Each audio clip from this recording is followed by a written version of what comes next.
Good afternoon, everybody. Welcome in. Welcome in. Trying to get chat pulled up over here. Are we live yet? Are we going? Welcome in, everybody. Welcome into the Mod Team Forest. It's good to see you here this morning with us. Rachel, welcome in. Butterfly, good to see you guys. Carrie, welcome. Hawkeyes, be checking your mail after a while. I'll be getting back with you here today. Witchy was, welcome in. It's been a minute. So thank you all for joining us. Sound is good. Thank you, Rachel. I feel like I'm living on island time, like I'm in slow motion, like I just I have no urgency for anything. I feel flighty. Okay. All right, guys, we have some news about, we went over the Indiana Court of Appeals, Richard Allen's appeal process, and we have not finished going over that last document yet. Hoping to get back with Keith this weekend to get that completed, but it appears the Indiana Court of Appeals will hear oral arguments in the case against Richard Allen. Well, now it's Richard Allen versus the state of Indiana. Let me pull that. Oh, I didn't put it up here.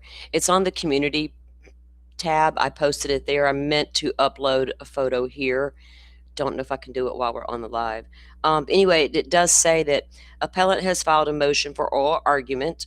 Having reviewed the matter, the court finds and orders as follows. Appellant's motion for oral argument is granted. The oral argument is scheduled for the following date, time, and place. Monday, September 21st, 2026 at 10 a.m. in the Indianapolis Times Supreme Court Courthouse, or courtroom rather. The argument will be webcast. Oh, nice. Okay. So we have a link for that, and will be televised on a monitor outside of the courtroom. Thank you. Attorneys who plan to sit at counsel's table should arrive at least 15 minutes before the scheduled start of the argument. Each side will be allowed 30 minutes for argument. The scheduled panel members are Judge Vadek, Brown, and Altice. The contact person is Emily Mintz. In accordance with Indiana appellate rule, counsel for the record shall file with the clerk an acknowledgement of this order no later than 15 days after service of the order. The parties are reminded to comply with the Indiana rules of access. So it looks like they'll be hearing the oral arguments in September for the Richard Allen case. I'm glad that they agreed to hear arguments and not just shut it down, right, completely, or rendering an opinion without hearing oral arguments, because we got all these other people out there being granted new trials. At least hear them out. So I think that's a good sign, because they didn't have to even grant the oral argument. They could have just rendered an opinion decision based on the facts given in the documents and in the case file, but they've chosen to hear it. So that's always a good thing. Always. And of course, if they do televise it like that so we can watch, it's even better. Of course, we'll air it if they allow us to do so. If not, we'll come back and air it afterwards. But it'll be very interesting to hear those oral arguments. Yeah, Rachel, I think we should be good to go on as far as watching it goes. I think we'll be okay. We had the oral arguments back when before the trial was happening, when they had to go to the Supreme Court twice, with the judge goal of it all. We got to hear the oral arguments back then. So it shouldn't be any different this time around. We will get to it. All right, so on today's agenda, we are going to finally review the Dr. Brent Turvey interview.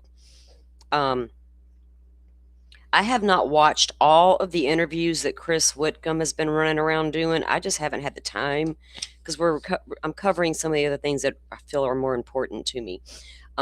This is important to a lot of people. Some of the things, the accusations that are now being leveled are wild, and they're kind of important too. So we're going to get to this today finally. But I did want to review all of the Whitcomb interviews because I've already found a couple of discrepancies between what Turvey has said and what Whitcomb has said about the same subjects. So if they were in line with each other, it might be a little different, but they were not. His lawyers are supposed to be good at oral arguments, Rachel says. So that's good. You need to be good at oral arguments, especially if you're an appellate attorney. And your words are going to matter in that courtroom, right? That they carry all the weight in the world. I love to hear a good lawyer. You know what I mean? I can't stand to see those lazy lawyers in there. I like to see a good lawyer. I don't care if you're prosecution or defense. Go in there and lawyer your tail off and show it to me. I like that. Okay, so let's pull up this interview. I've got a couple of documents we can refer back to if we need to. This maybe end up being a couple of parts to this thing, because he had some claims that I still have information to look up about, but we're going to get into it. And instead of time stamping all that whole video out, and we're just going to watch the damn thing, and we're going to give it a fair review.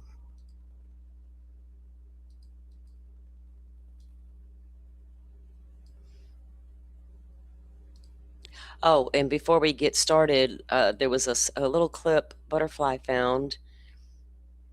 We all know about the Pima County Sheriff stuff. He had a comment after that commissioner meeting, and this news guy got it. Okay, so let's watch this real quick, and then we'll move into the Turvey stuff. For the first time from Pima County Sheriff Chris Nanos after the Pima County Board of Supervisors voted last night to have the Arizona Attorney General's office investigate whether he committed perjury. The board is expected to submit a formal complaint to the Attorney General's office. News for Tucson's Eric Fink is live at the sheriff's office on the south side, where he just spoke to Sheriff Nanos. Eric, what did he have to say about this latest move by the board? Sean, the sheriff says he has never lied to the Board of Supervisors. He says he heard the board last night and their concerns about issues of mistrust and issues with his leadership within his department. And he says trust and leadership issues fall on him to fix. But now the possibility of another serious issue looms. The possibility that the Arizona Attorney General's office could present perjury charges against the sheriff. Now, the vote refers to this matter to the AG, or the vote rather, a 4-1 vote last night to refer the matter to the AG's office comes after Sheriff Nanos is accused of misrepresenting his work history. In addition to that, Pima County Supervisor Matt Hines says a list of questions that the board sent Nanos last month was answered, but ultimately not under oath, as required by a territorial law passed back in the 1870s here. Supervisor Steve Christie called for a motion to remove Nanos as the Pima County Sheriff, but it didn't get a second, so that failed. So now the board will send a formal complaint to Attorney General Chris Mays' office. Supervisor Hines has been very vocal on all of this. He believes this is the right move. Now, several weeks ago, the Pima County Deputies Organization took a vote of no confidence against Sheriff Nanos. Sheriff Nanos says he wants to repair any issues or perceptions that pertain to a lack of trust. Let's listen first to part of my conversation with Sheriff Nanos that happened just a short time ago, and then to Supervisor Hines. Maybe a quarterly meeting, monthly meeting, whatever it takes to sit down with those members of the labor groups and find a way to improve on how we do business. Because, you know, it really comes down to simply this. We are committed here to providing the best public safety service to this community I hope that that is truthful, but I have my concerns. I'm hopeful for the future, but again, I'm listening to the unanimous voices of the deputies that voted anyway. They don't have confidence in him. I hope that he can restore it, but that's going to be a tough road. Now, we don't know yet whether that formal complaint has made its way to Attorney General Chris Mays' office. Supervisor Hines says it should come by the end of this week. I checked with Pima County Board Chair Jen Allen, and last I checked, she said she was checking. We'll have more on all of this coming up at 5 o'clock. One thing Nanos did tell me at the end of our interview, he says he's happy to answer any questions the Attorney General's office may have. Well, he should. Live on Happy or not, them questions may be coming, and they absolutely should be coming. It's ridiculous. Lord help them.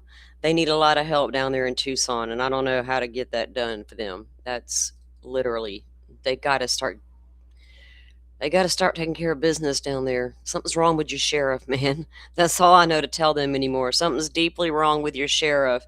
There's something deeply wrong with y'all for keeping the guy around as long as you have. That's all. I don't even know anymore about them people.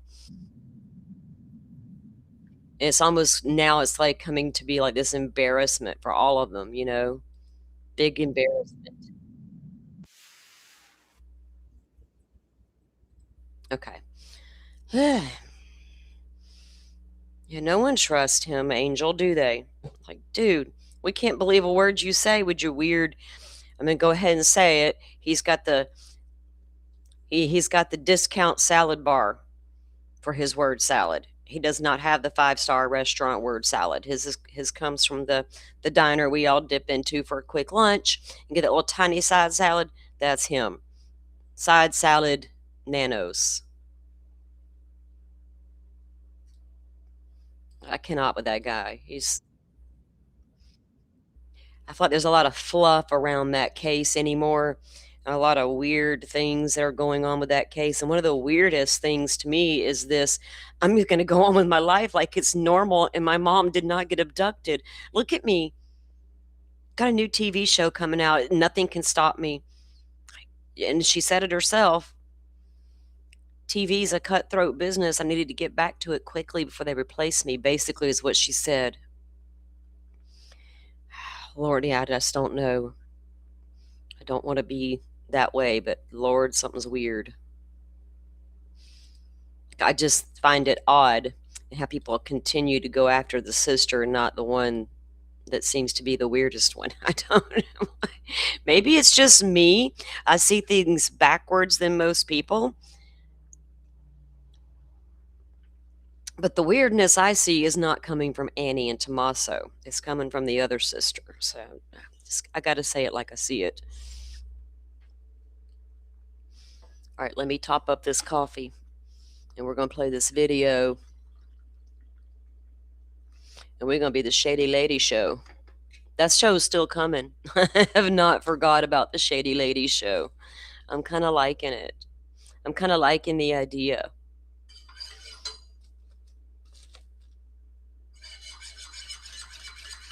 Okay, done with the coffee.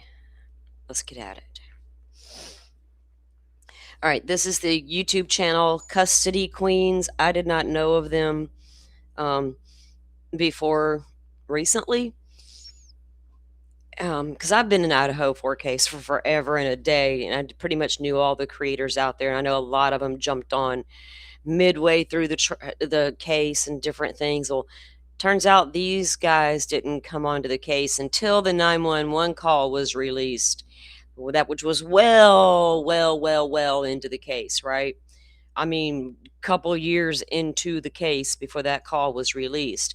That's when these guys heard it and thought, oh, something's not right. So here we are.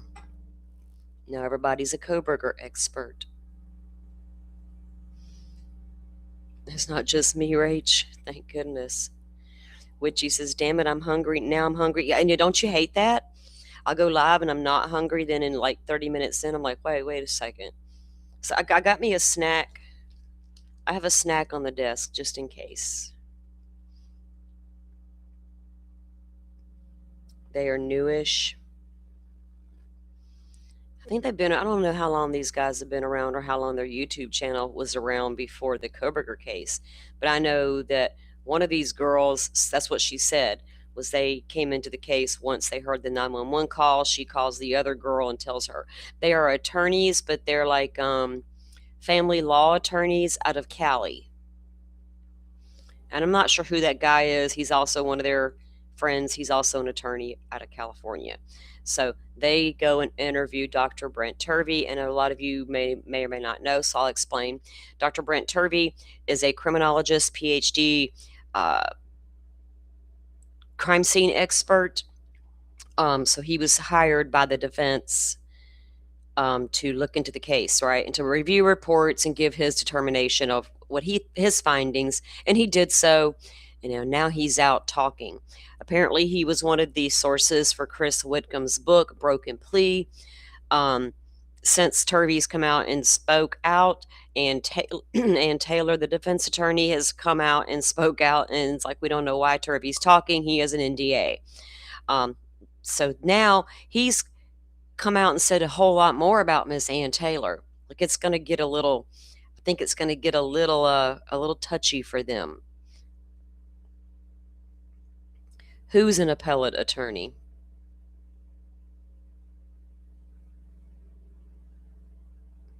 Ron, what are you talking about, Witchy? I might have missed your first March 2025. Are we talking about the same thing? I don't know for sure. You talking about that's when he was hired? Ron. Oh, Ron's an appellate attorney. Oh, I got you. Thank you. Now I'm following you. I'm like, who's Ron? And then I look up, oh, Ron Funk. Oh, is he any relation to Bethany Funk? Ooh, that's a weird thing. I just realized that, Witchy. Okay, so he's an appellate attorney, but he's also a CFLS out of Cali. I'm a little confused about that. I didn't know he was an appellate attorney too. I guess you could be both. Because family law and appellate attorney is quite different, right? Quite different. So I don't know much about their backgrounds other than that. I have nothing, I have no ill will toward any of them. I don't know them. I've never watched their content or anything like that. So we're watching today because they did the interview with Turvey. And he's who we're here to see. Ha ha ha. But the thing about people coming into the case late, they may not know. There's a lot of confusion about a lot of stuff out there. I have learned that much by reviewing some of this stuff. I'm like, wow, how do they not know that already, right? How do you not know that part already? So I want to get me off of here so much. Okay. Maybe if we do it that way. And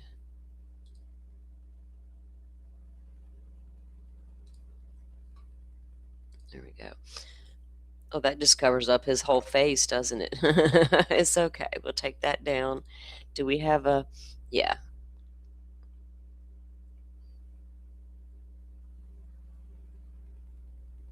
Okay, let's get going.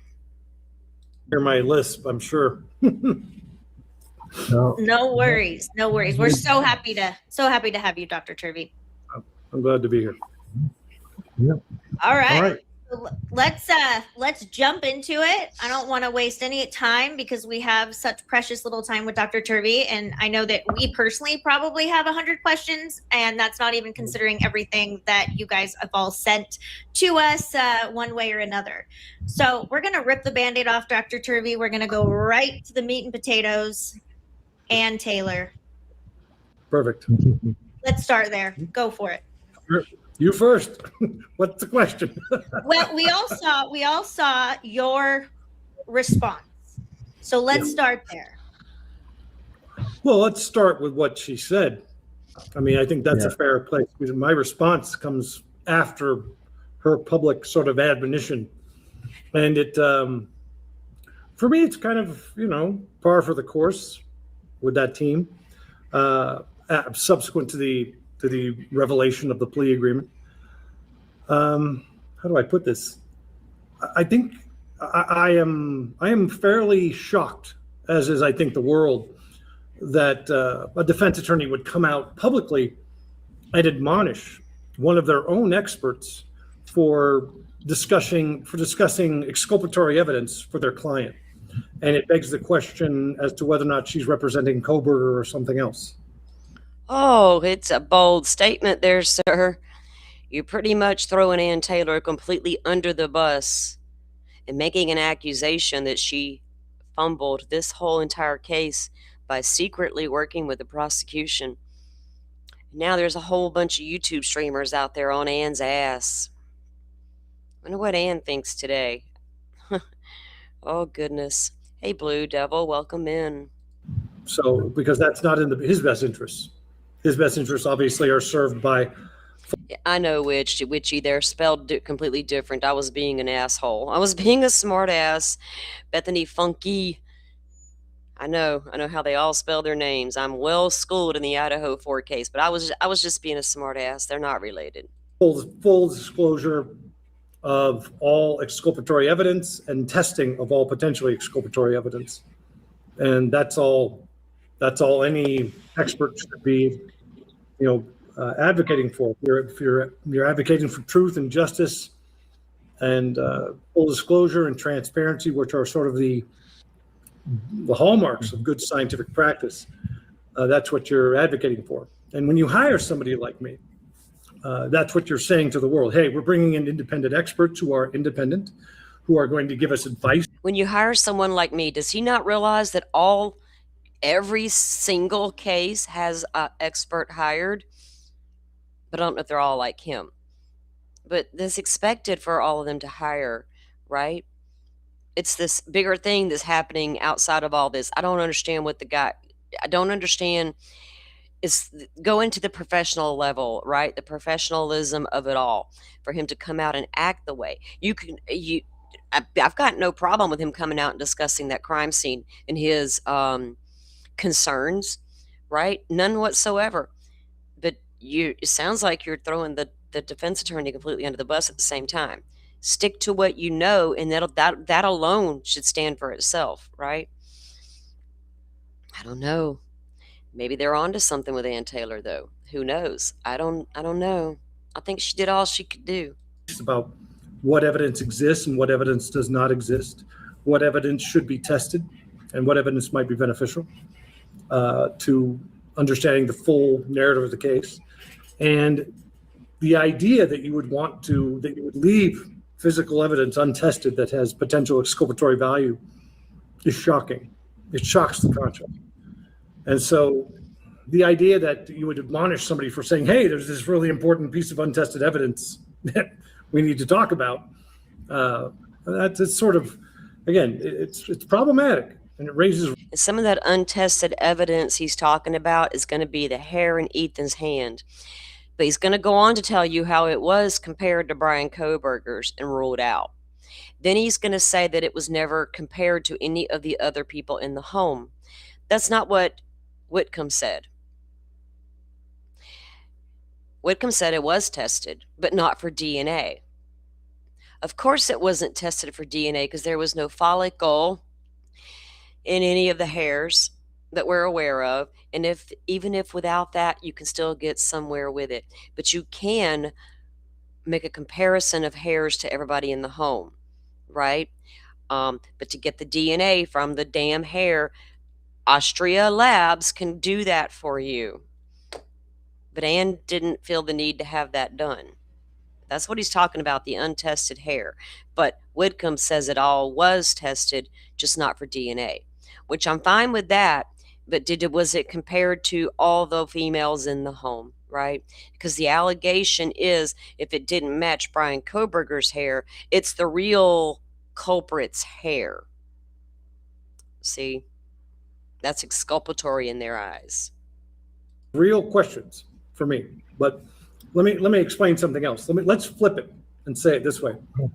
What would it say about an expert that you hired who sat on exculpatory evidence and didn't say anything publicly, and later on that evidence was discovered and tested? and exculpated a client or a defendant? What would you say about the entire team of experts that said nothing and sat blithely by while the judicial machine sort of steamrolled the defendant? Would not think very highly of them. What? I would not think very highly of them at all. Exactly. So while in this moment, there are people who are chagrined by this discussion of publicly available material, I am more concerned about those who would rather suppress it. And is it safe to say, Dr. Turvey, that this is the first time a defense attorney in a case that you've worked on has come out and made such a statement? I've never seen it before in any case, ever, in my 30-year history. I mean, if you can name that case, I'd love to know. No, I've seen experts for the state and for the defense who've come out and made massive blunders, massive errors, massive failure to disclose misconduct, incorrect interpretations, looking at photographs upside down and interpreting them incorrectly. You know, that happens all the time. And you never see a defense attorney coming out and blasting them for it. Okay, I don't want any analysis done on upside down photos. Are they that incompetent that some people do that in your world? They look at photos upside down and make an analysis and hold people's lives in their hand? Lordy, he's talking crazy stuff. Or even the state often might do it a little bit, but not the defense, not their own expert. So it really starts to beg the question, what is the purpose of hiding this evidence? What is the purpose of not wanting to discuss it? And to be very clear. Need some Z's, I understand that. That's what I said. Turvey says it was never tested or compared to anybody else in the home except for Brian Kohberger. That's not what Whitcomb said. Whitcomb said it was compared to others, but there was no DNA test. That's what I said, no DNA done on it. But it could have been easily compared against other hairs in the home. Easily. Just under the microscope, right? Looking for, because before they developed the test for with the follicle attached, you know, there was no getting DNA from it, but you can now. But it still could have been matched easily to other people in the house just by the makeup of the hair, the length, the color. Was it dyed? There's different things they can tell from the hair. A lot they can tell without pulling DNA from it. It wouldn't have been hard to get those hairs tested if they felt they were super important, right? Like if it matched Xana or somebody in the home. Hell, we got we have a whole hair wrapped around a victim's finger in Delphi they never bothered to test. So I get the urgency behind it, but it wasn't Kohberger's hair, and that's all everybody heard. It wasn't Kohberger's hair. Well, fuck, he had a balaclava on his head, and his hair wasn't long to grab at. So I never thought it was going to be Kohberger's damn hair, right? And he's going to tell you that Ethan's hand went between the bed and the wall. We were told in other reports it was his head. The sort of the admonishment is generic. It's only that I'm discussing things, not that I'm wrong, not that I'm lying, not that I'm incompetent, not that I am biased, or not that I am doing something that violates a court order. None of that is happening. If it were true that I were violating her confidentiality agreement, there would be severe and immediate legal consequences, as there should be. All right. The problem is Brady versus Maryland, which is the Supreme Court ruling, which states that you can't you have to disclose everything that is potentially exculpatory, and the person who decides that is not the prosecution nor even the judge necessarily. It's usually, if the judge is going to make that determination, they do it in camera, alone, in their chambers or whatever. But generally, you're supposed to disclose everything that's potentially exculpatory and let the defense do their own investigation of it. So everything that I've discussed has already been disclosed by the state. She's just unhappy that I'm discussing it for some reason. and then put me on blast with the other two attorneys to sort of, I think her attempt was to try to say, well, the last line says it all, which is his credibility should be viewed through this lens or whatever. And I think it should be. I think my credibility should be viewed through that lens, which is, will I knowingly sit on exculpatory evidence? No, I will not. Despite whatever consequences might come. And I have, at any given time, I have between 35 and 40 open cases. I just finished a huge report in a big case today. Spent the last 2 weeks working on it. And my clients hire me for that objectivity, for that impartiality, and because they know that I have a reputation for having integrity in front of a jury and in front of the court. And I have to say, it really begs the question as to the credibility of those experts or those attorneys or those participants or those commentators who are arguing for the suppression of this evidence. That's interesting to me. I don't know if anybody's arguing to suppress the evidence. I just don't know what the evidence would have shown, because Ann Taylor was geared up to go to trial all the way down to the wire. Something happened with Brian Kohberger and Kohberger alone that changed everything to trigger this plea deal.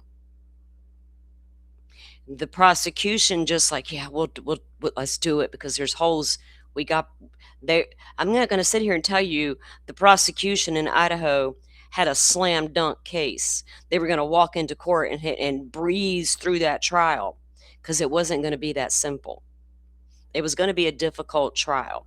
There were going to be things brought in that did not appear to be right. You know what I mean? So I'm not going to sit here and tell you the prosecution had an airtight case against Brian Kohberger. I have a very open mind to listen and hear Turvey out, but I also caught discrepancies in what he has said. I also caught them in what Whitcomb has said. And I've also caught them both saying, I don't know, you guys, you tell us. Here's the information, breadcrumbs, run wild with it. You tell me what's going on, right? As far as that hair in Ethan's hand, find reports that says it was never tested or compared to the other people in the house. Because we don't have proof that it was never tested against other people in the home. So like in Delphi, there was no DNA of the suspect charged and sentenced to 130 years in prison. None of his DNA was found at the crime scene, but a random hair wrapped around the finger of a victim that they thought didn't matter at all. That could have got there when she put on her sweatshirt that morning and could have come from the dryer and been anybody's damn hair. Go compare it to the family and see if it's theirs. Oh, it's her sister's? How do you know for sure? So I get what y'all are saying. And I get the concern. There's a lot in this case, though, that would override that little bit of debris in Ethan's hand. I'm just telling you. There's bigger things. But there are she's made no specific allegations of specific information. And I think I know why that is. So. And that was also interesting that she hasn't spoke up since following the plea, which was almost getting close into that year mark. I thought that was interesting. But you're 100% right. She doesn't try to discredit you. She doesn't try to say that you're wrong. She basically just says she's also attacking her own team, which is wild. I mean, that's kind of, you have the whole world trying to attack you for the most part, and you're trying to prove BK's innocence. But hey, let's start attacking our own, which was so interesting. Think about what it's going to do to her. I mean, remember this. She's not like this clean defense attorney. She's got a conflict of interest starting out of the gate because she represented victim family members when she was working for the public defender. But she also has she worked as a magistrate and a prosecutor, I think, at some point. People who do these things as lawyers, they get confused sometimes about their role. Ann Taylor's confused about her role. Was she a lawyer? Was she a magistrate? She's apparently the only death penalty attorney in that region. And they're over here like she has no experience. Well, damn, I don't know what to think about. Well, 1 minute Ann Taylor was great, 1 minute she wasn't, 1 minute, according to the pro-burger people. 1 minute she's fine, 1 minute she's not, 1 minute she is, 1 minute she's not.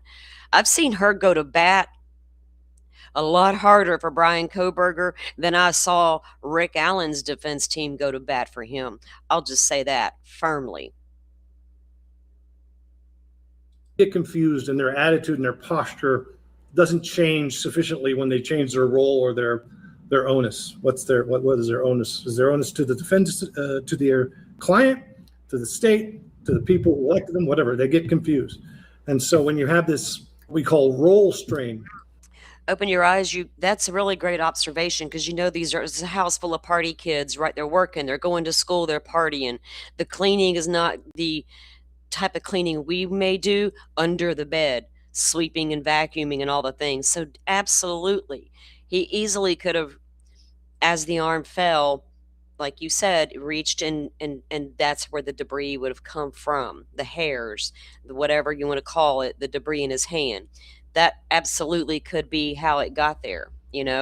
There's a lot of ways to figure out how that may have ended up like that. And you're absolutely right. It very well could have been that way. Just that simple, right? And then it could have been anybody's damn hair. Santa has, 3 or 4 girlfriends over, and they're all in the room, like, say they're getting ready to go out for the night. They're all brushing hairs, doing all the things. I got long hair. I find this shit everywhere. It's annoying. I find it everywhere. I have to pull it up when I'm making dinner and all the things. You know what I mean? You find it everywhere. Hell, it was on Rex Horman's family's hair was on his victims. We got hairs everywhere. That's that transferred DNA, right? That debris that Ethan scooped up off the floor is transferred DNA from some random girls that were in the room getting ready for a party one night. Just like, that sheath DNA was just transfer. That's all it was. Calm down. When you have multiple roles pulling on you, you can wind up saying and doing things that you probably shouldn't. What I'm also thinking about is any person who would ever think of working as an expert for Ann Taylor in the future is probably going to say no. Yeah. And Need some Z's. We haven't heard Ann's reasoning behind that. Was it tested to an extent she was happy with? Why she didn't test it? Were there other factors at play that led her to believe it was a nothing burger? You know what I mean? Because she did so much. She tried to keep out everything possible. I mean, everything.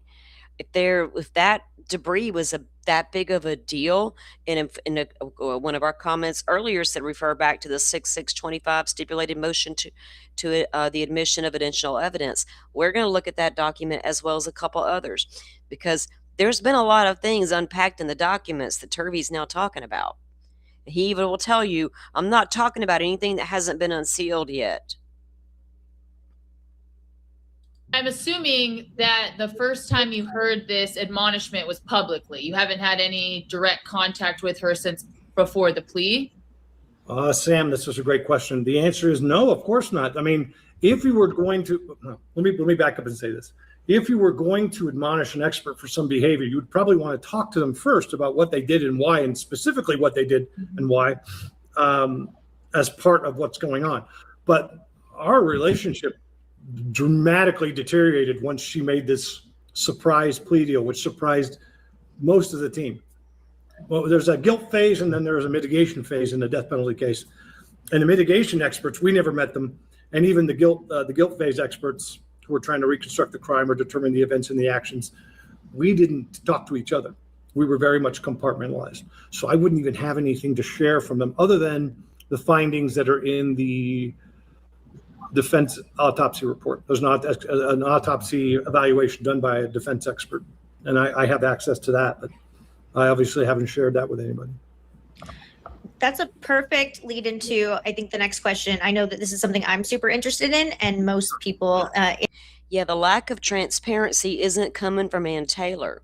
It's coming from Idaho being fishy about not getting those documents. And now we got the FBI reaching out to Moscow saying, we want all of our documents back. Do not release them. First, it was, you better redact all of our FBI agents' names and all the things.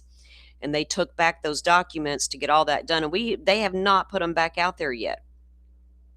As far as Ann Taylor not talking, she's holding a talk for other attorneys where you pay to go in and they're going to talk about the Brian Koberger case. And we don't have privilege to that. We're not attorneys. So she's talking about it, but to attorneys. When she makes a decision to come out and speak publicly, I am waiting on that. Don't know why she hasn't, or if she will, or if she's got writing a book. Who knows why? But Idaho needs to get busy unredacting all of these documents and get them into the public's eye. And as far as the FBI writing letters to Idaho about, hey, we loaned you those investigative records. Look, can I remind the world, prior to Brian Koberger, Idaho dealt with two very high-profile cases, Chad Daybell and Lori Vallow. Did the FBI have to reach out to Idaho and say, hey, we want our documents back? But they did in Idaho. What was different? IGG was different. In this chat are as well. How did you get involved with this case, Dr. Turvey? Well, I mean, it's not a secret that I was hired, so I can certainly discuss that. It's not a secret that I wrote a report, nor are my findings a secret because they were publicized in January with all the disclosures. In fact, there was an article written about my findings in Fox News back in January 2025, I think. 2025. And I was... Yeah, I think that plea deal, he took the deal, and he did not have to. And people want to, throw in, oh, he's an informant for the FBI. He's a this, he's a that. Give me a logical reason that makes sense why he would do it, right? Circumstances that would trigger him to do that. It came down to the wire. Ann Taylor literally tried everything she knew to try, and even tried things I think she knew wasn't going to work, but she tried them anyway. What happened? She was prepping the parents to go on, we're getting ready to trial. We got to prep all the witnesses that are going to come onto the stand. Mother didn't like any of this. So something happened between Koberger and Mother that triggered this, because Ann was all geared to go to court. There was nothing about her that indicated she was not ready to go to court and battle her ass off for this guy. One of the only experts whose findings were disclosed to the public. How did I get involved? Well, I was, I would say, collegial, good friends and collegial with Becca Barlow, who was hired on early on as a DNA expert. I worked a case with her in California, and she asked to bring me on to evaluate the placement of the scabbard, right? Because they were concerned that there's evidence that it was planted because of the things that have all come to light. Well, let's be honest. If I'm a defense attorney and I'm handed this case and I realize that one of the witnesses against my client has a weird 8-hour gap. What went on during those 8 hours? I'm going to ask that question. Let's be honest, that was super sketchy. So they're like, could a cleanup occurred? Could it have not have occurred? Well, they're going to stick to their guns that some sort of cleanup occurred, but it only occurred in one room of the house, which is odd if you're going to clean up a crime scene. Why clean up that one room? But we'll get there. We'll get there. And then once I did that, once I was brought on board for that, they expanded my role and they expanded my analysis to a full crime scene analysis so that we could make determinations with certainty. And remember, I prepared a report in this case, which was submitted to Ann Taylor, I think, at least twice. One evening, I was traveling. I was working really late, and I submitted it. We had a deadline we were coming up against in January of 2020, whatever it was, 2025. And I had to meet that deadline. And so she reviewed it, she accepted it, and she put it on file. So these findings that I've given and the extent and breadth of my examination are not some great mystery or some great reduction, as she tried to suggest in her admonition, which was bizarre. trying to pretend, oh, well, he's just this guy. We just kind of hired him and just kind of did this. And you didn't vet me completely. You didn't. She didn't say it like that, dude. You're a little dramatic, sir. And when they get to asking you some serious questions and that weird laughter that came out of your mouth, I was a little taken aback by it. I'm not gonna lie. God damn. Grow up. Asked for a report, didn't expand my role, didn't request a report that was X number of pages long, and, you know, submit that to the court as true and just and accurate. I mean, come on. It's just, it defies credibility. Her posture at this point defies credibility. Oh, So that's how I got involved. And that was the nature and range and scope of my examination, quite extensive. And do you recall exactly what time frame was it that you were actually hired on as the expert? What would be like in, man, I don't remember. Let me just take a look. I can tell you right now. I can tell you. Let me go here. Let me just make sure I don't say anything wrong. All right. So I was brought in October 2024, but I was interviewed multiple times, at least twice before then, to screen me. And my report was submitted in January 22nd, 2025. Does that help? Yeah, that helps quite a bit. Yep. So I know that there was a lot of discussion, a lot of complaints by Ann Taylor to the court about a defense being slow to give evidence over. Did that kind of put the defense team The prosecution, not the defense, the prosecution. You mean. the prosecution turning him over to the defense? Yeah. Yeah. Did that kind of put the defense under the gun a bit? Not just that. I mean, right before the plea, we got this massive data dump that had not been disclosed to us prior, and that I have not seen, and have not examined. We had to still have No, of course not, because the plea happened right after that. So I had, when I left her office the last time, the weekend before the Thursday before the weekend of the plea agreement being announced, we had all kinds of plans set in motion, as you would, because we were going to trial, and all kinds of plans for examining those disclosures, all kinds of plans for other examinations for other items of evidence to check on chain of custody and things like that. There was a bunch of work to be done. That is not some secret. That's that disclosure of that data dump requires examination by the experts. So there's no. Do you know what was in that data dump? I didn't look at it. Well, no. I mean, did they say? Nope. You know, here are photos, here are videos. Nothing. You just. No. Wow. No, she was not like that. So she wasn't. She you know, the version of Ann Taylor that I know bears no resemblance to the Ann Taylor that took the plea and is talking in public right now. I don't know this person at all. because I don't think the plea was her decision. She's like, man, either we think that she honestly went as hard as she did and got down to the wire and approached Koberger and was like, look, I've done all I can do for you. I don't know if I'm going to be good at trial. You better just take a plea deal instead. I don't think it quite went down that way. She looked almost defeated, but disappointed at the same time to me. I don't know. They're not going after the right person to ask why take the plea. The person to ask would be Brian Christopher Koberger. I don't recognize her at all. Well, when you last met with her, you had no indication that the plea was gonna happen. And how did you actually find out about the plea? Through the media? I found out from a colleague. The colleague texted me and said, hey, Brent, I remember you were working on this case. I remember reading the articles, I remember this, I remember you mentioning it. What's going on? There's a plea agreement. Is that true? And I wrote back immediately, no way. No way. I remember when Brian Enton broke the news on X.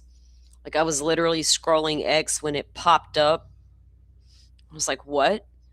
Are you kidding me? We were about to start streaming a trial, and it was unbelievable because nobody believed Koberger was going to take a plea. He was so ready to go to court.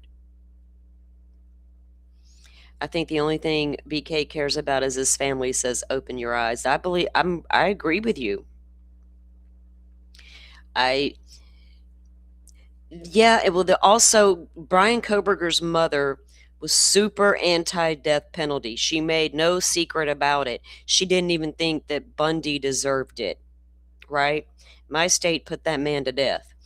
She wrote, we have a Reddit post from Brian Koberger's mother.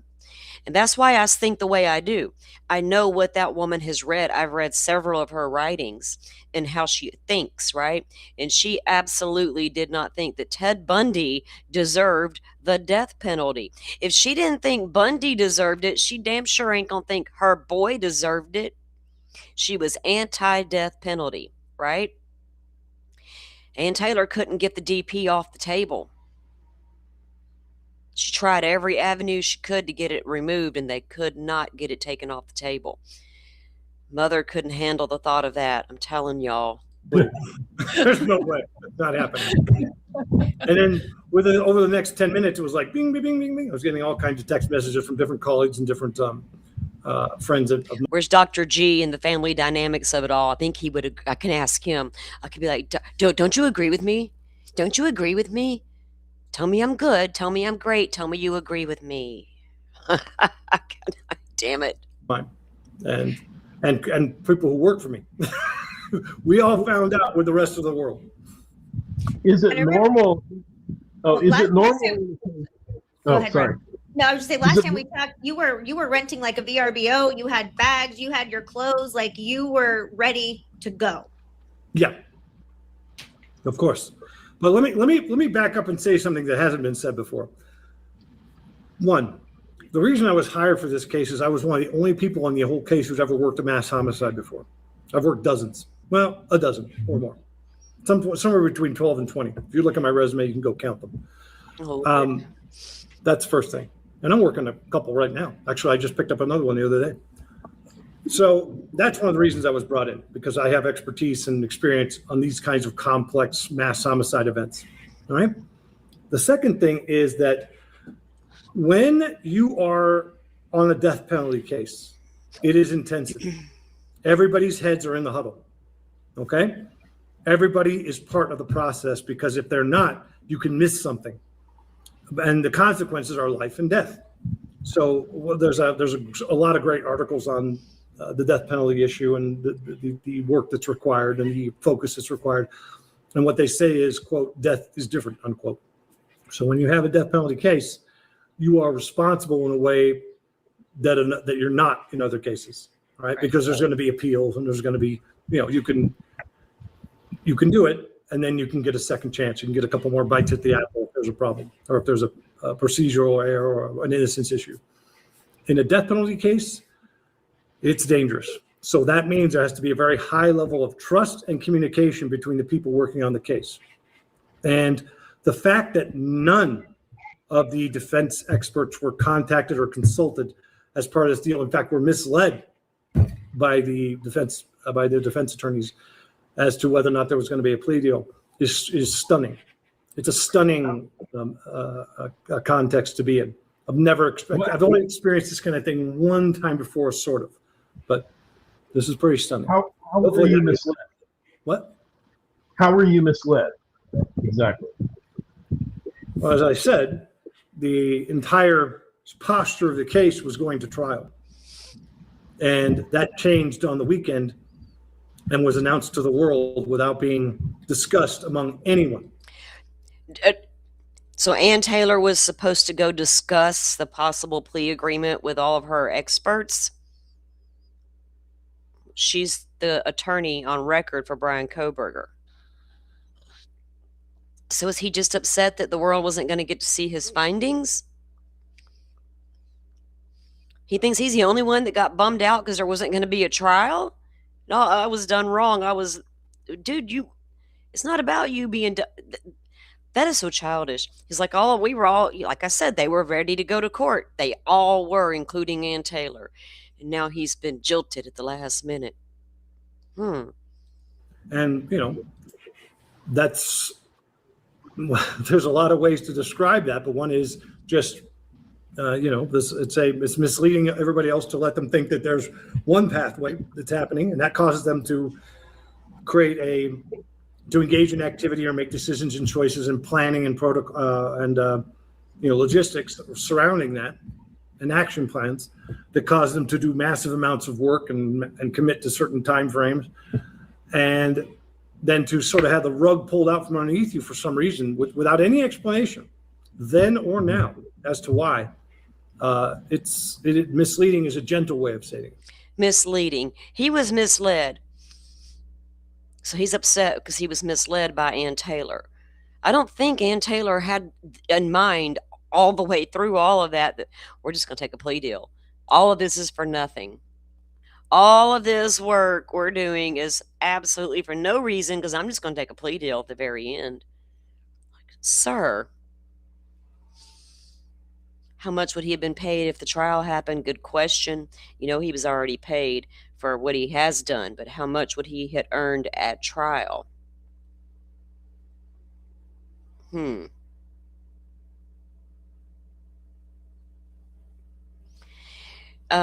Yeah, need some Z's. It's been a minute since you've been around. I know you're going to disagree with practically everything we say, and that's okay.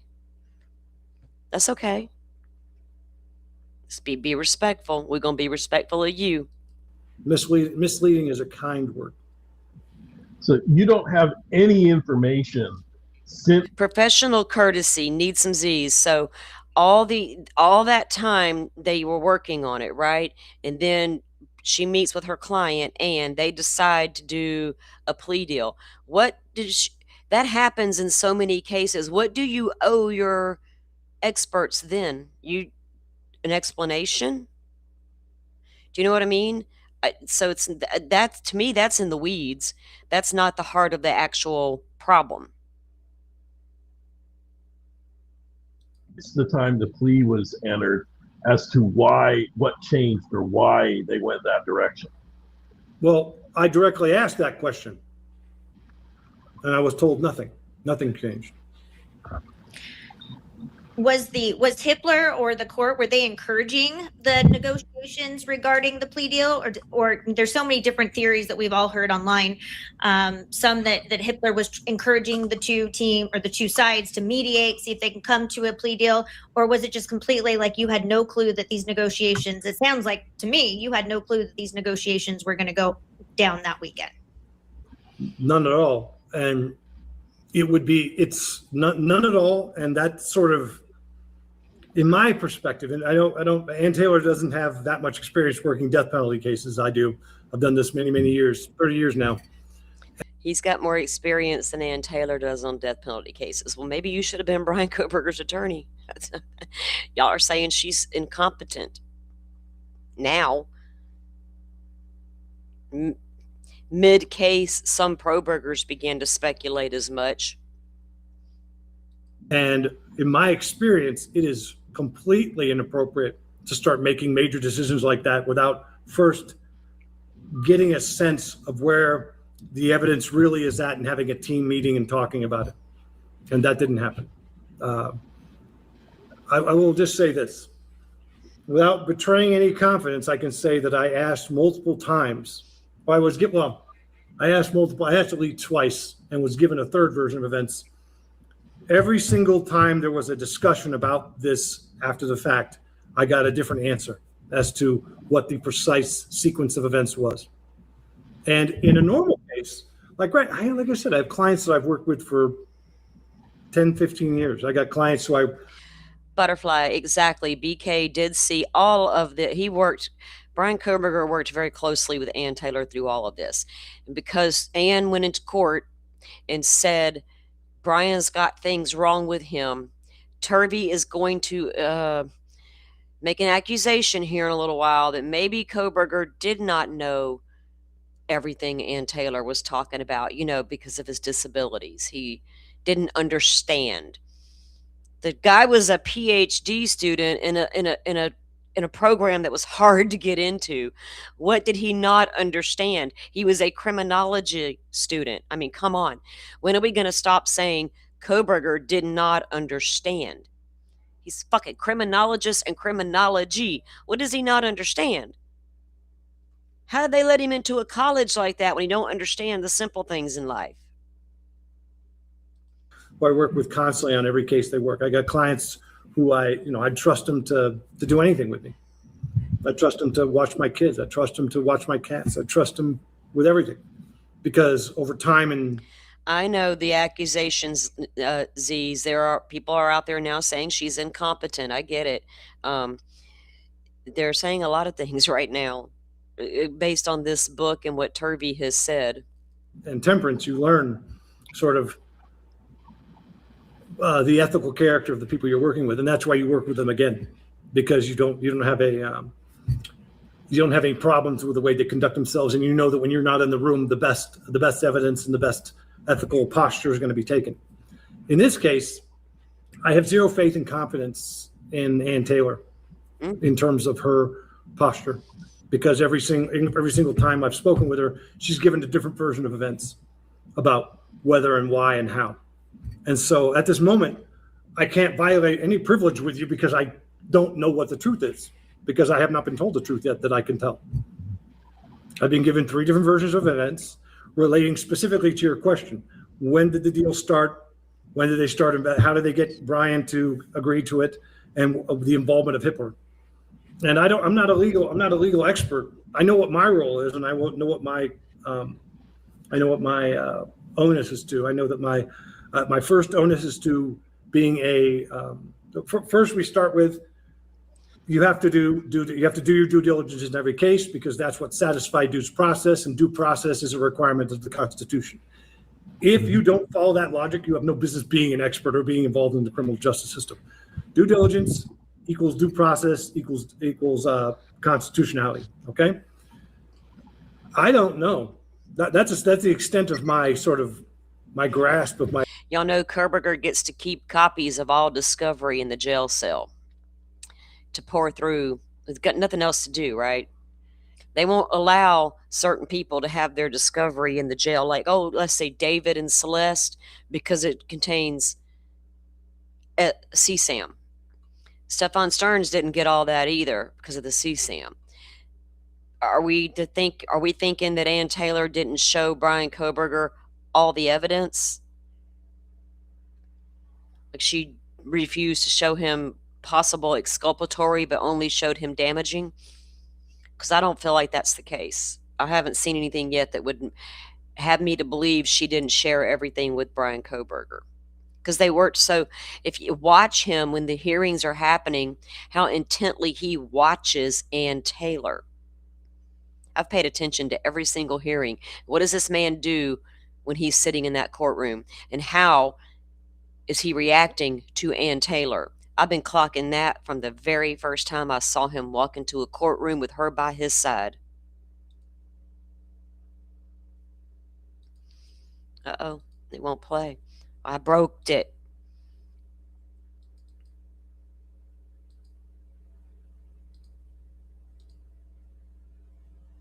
Hang on, let me see what's happening here. It's buffering all of a sudden.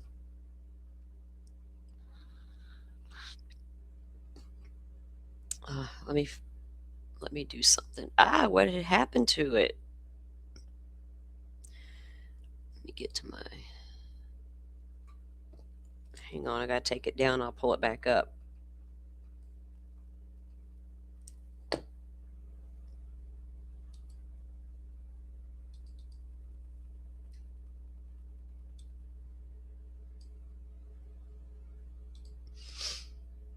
right, come back here. What happened to you?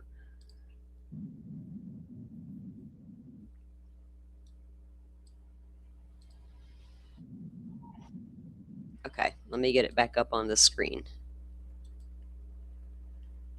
I mean, I'm not going to lie. There were a couple of things he said that were like, well, that could have been handled a whole lot better, especially, for a trial, right? Which I'm telling you, once the offer for the plea came, the prosecution jumped right on that. Were they afraid they might lose a couple of jurors? Were they afraid their problematic witness was going to be real problematic once she hit that witness stand and got that defense attorney pit bull after her? A lot of reasons why the state agreed to take that plea bargain, if you ask me. Because there were going to be things Ann Taylor could punch right through. And that's sort of, in my perspective, and Ann Taylor doesn't have that much experience working death penalty cases. I do. I've done this many, many years, 30 years now. And in my experience, it is completely inappropriate to start making major decisions like that without first getting a sense of where the evidence really is at and having a team meeting and talking about it. And that didn't happen. I will just say this. Without betraying any confidence, I can say that I asked multiple times. I asked at least twice and was given a third version of events. Every single time there was a discussion about this after the fact, I got a different answer as to what the precise sequence of events was. And in a normal case, like I said, I have clients that I've worked with for 10, 15 years. I got clients who I work with constantly on every case they work. I got clients who I trust them to do anything with me. I trust them to watch my kids. I trust them to watch my cats. I trust them with everything. Because over time and temperance, you learn sort of the ethical character of the people you're working with, and that's why you work with them again, because you don't have any problems with the way they conduct themselves, and you know that when you're not in the room, the best evidence and the best ethical posture is going to be taken. In this case, I have zero faith and confidence in Ann Taylor in terms of her posture, because every single time I've spoken with her, she's given a different version of events about whether and why and how. And so at this moment, does he think he deserves an explanation for the plea deal above everybody else? What about the families of the victims who have been outspoken about this plea deal situation? Turvey's not even bringing up the families. It's all about, I didn't get to testify and show my findings. I can't violate any privilege with you because I don't know what the truth is, because I have not been told the truth yet that I can tell. I've been given 3 different versions of events relating specifically to your question. When did the deal start? When did they start? How did they get Brian to agree to it? And the open your eyes. That cracked me up when I read that. That's why I'm laughing. Your comment. Involvement of Hitler. And I'm not a legal expert. I know what my role is, and I know what my onus is to. I know that my first onus is to being first we start with, you have to do your due diligence in every case, because that's what satisfies due process, and due process is a requirement of the Constitution. If you don't follow that logic, you have no business being an expert or being involved in the criminal justice system. Due diligence equals due process equals constitutionality. Okay. I don't know. That's the extent of my sort of my grasp of my situation or my role. And I don't know what the legal realities are around Ann Taylor taking this case. I don't know what the legal realities are of whether or not Hitler was involved and how he was involved, the judge or the prosecutor. And he's saying, now he's like, I don't know, Hitler could have been involved. Like, everybody got into a little meeting, Ann Taylor, the prosecutor, and the judge, and y'all need to get a plea deal going. Don't forget to call Turvey and tell him. Let's all work. They needed, the state's case was so bad, they needed Ann Taylor to throw it for them. Like,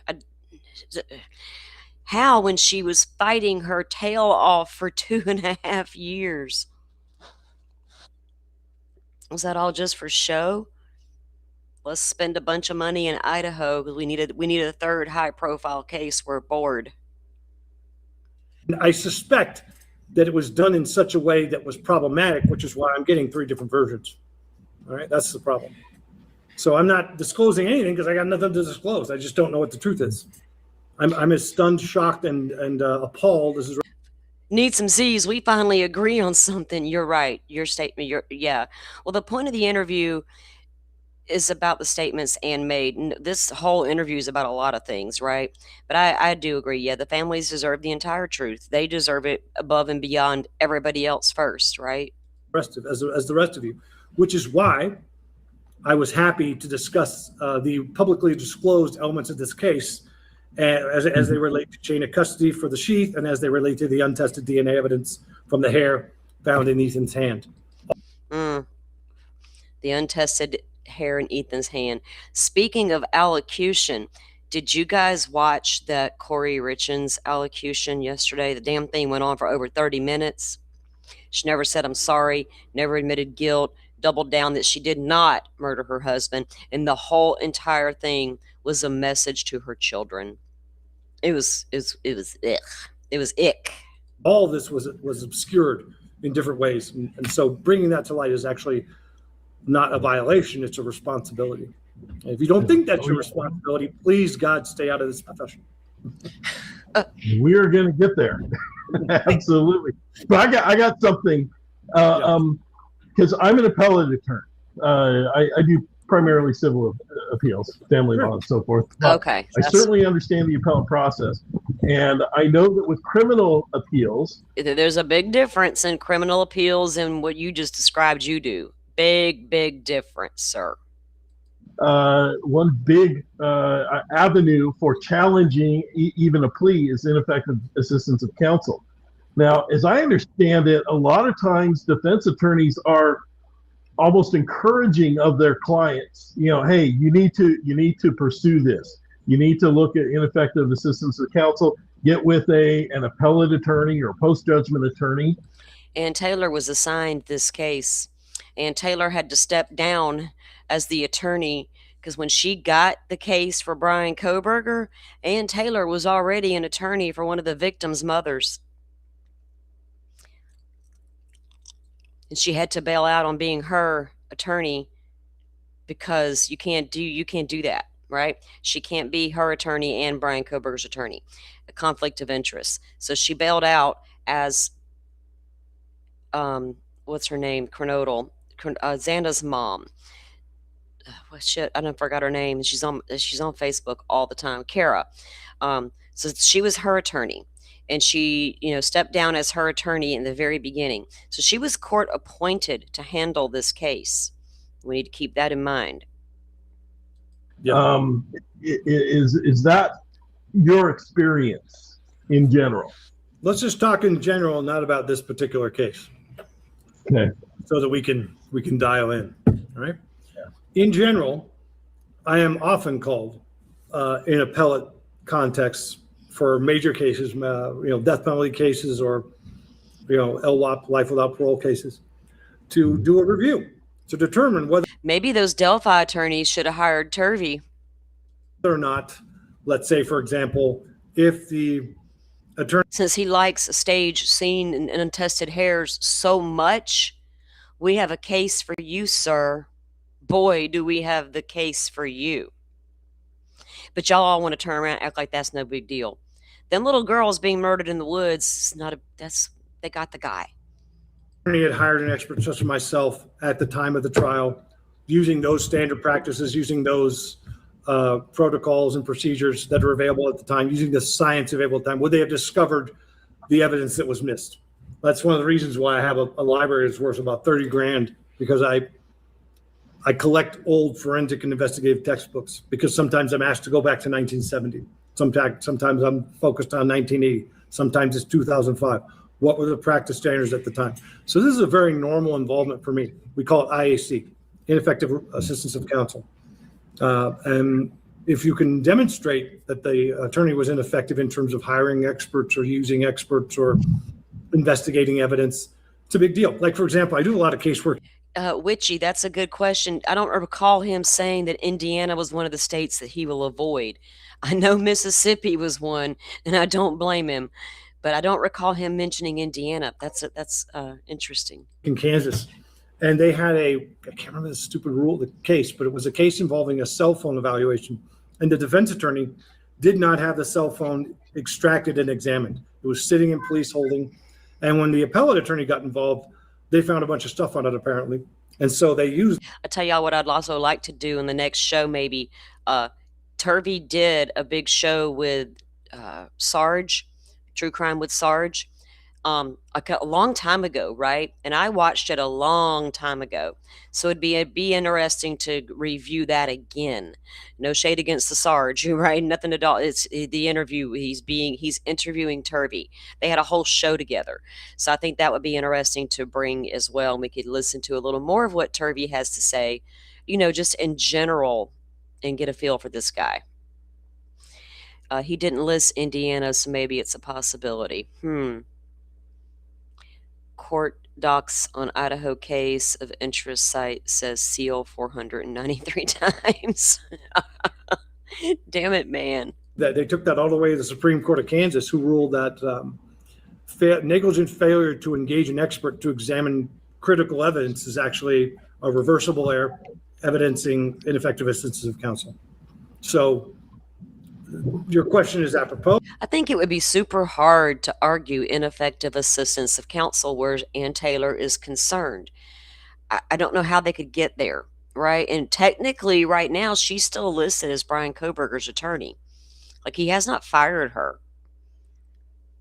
And Brian Koberger's got the right to say, "You're fired, heifer." He had the right to say that when we don't know that Ann Taylor approached him with a plea deal conversation. He could have approached her with the idea of a plea deal to avoid the death penalty. I'm gonna write Koberger a letter. I've done made up my mind. I don't care. It's not against the law. It'll go into the record. People can try to FOIA it, but Idaho claims they're doubling down on not releasing the Koberger shit, so I don't care. I'm going to write him a letter. I'm just going to fucking ask him some questions. Everybody wants to blame everybody in the world for his decision to take a plea deal. Well, why not? Let's get Koberger's opinion on it. I'm going to write a letter and see if it'll work. If he writes back, I'll let y'all know. And it is absolutely relevant to the present case that we're in. Imagine, again, an expert. I'm going to write Stefan a letter, too. Every time I say your name, something happens. Did you stump your toe yesterday? Did you feel a stab in your back? That was me. He's going to know it. Oh, I'm going to draw a little picture. I'm going to send some stuff to Stearns. Who did not want to have that hair tested. Right? How do you argue that? I think we all shit our pants when we read that in Chris's book. Excuse me, Wow. That's literally what I think most of us did. We were all reading it together till late hours of the night, texting each other, going, "There's hair in his fist." It's not just that there's hair in his hand, okay? Because this is really important to understand the context. I'm glad we're bringing this up. The hair in the hand was described in investigative and forensic reports as debris. There's no debris. Debris indicates like multiple different types of small, sort of maybe commercial material, maybe hair, maybe dust, maybe pieces of paint or carpet, things like that. Bunch of different stuff, debris, okay? This was just a clump of hair in Ethan's right hand. And the hand slipped down into the space between the mattress and the wall.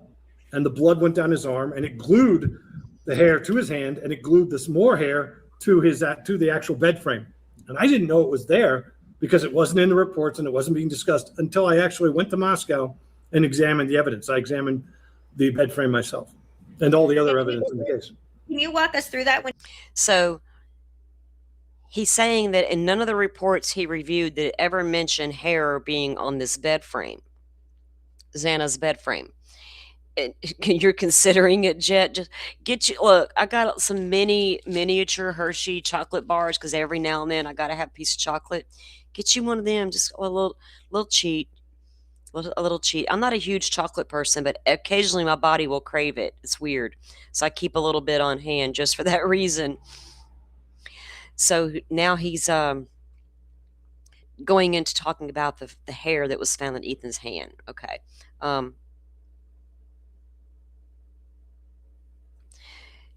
I'm the opposite, Jet. I'm naturally a very thin person. Like I have to eat a certain amount of certain things to keep my weight up. It's been a lifelong struggle for me. People who are overweight and people who are extremely underweight, it's the same struggle. We just have different struggles, right?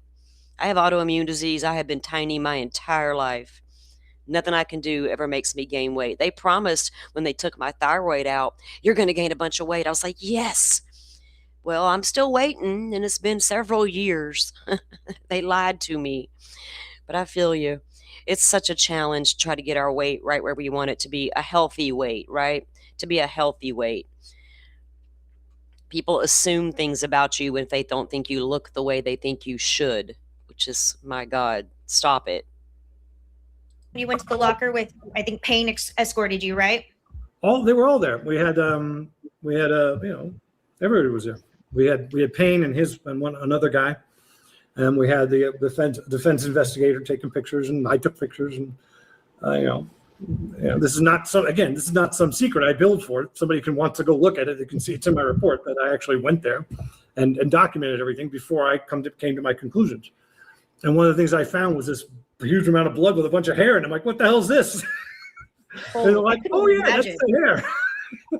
So it was not evident in the documentation it wasn't evident in the documentation that I had, nor in the investigative reports, nor in the autopsy report.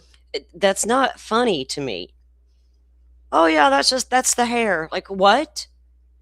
Like how? You're not hijacking anything, Jet. We all like to chat about our stuff. That's what we do. It was written in such a way to obscure that fact, which in my view is problematic. And of course, at the time, everybody else thought it was problematic too. So this is not secret. This is something that everybody knows. It was submitted to the FBI for macroscopic, not microscopic, but macroscopic examination, which means looking at the physical features of the hair, the length, the color, the shape, the curls, all that good stuff that you can describe. And the FBI analyzes it for that, not like testing with a follicle. Nancy Guthrie case. They excluded it as coming from Brian Koberger. In other words, they could tell this did not belong to Brian Koberger. Now, if they looked at that hair and took a real good look at it and looked at the composite, like I was saying, and they ruled it out as Brian Koberger's, why wouldn't they take the time to see if it matched any of the other victims in the house? Like Xana's even. They're saying it was a blondish color hair. Xana had dark hair. I haven't seen a photo of it. I mean, we've got the photos, right? But if they have to clean it. CeCe Moore's even talked about that. This guy. I'll let him finish, and then we'll get there. Color, too long, all that good stuff. Okay? Now, the next question is, let's test it and find out whose it is. Nobody wanted to test it. And all right, need some Z's. I thought it was that too. Okay, that it's like even nervous laughter maybe, but he continues to do it throughout the show. When serious questions are asked, it's this weird laughter that comes out, and I find it odd. I mean, I get you don't, but I did. That is also not secret because it was never tested. Because it was never tested, we can infer that nobody wanted it tested, not either side. So, why would nobody want it tested? That's a bold statement. That's a downright accusation. Why didn't either side want it tested? Either it was or it wasn't. Why would they just test it against Brian Koberger's? That part makes no sense to me. I'm going to have to go dig through all those Moscow PD files and the forensic files again to see. I've got a couple of the reports that kind of dispute some of the things he has said. And like I said, there are some pro-Burger channels out there that have already found over a handful of discrepancies in Whitcomb's book because they know this case inside and out too. And they're like, wait, that's not making sense. And they're picking it apart. Some of Turvey's stuff's being done the same way. But like I said, there's some things that you go, okay, that might have been a thing at trial. But how big of a thing would it have been at trial? That's the question. There's a lot we don't know still to compare to what he's saying. You know what I mean? There's a lot we don't, and he knows that. He's aware of it. We don't have all the details yet. Did not want that tested and did not want that hair tested? Well, it didn't get tested, and she knew about it. So That's the inference. There's no violation of privilege here. This is something that we know existed, didn't get tested, and they knew about it. So, did you suggest that it should be tested? Vehemently, multiple times. It was even one of the last things I said as I was walking out the door. I will just tell you this in general. I would not want to be on the stand with such a piece of evidence untested. I would not to be on the stand having to explain why. If the prosecution had, well, Dr. Turvey, if this was such an important piece of evidence, why wasn't it tested? That would be a death blow. Did you ever get an explanation why the defense did not have it tested? No.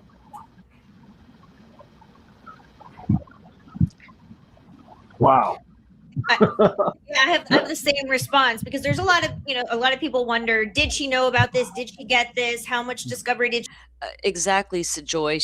There was a big deal made about the blood on the banister and things of that nature, but not this hair. So, as suggested earlier by Open Your Eyes, this labeled debris, when Ethan's hand went down between the bed and the wall, was he grasping, right? And as he grasped, he ends up with dust and debris and hair from under the bed. It could have been that simple.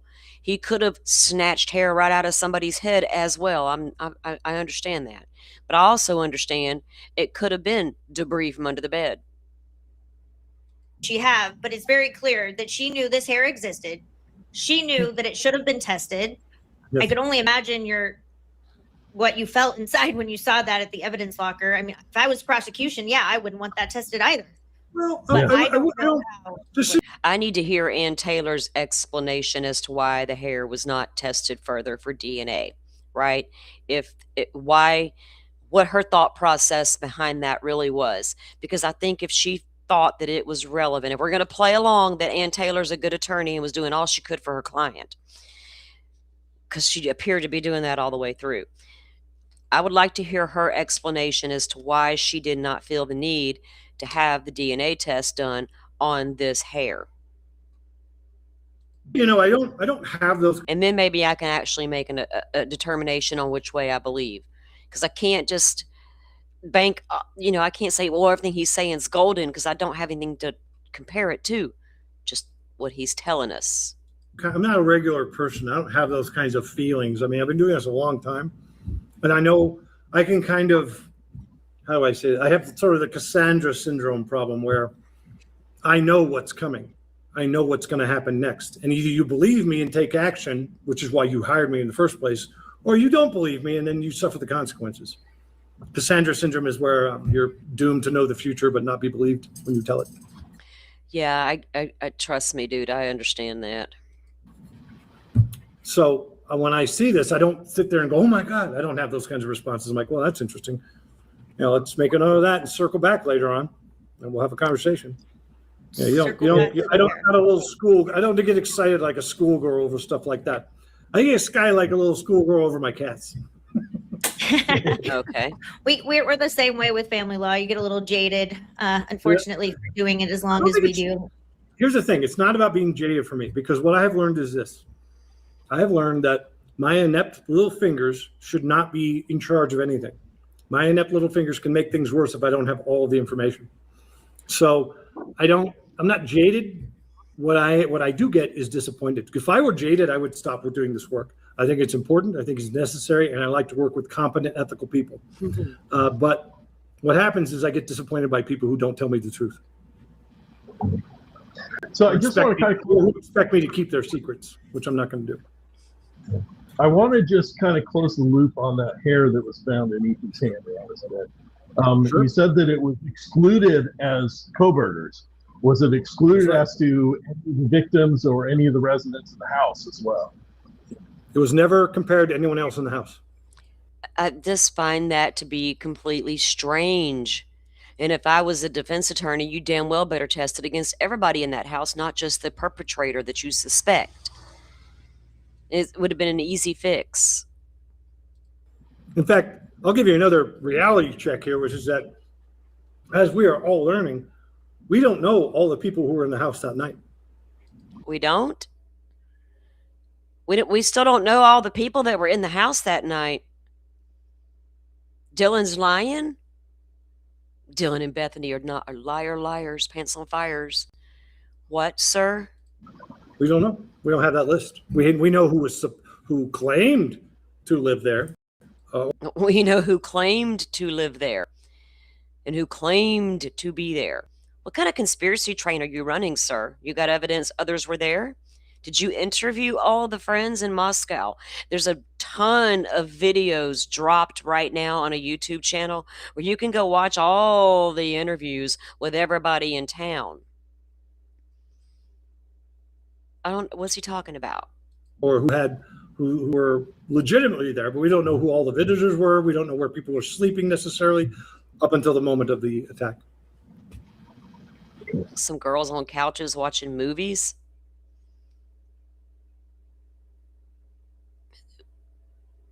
Everybody leaves. Only ones left are the roommates. Maddie and Kaylee finally get home. Xana and Ethan are finally in their room doing whatever the hell they were doing. The other two, I don't know what they were doing to this day. Texting and shit. What are you talking about? Who all else was there that we don't know about, sir? Were there And- any and just- other notable characteristics of the hair that was found? Yeah. What were they? It was about that long. This was that long, and it was a blonde, reddish, sort of sandy brown. And I didn't look at the macroscopic detail, but the macroscopic detail that they were able to discern, other macroscopic detail. Why not? If it's such an important piece of evidence, why didn't he look at that result? Why not, sir? Remember, you was going to go on to court, and they're going to want to know why you didn't have it tested. I'm going to ask why you didn't even look at that report. Bill, eliminated it from being Koberger's. Koberger's hair is short and black, right? This is. If he didn't review the report, how does he know it wasn't tested against the roommates?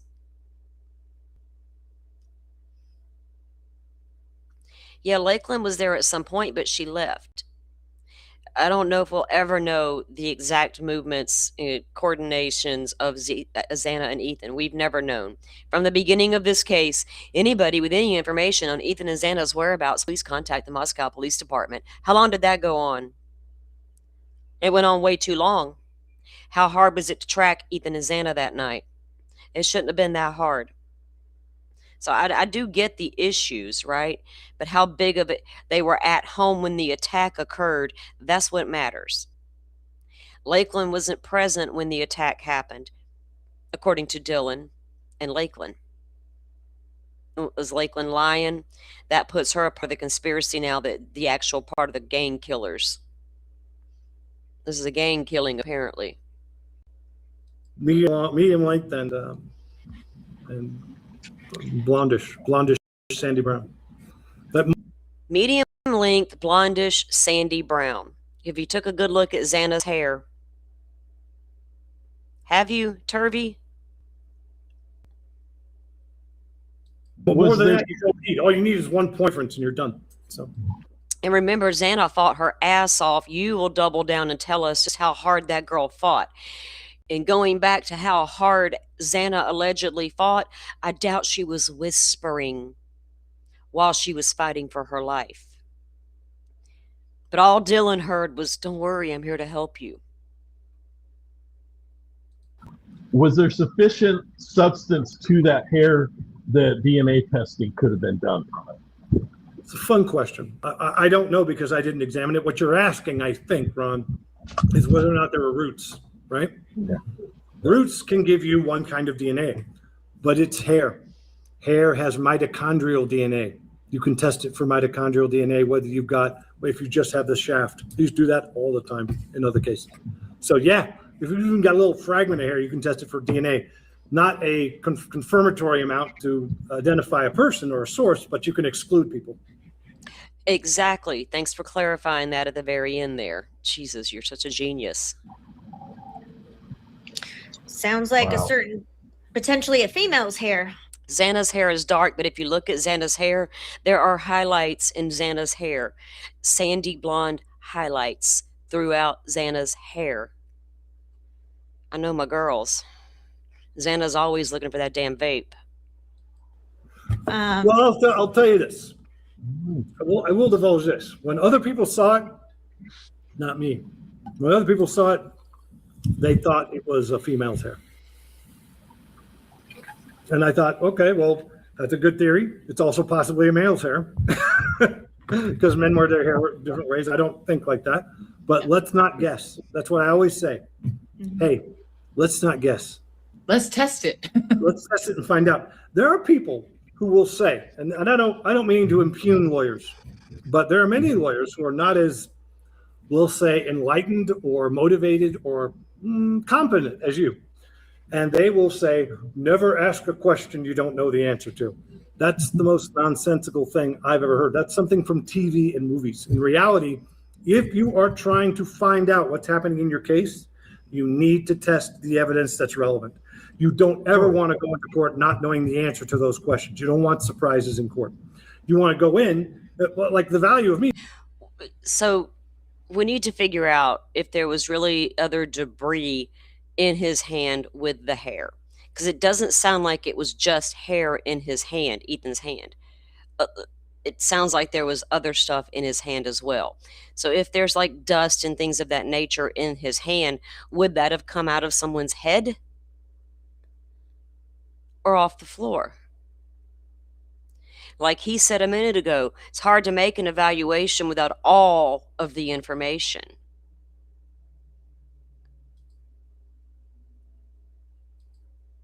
I did it again. It said, oops, it did it again. Hawkeyes, thank you for coming in and listening, and proud of you for going to school and you got everything ready. Awesome. Well, have a good day. Be safe.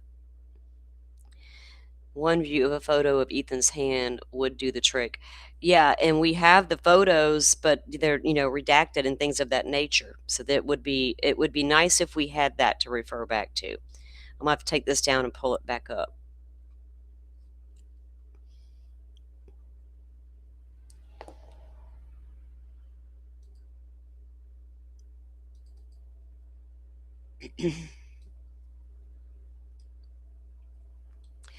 And honestly, a lot of the I would prefer to have it tested, just like I would prefer they test that hair in Delphi. Test it and be done with it.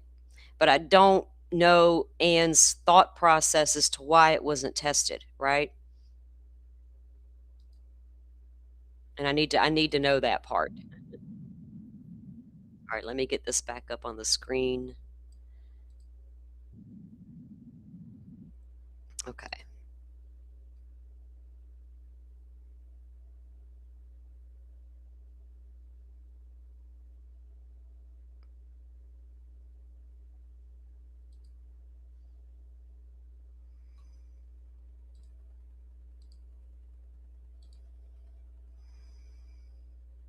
Because there was a lot more evidence than debris in Ethan's hand, right? Now, if that was exculpatory in some way, it needed to be figured out. But what if Turvey's wrong, since he didn't read that report, that hair was compared against the roommates and determined to be one of them? We don't know because we don't have that fact. We only have his word. Yes, Joy, we did see how cluttered it was under the bed. Think about it. When your kids were growing up and you go clean your room, half that shit got shoved under the bed. We all know that. You go, look, get your butt in here and clean underneath this bed, right? And then you start finding all kind of stuff. I know my grandson is bad about it.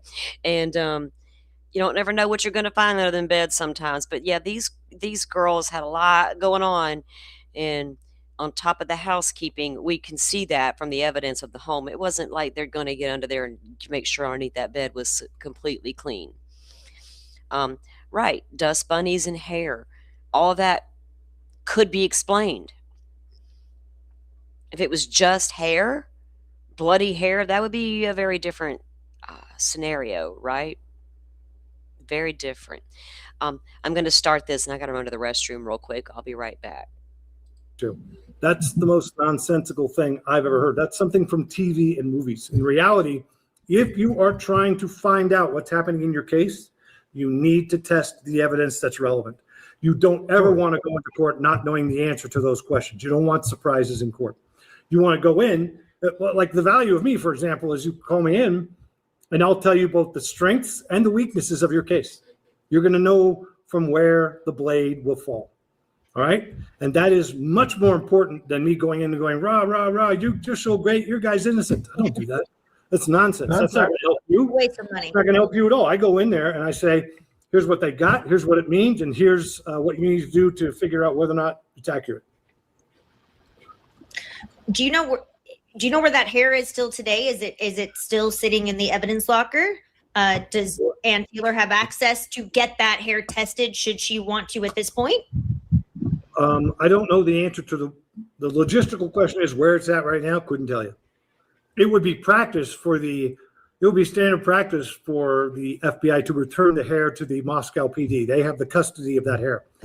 The court can demand testing at any time if they wanted to, just like the court could demand an allocution in this case, which they didn't do, which is actually required to make sure you're not having a false confession. And I want to make that point really quickly before I lose it. And that is that fully more than 25% of the cases that are worked by the Innocence Project involve innocent people confessing to crimes they didn't commit at the urgence of their attorney. Just remember that statistic. It's pretty important. I think it's important. So he says the FBI has custody of that hair. And now we know FBI is telling Moscow, give us back our records. What in the hell's going on? That you brought that up right now, in fact. Yeah. There's other hair that was also found upstairs as well. And one of those clumps of hair supposedly had bloody roots as well. Is that true? I don't know. I'm not aware of that. Okay. But I mean, there have been So there was allegedly some hair. I think it was in Maddie's room. Well, if there was, he's the crime scene guy. He has no idea what you're talking about now. Keep that in mind, Mr. Expert here. Knows this case, knows it was a staged crime scene, but he's unaware of this other hair from upstairs. I thought you said it was important to know all of the evidence. Wow. like I said, there have been tons of disclosures on this case subsequent to the plea. And once the plea occurred, my involvement was over. Okay. Yeah, and actually, He's like, okay. Well, tell him about the hair from upstairs. Enlighten him. but I think it was in Chris's book that there was hair found both next to Maddie and next to Kaylee, which one of which might have had bloody roots, and which also was not consistent with any of the people in the house or with Brian Kober. So that's not something that you saw. He's acting like he's not seen it. Why was the crime scene expert not seen it? This exculpatory evidence of a root, bloody piece of hair next to the victims upstairs in the third floor bedroom that did not match either victim or the assailant. He's unaware of it. Huh. Interesting. So, right?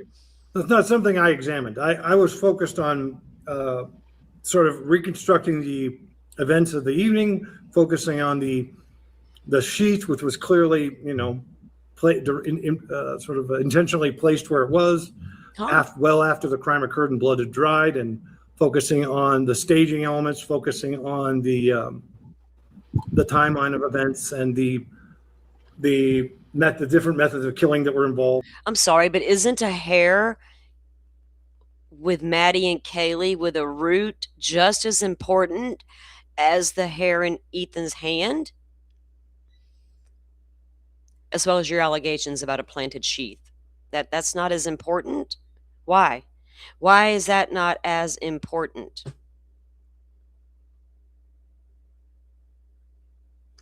He's claiming he wasn't given access to it, and that's not what he said. He's like, I don't know, haven't seen it. So now Ann Taylor's not giving him access to everything. I don't buy that. And the different weapons that were involved.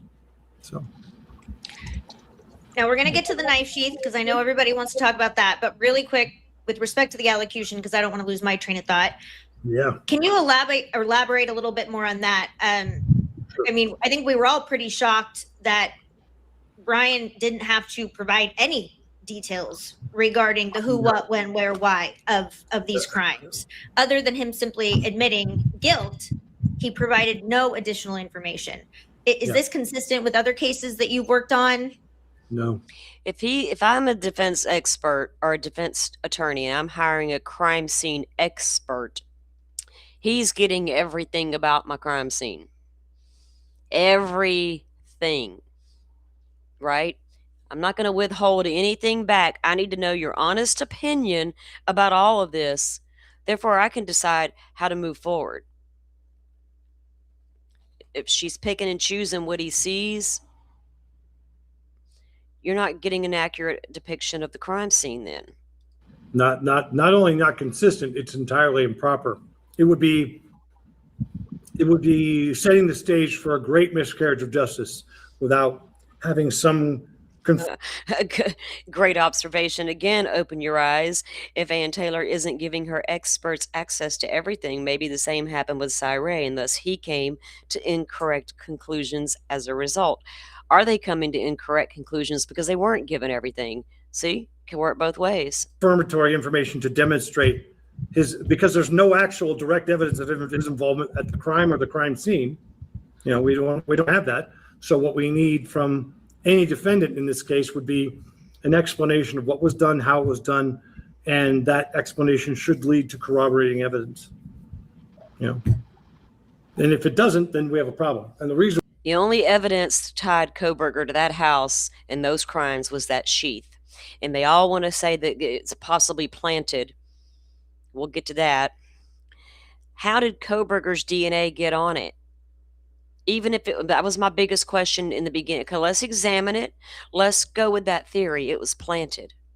How did they obtain DNA from Brian Koberger? People are like, oh, they snuck into the lab where he works and got his DNA. Or, oh, the lab where he works at the college did some work on the sheath and he accidentally transferred. It was all kind of theories as to how his So if they're going to plant a sheath, did they steal Koberger's DNA? Because they need a scapegoat, and plant it on the snap. How did they pull that off? Why Brian Koberger, of all the people in the country, why single out Brian Christopher Koberger and steal his DNA to plant on a sheath next to victims? Why would we do that to Brian Koberger? I know why, to cover up the real killers, but why Brian Koberger, a criminologist who might fight us? Why not pick out the homeless man down the road and make him the perp? If we're making evidence fit, we can do that. We could have picked out anybody's DNA and slapped on that sheath that day and planted it, right? Why Brian Koberger? why it matters is because, again, that statistic I cited, which is that, you know, almost a third of cases involve clients or defendants that are pushed to take a plea that are actually innocent because they feel like they don't have an advocate or don't have any support, and they're forced into taking these pleas because they have no advocate. Some do feel forced. I think hopefully we're past a lot of that from back in the day kind of judicial system. Hopefully we're past a lot of that. Some of it we're not. Look, the Delphi case, lots of holes there. Lots of experts kept out, lots of evidence kept out, different things. It's important to have all these done. But man, Turvey's acting as if Ann Taylor never did anything in this case. But at the time they make they accept the plea, they are alone in the world and mentally deteriorated to the point of giving up. So That's something I you three see guys this. have talked about. quite a bit is I don't even think we were aware of how many people take a guilty plea. Right? So open your eyes. What they did when they figured out, hey, we're gonna pin it on this Koberger dude. Quick, y'all run out and buy a white Elantra and ride around that house a couple of times. Let's stage that too. Right? For those reasons you just described. It's a lot. It's a lot. And that's why people like me have a job on that part of, We need to stage the white Elantra circling its prey. in that part of the criminal justice realm and the appellate realm. Now, again, I worked a case one time in Colorado, for example. A guy completely confessed to killing somebody. All right. Come to find out, that person was still alive. He got arrested. He got charged. The guy he confessed to killing was still alive. Well, it sounds like that guy might have had a mental illness. No one's going to confess to killing a person that's still alive. I automatically think there must have been something else going on in that man's poor mind, getting some help. Right? If a person is going to take a plea, then they must allocute. And that allocution requires that they give details of the crime that nobody else has so that they can be certain that they are confessing to a crime that they actually committed. Not like in, let's say, in Latin America, for example, people can people will plead guilty to crimes they didn't commit for money and serve the time for wealthy people. That happens a lot. Have you seen any cases that have been set aside after the fact or appealed or habeas corpus based on ineffective assistance of counsel for the lack of requirement of allocution? No, because again, it would not be allowed to happen. Nobody would allow that to happen. This happened. This case is replete with first times, with outlandish and bizarre occurrences that don't occur in other places. And I think we're forgetting that even though Idaho is part of the United States isn't a country of all these places that get along with the same rules and laws. It's a series of little fiefdoms where people control the narratives, where people can decide when the law gets applied and where. And it's not like we think. And I know because I work in all these, there are places I won't testify anymore. I won't testify in Mississippi, for example. I won't testify. I won't go there and work cases. There are other places I won't go in the world because I know that the justice system is not reliable or ethical. When participating, it actually makes it look like you're being reliable and ethical when they're not. So there are places I will not lend my name to. But Idaho apparently is running its own little system there that's not abiding by sort of the criminal justice norms in death penalty cases that I can tell. Idaho runs outside the norm. Have you peeked at Indiana? Just go take a little peek in. That's all it's going to take. And you've worked on, it sounds like, quite a few cases where there was either DNA or some other evidence that led to someone being exonerated, exculpatory evidence, and they're out now. Yeah, many. I worked on a case just a few months ago where my report. It's Kansas versus Julius Beasley. You can look it up. It was just 2 months ago, and I had prepared a report in that case a year ago, showing the crime scene was staged and the police had the wrong person. They arrested this homeless woman's boyfriend for stabbing her to death. And I was able to prove the crime scene was staged, the body was moved, she was killed somewhere else and dumped there, and all the elements were there for that. They didn't like that, but they also found out that other people had confessed to the crime, describing it exactly as I had in my report. And so my report, I wound up doing a second report showing that the police had gone back and tried to scrape over everybody who had given information that was exculpatory and hide video evidence and all this good stuff. They were, so the court, the DA actually, a new DA got assigned the case, read both of my new reports and was like, we can't take this to trial. He's not the guy. And they let him out. So I don't think in those terms. I think in terms of what happened. All right. And a lot of the cases I work that are appellate cases, we get people exonerated. You can go through my resume. You can see the cases I've worked where charges have been dismissed in death penalty cases or murder one cases. You can see the cases where people have been exonerated because of my testimony and that sort of thing. And you can also, you may not. Yeah, that allocution, Jet, Thompson did come out and say, well, he would, there's no guarantee he would tell us the truth. He would just lie. Well, stop lying, Bill Thompson. We don't know if Koberger would have lied or not. There are many, many, many serial killers who willingly talk. What happened in Rex Heuermann's case recently? He's agreed to talk to the behavioral unit analysis at the FBI. I'm sure they're ready for a pack of lies. I said it when Thompson made that ridiculous statement. Well, no shit, Sherlock. Of course he could lie. Thanks for reminding us. Like, I'm such a naive individual. I would have never have guessed there's a possibility he could lie. But there's also the possibility you had your tail tucked between your legs and you were running scared for whatever reason. And I'm trying to get there. But you, sir, you chickened out with Koberger. And I don't know why.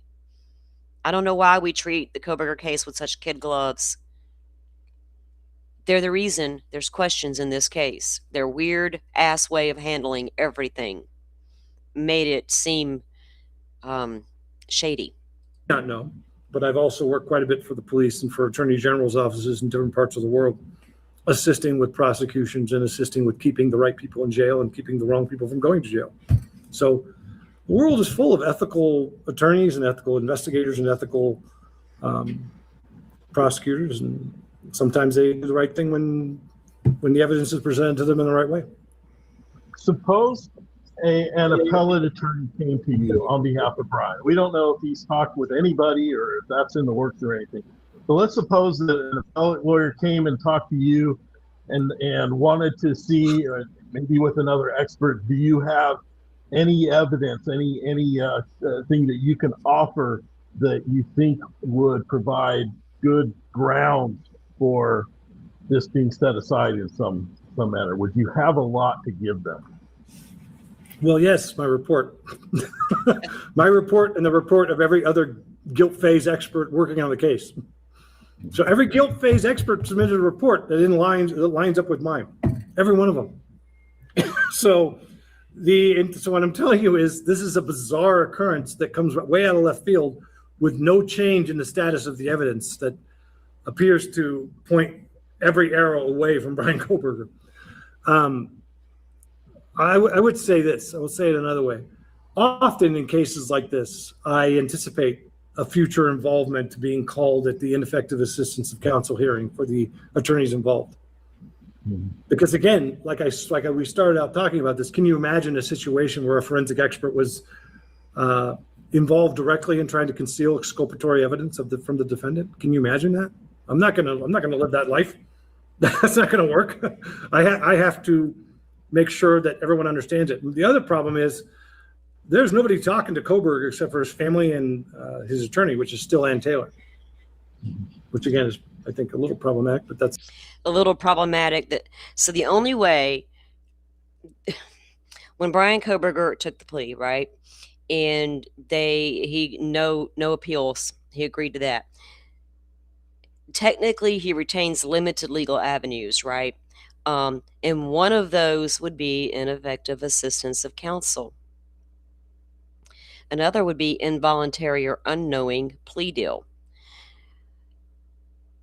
Exculpatory new evidence or prosecutorial misconduct.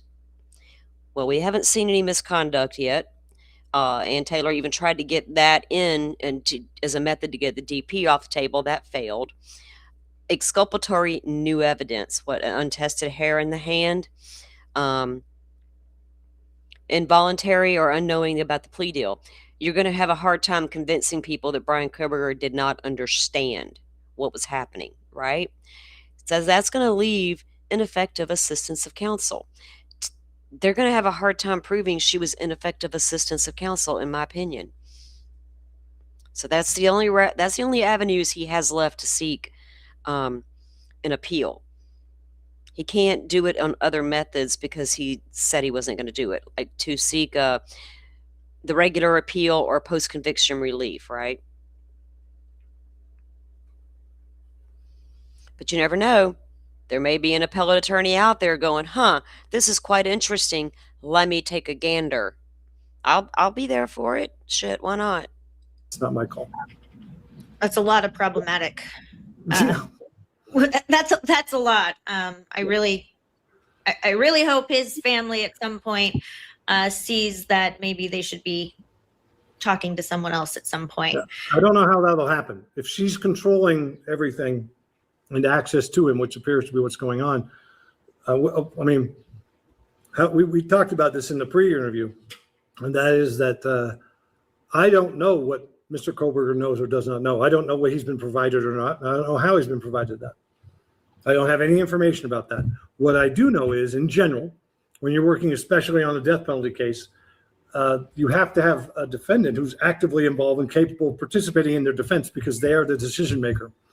In this case, what do we got? The argument was, I didn't make this argument. This was a public argument made by Ann Taylor, so it's not a secret. I think she thinks everything she says is a secret. It's not. The reality is that the argument was he had mental health issues. He was not. He was mentally infirm in a lot of different ways and had different disabilities that he was dealing with. That was her presentation to the world. If you accept that as truth, then it's difficult to see how he could participate meaningfully in his defense. See? Ann Taylor come out and did. He's got it in for her.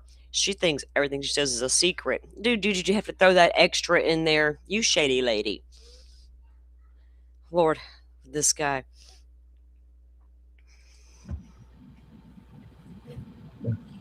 Even given all the information. What? Just to clear up, because I think you kind of already said it, but it wouldn't be standard practice for you to ever communicate within the scope of your role as an expert with Brian, but you never had communication with Brian. No, let's make this very clear. I get asked because a lot of times I get confused for a psychologist. A lot of times judges and attorneys, they confuse my role for that as a psychologist. I had a report today that the client wanted me to write about the psychological impact of X, Y, and Z. And I'm like, I'm not doing that. I'm not a psychologist. You hire a psychologist for that. Stay in your lane. I don't talk to defendants unless I absolutely have to. I've done it maybe in 30 years. I've done it maybe 8 times, maybe.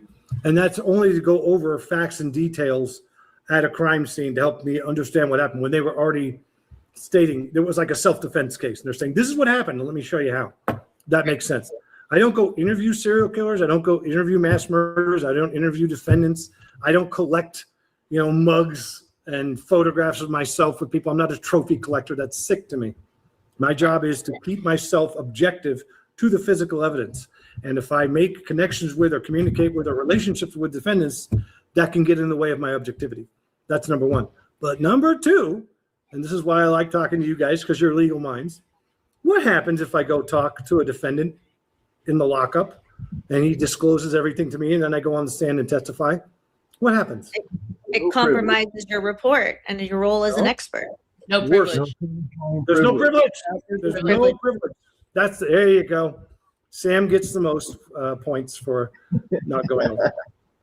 And didn't I think when we talked at the pregame, didn't Ann want you to go talk to him by yourself? Like not even necessarily in her presence? Yeah, I would assume it would be in her presence or with the investigator or something, but multiple times I was asked if I wanted to meet with him and I explicitly said no. I don't do that. That's not what I do. Well, I don't blame him. There was no reason to meet with Koberger. What, to get his side of the story? Well, I was out driving around looking at moon and stars. I was nowhere near that house.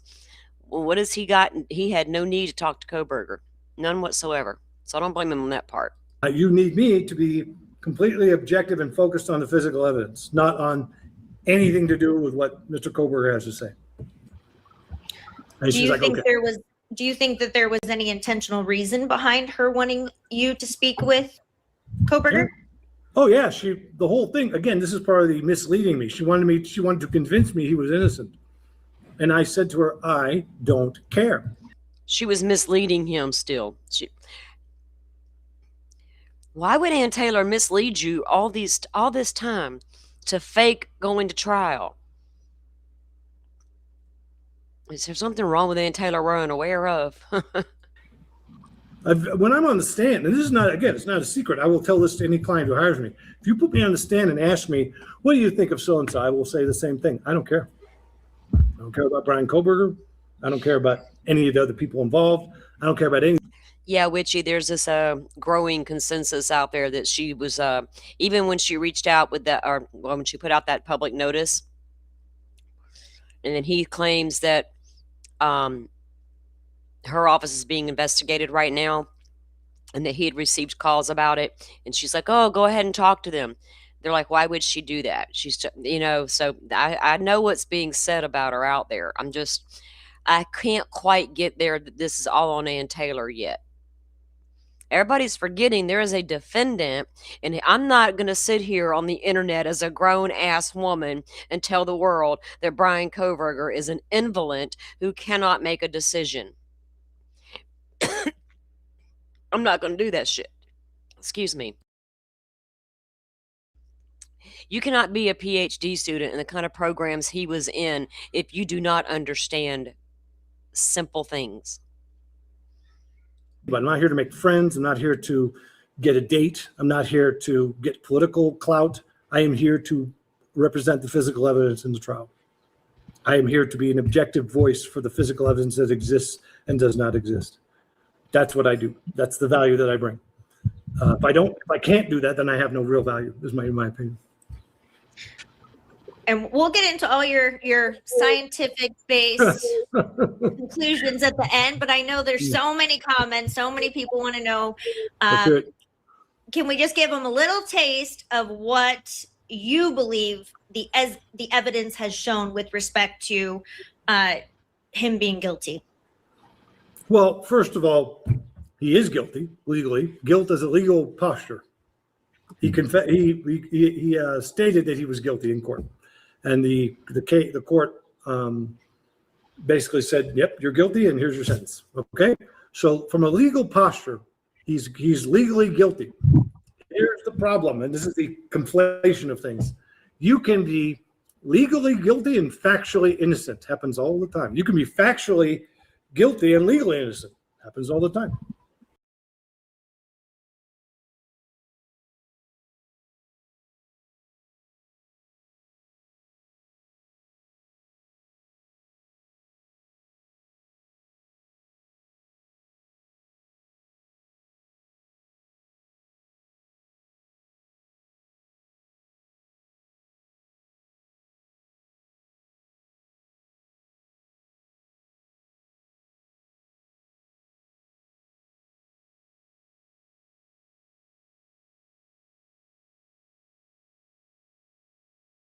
Look, I was on mute and didn't know it.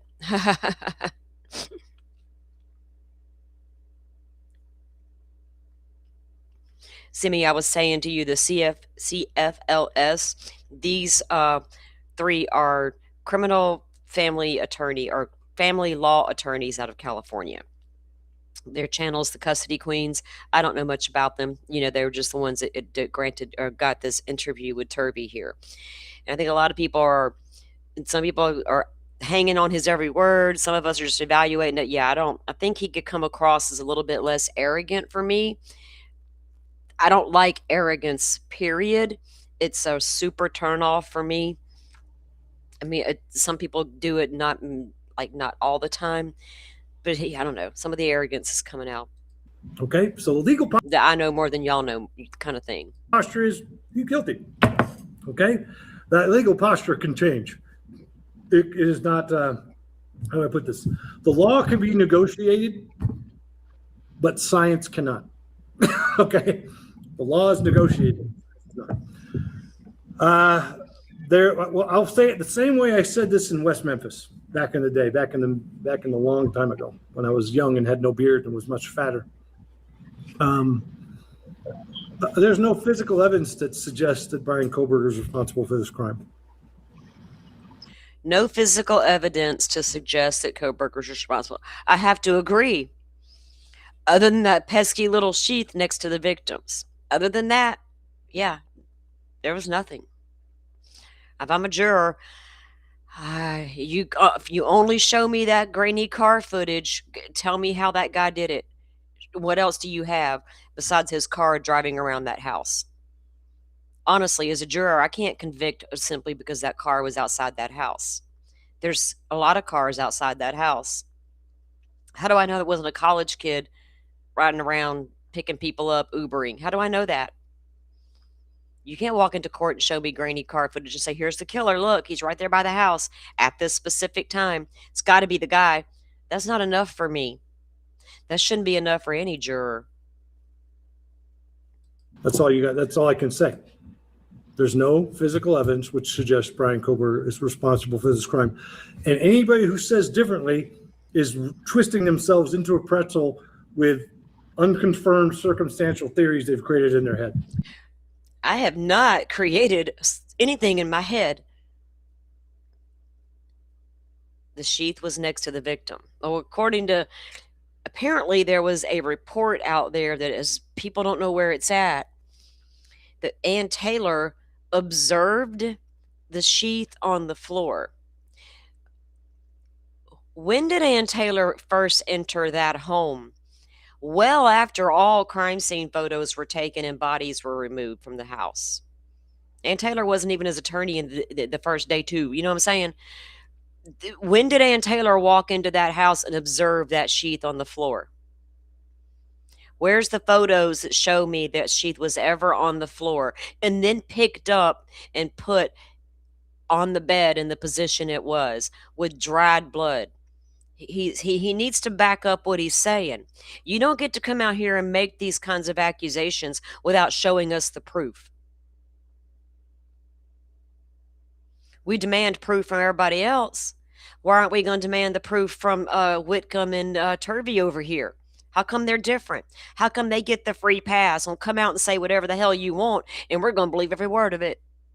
And by God, grant Koberger a new trial based on what Turvey said alone. I need more. And by the way, that's why the prosecution was very clearly interested in making the deal. Yeah. Doesn't explain why the defense made the deal. Nope. Doesn't matter. See, they're all stumped on why the defense would make this deal. They cannot wrap their head around Brian Koberger made that decision. Poor Koberger. They all coddle him. He don't know what's going on in the world. We got to stroke his head and say it's going to be okay. We're going to get you out of there.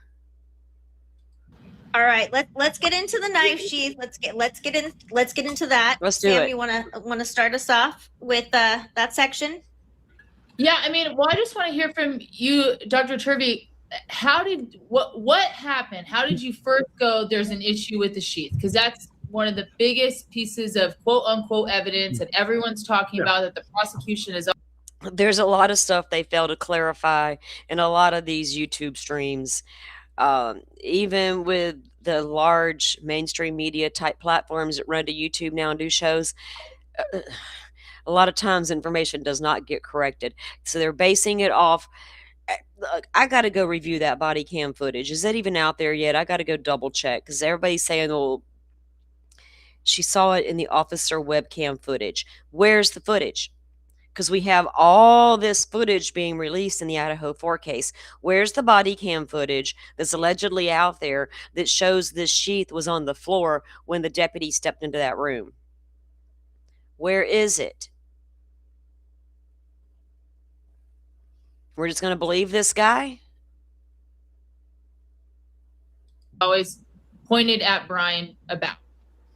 Yeah, well, I mean, there's quite a few problems. And the first one is its placement. It is very clearly underneath one of the victim's thighs, sticking out, covered by a comforter, and very evident when you look at it in the photographs. It's hard to miss. But the problem is the knife sheath itself is clean, for lack of a better word. It's not been used. So that's the first thing. There's no usage. It's not like somebody wore it on their belt and not like somebody scratched it or pulled things in. He bought it back in March, and I don't think he used it a lot. Did you not see the records, the purchase records of the sheath that Brian Koberger bought and had it sent to his home in Pennsylvania several months before traveling down to WSU to start school? Yeah, it was not used a lot at all until that one night. It was practiced with. He stood there in the living room like cowabunga style, practicing his moves, and thought As a criminology major, he had all of his DNA off that sheath. Just imagine how he beat himself in the head when he realized, as he's trying to get rid of his murder suit, where the fuck's my sheath? Oh my God. I know he started beating himself in the head and probably calling himself all kind of names. You stupid idiot. Where's your knife? Sheath. That. Maybe Mother can help me figure it out tomorrow morning when I drive back over there and see if I can find it. Now, I pull the knife in and out of it. It's pristine, other than a couple little areas of flecks of blood. So that's the first problem. One, it's placed. They haven't ruled on it in that way, Witchy. The family doesn't want gory crime scene photos out there unredacted, but stop it. Crime scene photos come out in all cases, and they should be redacted. I'm not going to give Idaho 4 a pass on not releasing evidence because the family don't want to see it. Put it out there with redactions. I know, I'm aware of all of that's going on. The location, you can't drop it and find it in that spot.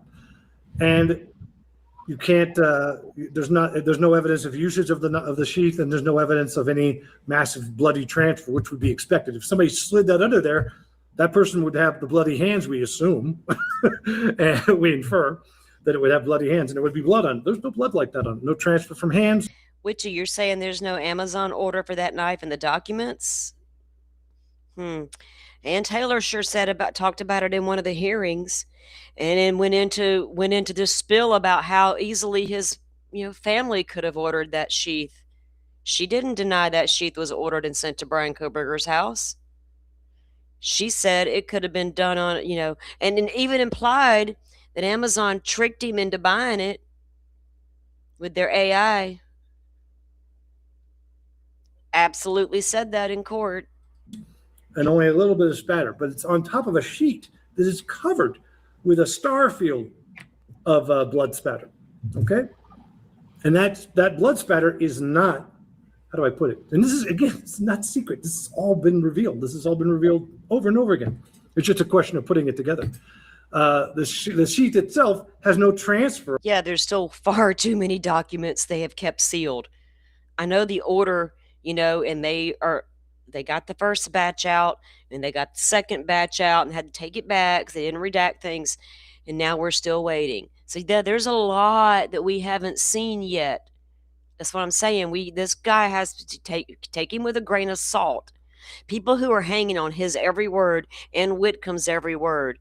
When I'm telling you, not all these pro-burgers are stupid. There's a couple that are smart and that know this case inside and out. They just do. And they are seeing the problems between these guys' statements. Okay. So go take everything with a grain of salt and go watch other streams about it. Don't just take my word. The way I feel ain't gonna be the way another streamer feels. Trust me, I know, right? We're on opposite sides of the fence, and that's quite all right. But do I go review them on occasion? Yes, I do. Checks and balances. Keep my mind open. I don't ever want tunnel vision. I tried hard to get behind other theories in this case, and they all fell flat. Every single one of them. From that blood on the sheet to the top of the sheath as it slid into that position. And none of those transfers are smeared, which means it happened after the blood dried. You got to put yourself in Koberger's mind when you walk in that room. Do you think why would there be smear marks from the sheath? If he took the knife out and I don't even know why he would put it on the bed. Honestly, I don't know why. Maybe he did not have on coveralls after all to stick that sheath right back into the pocket. That was stupid. Koberger has beat himself up over this sheath.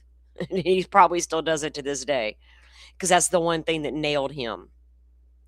I don't understand how it got on the bed in the way it did either, but his explanation's not cutting it either. I don't know why Koberger would take it out and just lay it on the bed. You know what I mean? I don't know why. That was the stupidest thing that guy could have done that night. But thankfully, he did it. That's the first set of problems we got. The second thing is it was originally observed to be on the floor by Taylor at the crime scene, all right? Much later on. And then finally, of course, after I'd written my report, we had done a very good job was done of going through some chain of custodies, and I was given this chain of custody. Said, Turvey, what do you think? Because we think it's a problem, but maybe you have a different opinion because you're a forensic scientist and we're not. Maybe you have a different opinion because you're a forensic scientist. Well, a lot of people have weighed in on your accusation, and they're saying you're not quite right about this. So I'm just saying, I've listened to other legal experts talk about this very issue, and they're like, no, Turvey's falling short on that. It wasn't going to be that big of a deal. And I'm like, this chain of custody has been falsified. Of course, chain of custody is a huge deal. Don't get me wrong. But in this particular case, apparently it wasn't as big of a deal as he wants to make it. I don't know why he's doing that. People go to jail for that. People get put on leave, investigated, fired, and then criminally investigated and go to jail for that. So Not in Idaho. It's pretty, not in Idaho, apparently it's no big deal. their own rules. Well, anytime you have an attorney or a police officer telling you that chain of custody is no big deal, that to me is a red flag that suggests you should look at every one of their cases to see whether or not they've been falsifying chain of custody. What? Because a lot of agencies put up with it. A lot of agencies put up with falsifying. Yeah, we look at Tucson. We know what a lot of agencies are willing to put up with. Turvey, my goodness. Agencies will just ignore when a chain of custody has been falsified. Yeah, and of course, the law enforcement there said there was no problem with the chain of custody. But what I think I've seen as an explanation given was, yes, there's the handwritten chain of custody, which may have been done after the fact or put on there, but there's also these barcodes. Was there an electronically kept chain of custody? That's BS. So ignorant, I can't even respond. Oh my God, it's so bad. It really He must be the only one that thinks that's so bad, because I literally have watched pro burgers come out and dispute what you're saying here, including a very, very big attorney on Twitter who's always went to bat for Brian Kohberger. First thing she tweeted was this stuff right here about the chain of custody and how Turvey was wrong, which shocked me coming from her. I'll say it. I was like, oh, she tweeted that. So go ahead and laugh, sir. Really, whoever is saying that has no idea what a chain of custody is and what the barcodes are for. The barcodes are for locating the item on the shelf. It has nothing to do with the chain of custody. A chain of custody is about who's handled the evidence, who's opened it and closed it, who's received it, who's transported it, so that you can determine whether or not the evidence has been tampered with or altered or inappropriately, and therefore who's responsible. If you go through and have one person exactly open your eyes, that's what did it. From that to me was just the strangest reaction. You know, instead of, if you want to educate the public, fine, do so. But that weird laughter, like they're all just, that makes it sound like the whole entire case in Idaho was a fucking joke. The victims were trampled on for all these years for no reason and dragged through the mud. To this, it's still happening. Families slap them all in the face. Turvey's over here laughing about all of it. It's all a big joke to Turvey. Just create one for everybody. That's not everybody. It's like the same as signing an affidavit. It's a sworn document saying, I am receiving this. Why don't you and Chris Whitcomb come out and show us all the proof y'all have of this very, very fraudulent chain of custody you talk so highly of? Where's proof? I'm hearing that the Chris Whitcomb even made statements like, oh, that was too much to put in my book, so I didn't put that part in. Or I'll tell you about it, but I won't put the actual proof in because it's too much. You can't add a few extra pages. They took 25 out, remember? So you had an extra 25 you could have worked with, sir. The devil's in the details. I opened it, I examined it, and there's going to be a report, and then I'm giving it back. And then somebody else comes and checks it out. You know, it's a bit. So the idea of the barcode thing, that's somebody anybody who's talking about the barcodes as being a chain of custody, they are a functional illiterate when it comes to forensic science and evidence, custody of evidence. Functional illiterate. That's even some attorneys. I was watching a podcast, I think last night, and they're I think they were PI attorneys, but one was actually a DA for a long time, and now he's a criminal defense. And he was completely trying to downplay the chain of custody and how it really wasn't that big deal. And even if it was, there was a broken chain of custody, it very likely would not have even impacted the outcome. But Sam and I were not talking. with him as an attorney, it wouldn't have. For sure. And what if it would have? So everybody should take note of who that guy was and never hire him for anything. Terrible. I had to unsubscribe. Terrible. There's a lot of ignorance on this issue, but any basic textbook on forensic science explains this very clearly.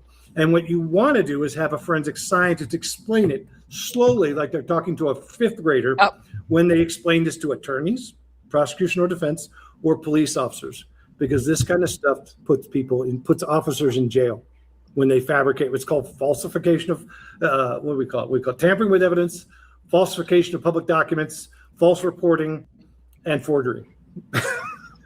Can you think of any legitimate circumstance where the chain of custody, as it appeared in this, written by one person, same handwriting, would be legitimate, or would be there would be a good explanation? No, you can't vouch for somebody else. Let's do it this way. Let's say it this way. We're going to do a drug test of me, and we're going to take those drug tests and put it into a bag, and then I'm going to hand it to I'll hand it to one of you, and you'll receive it. Then you hand it to somebody else, and you'll receive it. And you'll hand it to somebody else, and they'll receive it. And then it'll be at the lab and be tested. Okay? But then we forgot to do it. So let's just have me go and do it all, do the whole chain of custody and sign your names on everything. And then we're going to go into court and say this is a legitimate chain of custody for all the people that examined it, and it vouches for everyone. Is that legitimate? Would you trust that? No. Exactly. You're trying to recreate history. Well, remember, there was I actually, in response to sort of Ann Taylor's bizarre claims, I posted a couple of articles related to this very issue where law enforcement officers had been fired for falsifying chain of custody. But there was there's a bigger one. There was I can't remember if it was Austin, Texas, or Dallas, Fort Worth, but one of the Texas Department of Public Safety crime labs, they had a huge DNA scandal, a series of them between 2000 and 2008 that got their DNA lab shut down. And one of the things they did was they brought in a new admin, and her job was to go through and make sure all the evidence lined up and was secure and safe and where it was supposed to be, right? The barcodes. Can we find it? Can we find it in the evidence custody, the evidence locker? Well, she didn't have chain of custody for a bunch of the items of DNA. So she just went around and fabricated them and asked people about them. She got fired for that. She got fired when that came out. All right? Because it is an illegitimate, unethical, incompetent, and fraudulent scientific process. You're trying to bolster the credibility and reliability of a piece of evidence by fabricating all the names and signing it yourself. And when you do that, put your job at risk. Would the prosecution have been able to rehabilitate that by bringing in all the people whose names allegedly appeared on that? To say, that's the argument, right? That I think is their posture. That we'll just bring in people and have them testify about that they actually did do it. That would work potentially, except one, I think the defense would have a huge problem with that because you really can't know whether or not these people are telling the truth well after the fact. But two, not every examination that was known to be done on that sheet was a part of the chain of custody. Oh boy. It was missing. It was missing some of the examinations. Wow. Yeah. In Chris's book, he indicates that there was a period of time it was missing too, which is even more concerning. So Whitcomb and you are saying there's missing time as far as this sheet's concerned. The sheet went to ISP, Idaho State Police Lab. And from there it went to Othram. And from Othram to FBI. Wonder where it was for a while. It was just out there floating around.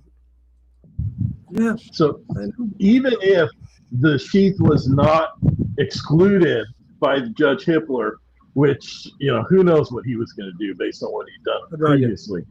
But there still would have been a huge reasonable doubt there for the jury on whether the sheath had been tampered with or could have been tampered with. That's exactly right. Mm-hmm. Yeah, and Ron, I think that's a good point because I know that everyone brings up the chain of custody, and some people are saying it's not an issue, but when you're looking at the admission, So who does he think planted the sheath? You know, it's one thing to come out and say, "Oh, well, we believe this sheath could have been planted." What exactly is your allegation?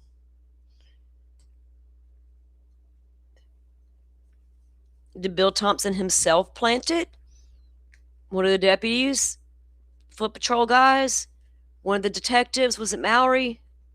Who put it there? Was it one of the surviving roommates? What are we doing? Who put it there? We need to know. ability of potential evidence at trial, it certainly is an issue. What a judge would do with it may be a different thing, whether you'd agree with that or not, but it's still a very important issue because if it is excluded, then you can't even talk about that at all. It's out. Or the little piece of DNA in the clasp. Here's the point. The people who are saying that are people who've already decided what they want to be true or what not to be true. But let's ask ourselves a basic question. It's like saying physical evidence isn't important or necessary. If that's true, then why do we have crime labs? Why do we bother to train people to collect evidence? Why do we bother to train people to test evidence? Why do we have a whole realm of the criminal justice system dedicated to forensic science and the interpretation of forensic evidence? Why is that important? And more importantly, why is the chain of custody right on the outside of the bag? Why is it right there for everyone to see? And why are we bothering to do the signatures? Why does that matter? Because it's super important for reliability and for admissibility. It's super important. And pretending it's not when you do that, it kind of shows your cards a little bit. Shows your cards. Shows who you really are as a criminal justice professional or even as a commentator. That you've already decided and you don't want to hear it. And this chain of custody issue with the sheath. Right. So the real killers somehow were able to get Koberger's DNA to put on this sheath to plant? Or did the cops decide to steal Koberger's DNA and put it on their plant, the sheath they found at the scene? So that doesn't make any sense. The real perpetrators put it there, or the state planted both things are true in Koberger minds, that the sheath was planted by the real killer. Well, then who put the DNA on it? They explained that part? The real killer do that, or did the state do that? See, we're putting a whole lot of extra into this conspiracy theory now. Right? Tell me how that happened, and I'll go down that rabbit hole with you, but first you better come with more than that. This was something that you were bringing to Ann Taylor's attention right about the time the plea came down, right? Yeah. Well, it was brought to my attention, and then it was asked to me as a question, and I answered the question, and then I was given the assignment of going and looking at all the change of custody for all other important. And what point was that, though, when it was brought to your attention, Dr. Turvey? At what point, roughly, was that at? Well, I don't know when everybody else knew, but it was a question that arose at some point. I couldn't tell you when, but it was brought to my attention about a week prior, and then I was given the task of running down change of custody on other items. And again, so that's not a secret. I'm assuming you shared your conclusions based on your research. I'm assuming you shared those with Ms. Taylor. For sure. And you didn't even really have a chance to finish those tasks by the time he pled guilty, right? Well, I can't answer that. Okay. I completed a lot. Let's put it this way: I completed a lot of tasks. Okay. What were there other items of evidence that there were chain of custody issues that you did find? I think that's a question that needs to be answered later. I can only discuss what's publicly disclosed. Okay. You can't answer that question now because it hasn't been publicly disclosed, because Idaho won't unseal the documents. So you're saying there were other issues with chain of custody? There's no other evidence besides phone data and grainy car footage. So what else?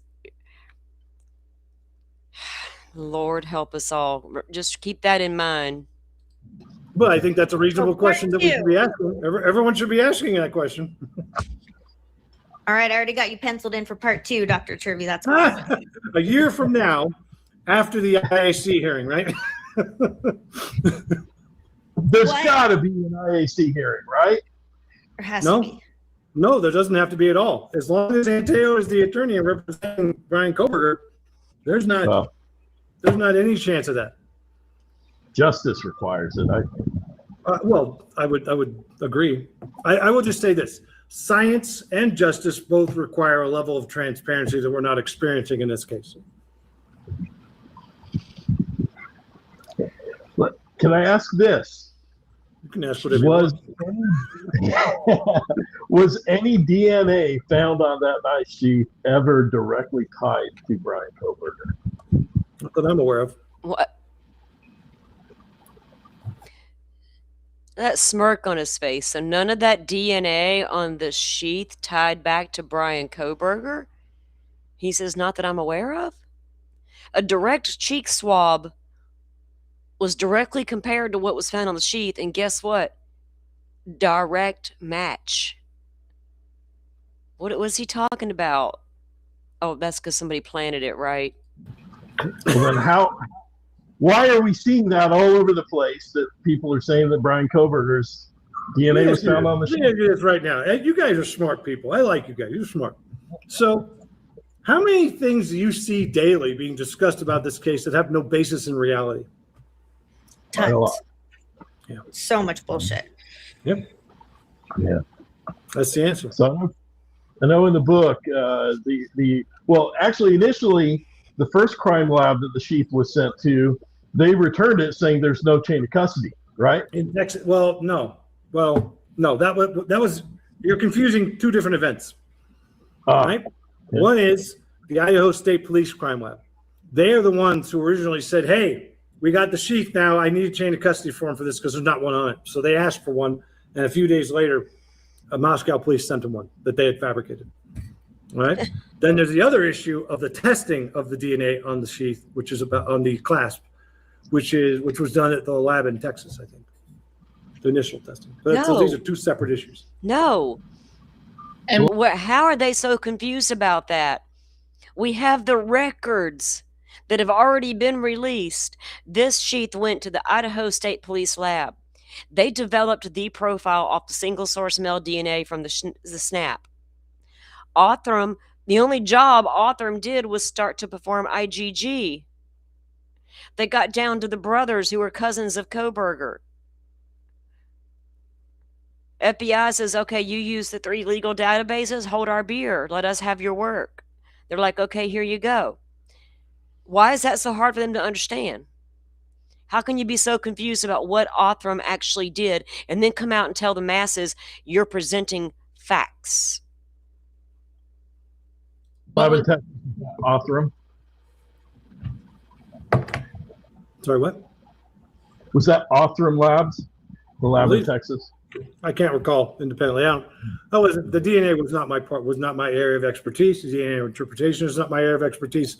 What I know is that at the Franks hearing, pretty much everyone agreed that the DNA that they found was an investigative lead and not sufficient to make an identification. No, you're misconstruing. Oh, Lord, the word salad coming out of your mouth as you sip your drink. What is in there? They had whole hearings about it. IgG was a tip. They were never going to walk into court and say it. They didn't use IgG to identify the killer. They had to get a direct comparison swab. He is so confused. He's trying to confuse them on what actually occurred with Othram Labs. Yeah, I know that in the book, in Whitcomb's book, Chris's book, he indicated that the FBI essentially gave Brian Koberger's name to local law enforcement as a tip, so that it's as strong as they can get. Do you have any information about that, or did he get that from others? That's something you'd have to ask the FBI about. I don't. Whitcomb should know it's about the IgG. You should know that, little Proberger team over here. know all the facts. You know your guy is so innocent. You don't know some of the facts. And I'm so concerned about that. I mean, I think that answers the question. That everybody who testified at the Franks hearing did not perceive this as a nail in the coffin. They perceived it as an investigative lead that should be followed up on. But then, cameras start rolling and people get in front of the camera and a microphone gets stuck in their face and they don't want to look like a slapped ass. So they start saying stuff. They actually had here. Oh my God. It's all in the court documents. There was hearings about it. Well, this guy, I've got questions now. You try to give somebody the benefit of the doubt and be open-minded to what they got to say, and they want to act so silly about this kind of information. It's no. That should be a red flag to a lot of people. I'm more than happy to look like a slapped ass, by the way. Sure you are. Well, I can tell you, Dr. Turvey, this case, it needed you. It needed Chris. It needed you to speak out. I can tell you as 3 attorneys sitting here, it is wild to me how few professionals have actually spoken out about how badly this case has been screwed up. I've thought about that a lot. I'm glad you brought that up because I've thought about it a lot. There's nothing remarkable about what I'm doing in this case. Given my 30 years of experience with other cases, I'm just doing it the same way I do all my cases. Following the law, making sure that grading material is disclosed, making sure that testing occurs that should occur, giving good advice to make sure that everybody's rights are protected. My real question is, why are so many other people frightened and not speaking up? And the reason why, in my opinion, is that they're compromised by money, or 2, they get a little close to something that they've never been close to before, a little power, a little celebrity, a little something, and they get excited and they just run amok. They start doing things that are against their nature. Who's he talking about? Himself and Whitcomb? Because nobody else, what does he want people to say? You want the other experts on the defense team to come out and talk? Well, form a fucking YouTube. You got a YouTube channel. Get them on over there and talk about it. Ask them why. Who's afraid? It's putting a lot out there. You know what I mean? It's putting a lot out there. And I'm used to being somebody who is not popular. I'm not interested in being popular. I'm not interested in making friends, and I'm preserving my professional integrity for my other cases. That's what I do. When I'm thinking about I have more than once dumped myself. He's reserving his professional integrity for his other cases. What?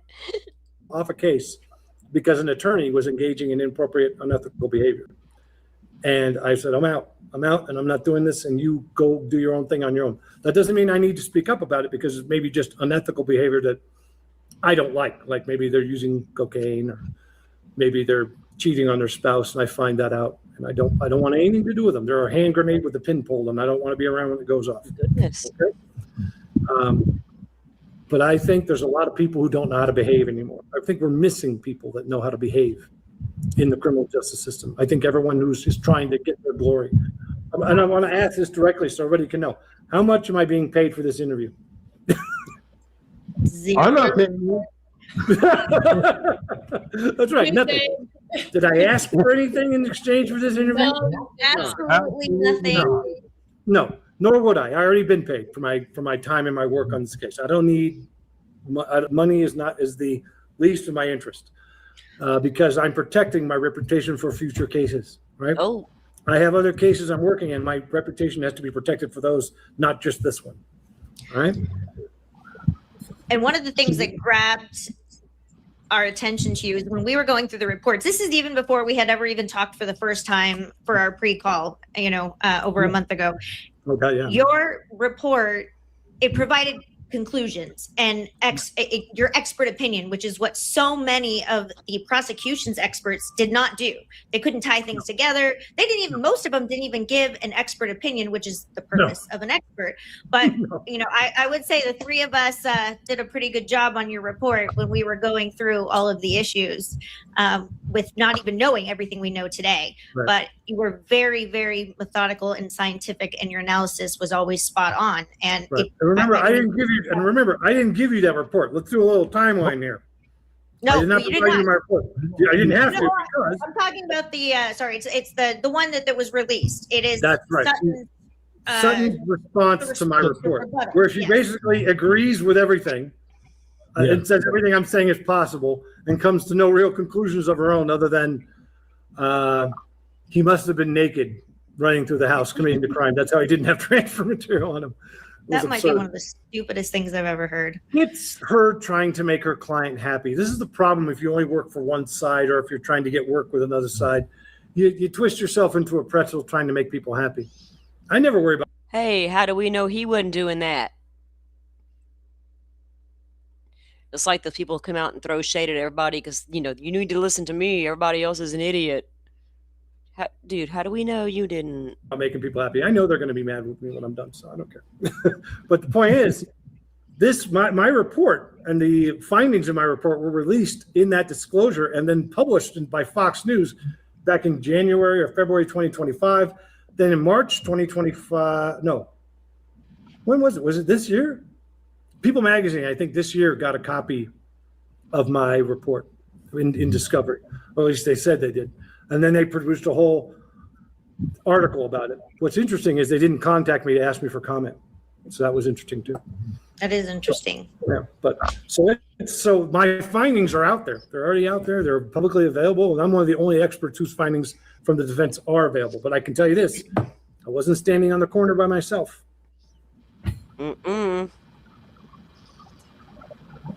What were your biggest problems with Dr. Sutton's report and at least the few conclusions that she had in it? So he wasn't on the corner all by himself, meaning there were other experts who believed like he believed. On the defense team?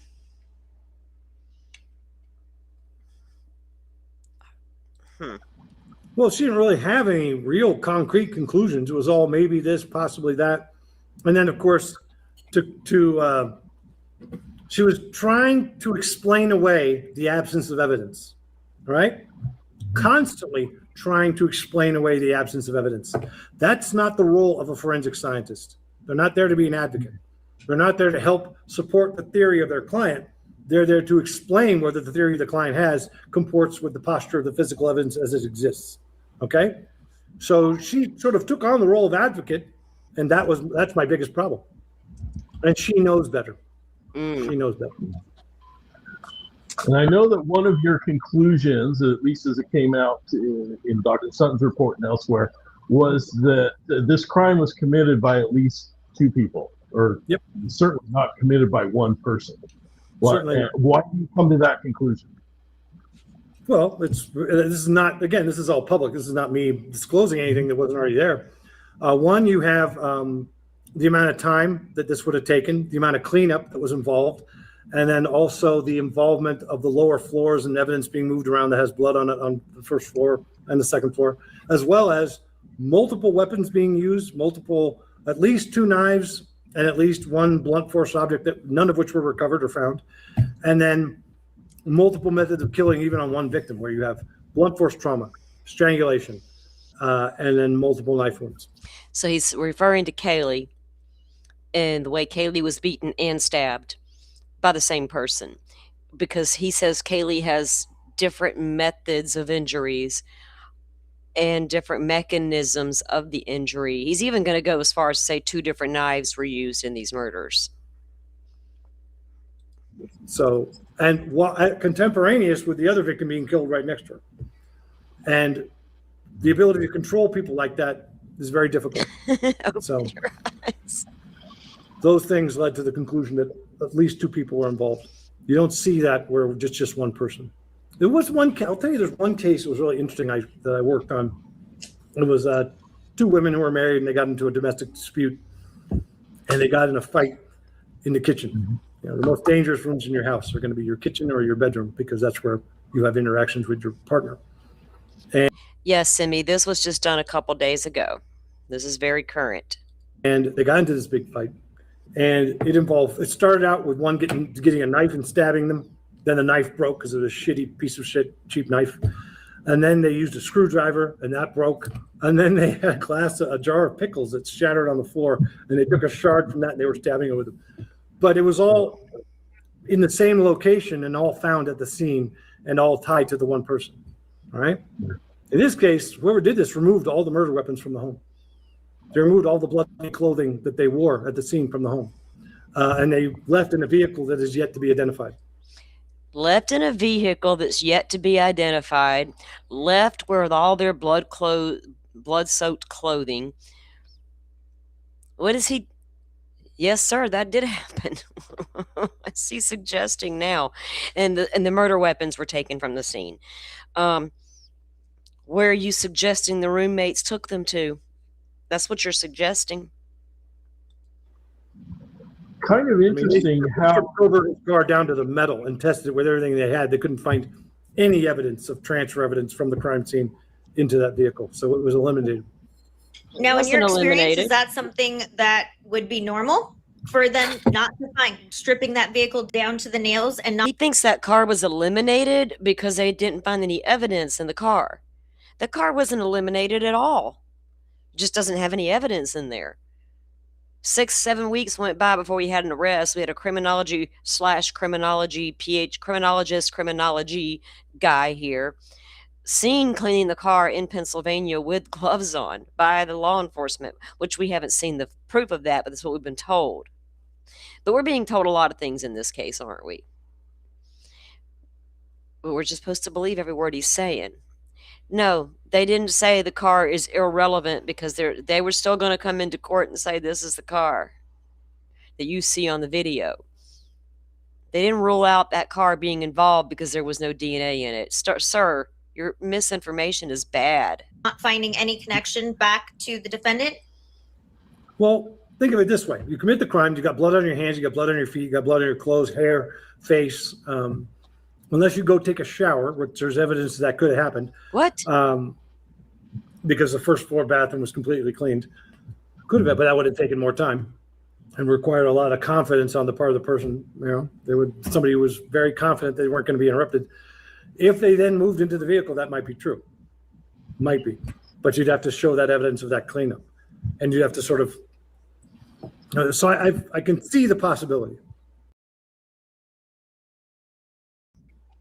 If the person spent that time in the house cleaning up, which there's evidence there was time spent cleaning up in that bathroom with these clothes and with the removal of items and objects from the first floor bathroom.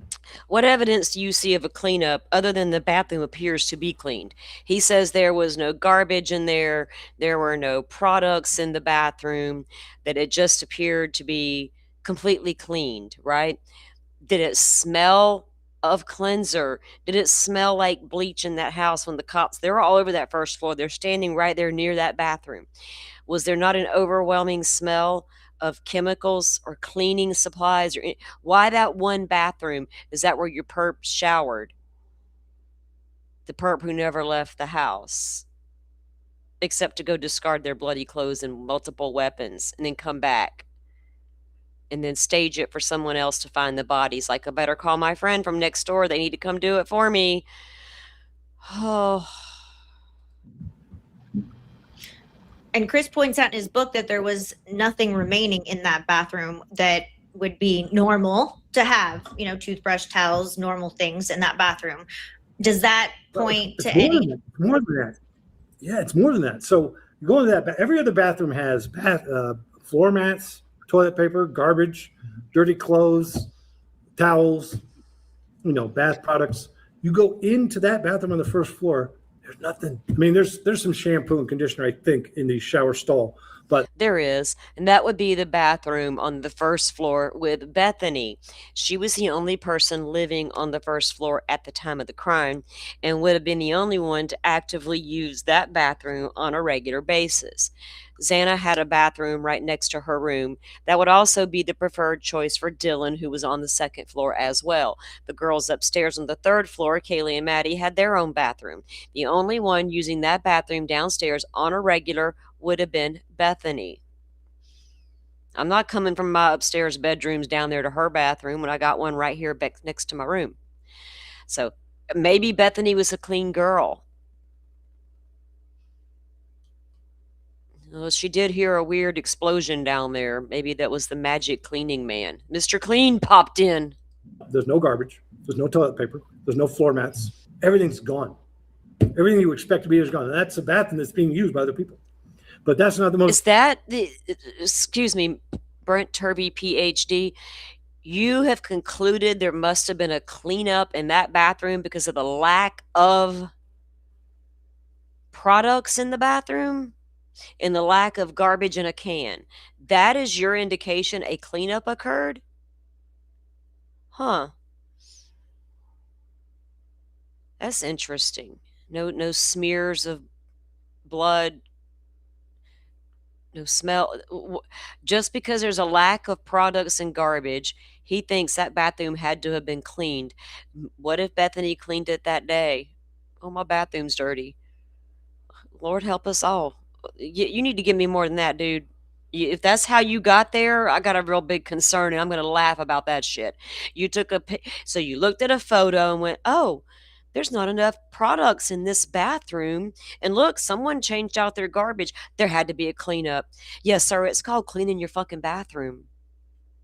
Important. That's important, but then you add that to the fact that there's a bracelet found on the floor in the bedroom to the right. You walk into that bedroom, you walk into that house on that with a stairway to the left and the bathroom in front, and there's a bedroom to the right.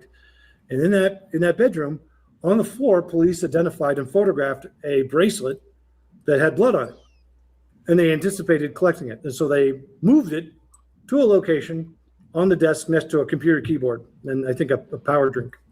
Well, that item was left there, was photographed days later by another crime scene investigator still in that location, never collected. Not on the evidence. Okay, so the spare bedroom is down there on the first floor with Bethany. As soon as you walk in the front door of the house, it's to the right. It's where the golf clubs were at. Whitcomb had a different take on about that bracelet. They both had a different take on it. Hold on. I think that, let's see, what did Whitcomb say over on Birdie's channel? The bracelet in the floor from the spare bedroom in the middle of the floor.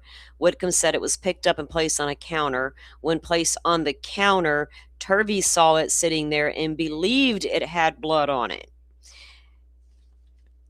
No test, no evidence there was actual blood on it, according to Whitcomb.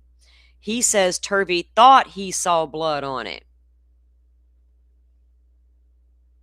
List. How is that even So possible? never tested then. Timestamp for that would be 6:41 over on Birdie's interview with Whitcomb, by the way. Aired April 26th. Too. Never collected, never tested, never even sourced. Well, how is that possible? I mean, the problem we have is we have a movie and TV idea of how crime scenes are processed. All right. If you watch the body cams in this video, it's very instructive on this case. And these are, again, they've all been released. And what it shows is people that are traumatized, people that are upset, people that are excited, making judgments and making statements that are unsupported. I think first officer at the scene said, I think it's a murder-suicide. Looks like he killed her and he died, that kind of stuff. People say and do things. They decide what the narrative is, and then they start collecting evidence that supports and reinforces that narrative because that's what they're looking for. Guys, I'm going to let the puppy out real quick, and I'm going to sit out there for a second with her, and I'll join you guys in chat while we're listening. But I'll be there. For. And once you do that, you're off the plot. All right? You're gone. You're done. You don't really have any idea what's going on. It happens all the time. I work cases where I'm looking at a group of people standing around talking to the police, and their feet are all covered with blood and blood spatter, and there's a murder weapon in the corner, and the officer never once collects their clothing or even notices the murder weapon because they're excited. Remember, these guys are not experienced homicide investigators. This is not what they do. Everybody there is brand new. They're new to the world of homicide, let alone mass homicide. How does it happen? Inexperience, lack of training, too much adrenaline. Would it have been customary to leave the bracelet where it is and then it be collected without even moving it to the desk? I mean, that seems to be more logical. Yeah. Somebody got excited and distracted. You would leave it there, take a photo in situ, then you put maybe a ruler down to give it a size, take a picture of that. Then you put an evidence placard down, give it a number, and log that in, take a picture of that. And then you take close, medium, and long-range shots of each item of evidence so that the purpose of it, purpose of doing crime scene investigation and documentation like this is so that you can take any piece of evidence that you found at the crime scene and put it right back in the crime scene where you found it. If you can't do that with every item of evidence that you've collected, then you have been negligent. Your job is to collect the evidence and document it in such a way that you can put it right back where you found it, to the inch. It's not that hard. It just takes time. Were there other items of evidence found in like the spare bedroom that weren't tested or appeared to have just been left? There was a crock on the second floor bathroom that appeared to have bloody material on it that was documented but never collected. One shoe, one crock. And I'm That, by the way, was the bathroom with the washer and dryer in it. interesting. Now, So assuming to your knowledge, Anne knew about these things as well, that they weren't the bracelet being lost. Yes. And I know it sounds remedial asking that, but this is what people always want to say. Well, she didn't know, or this wasn't known to the defense. And I'll give her more credit than you're willing to. She knew better than me most of the stuff that was problematic. That's one of the reasons why she had my respect throughout my examination. She had a encyclopedic knowledge of the case, back and forth. So any claims of ignorance at this late date she knew more than me, because she was also, I was giving her my findings, which again, all widely reported, but she was also getting findings from her other experts. And I wasn't getting it. By the way, I was not receiving that. I was not getting it because that was not my role. My role was not to evaluate the work of other defense experts. Now, I know a lot of people want to comment that, oh, she was just saving that for trial. I don't believe that to be the case, but can you potentially elaborate if that is customary to not challenge the issues pre-trial and just quote unquote save it for trial? Well, I'll respond in general without trying to get inside her head, because she obviously did not want to go to trial. That's not a secret either. She made the deal. Without getting in her head, I'll just say in general, absolutely. There are times when it is an attorney makes a tactical decision not to disclose something, but hope that it gets revealed on the stand. There are also times when you're barred from saying certain things and you kind of got to wait for the door to be open so that you can address issues. So I would say it another way.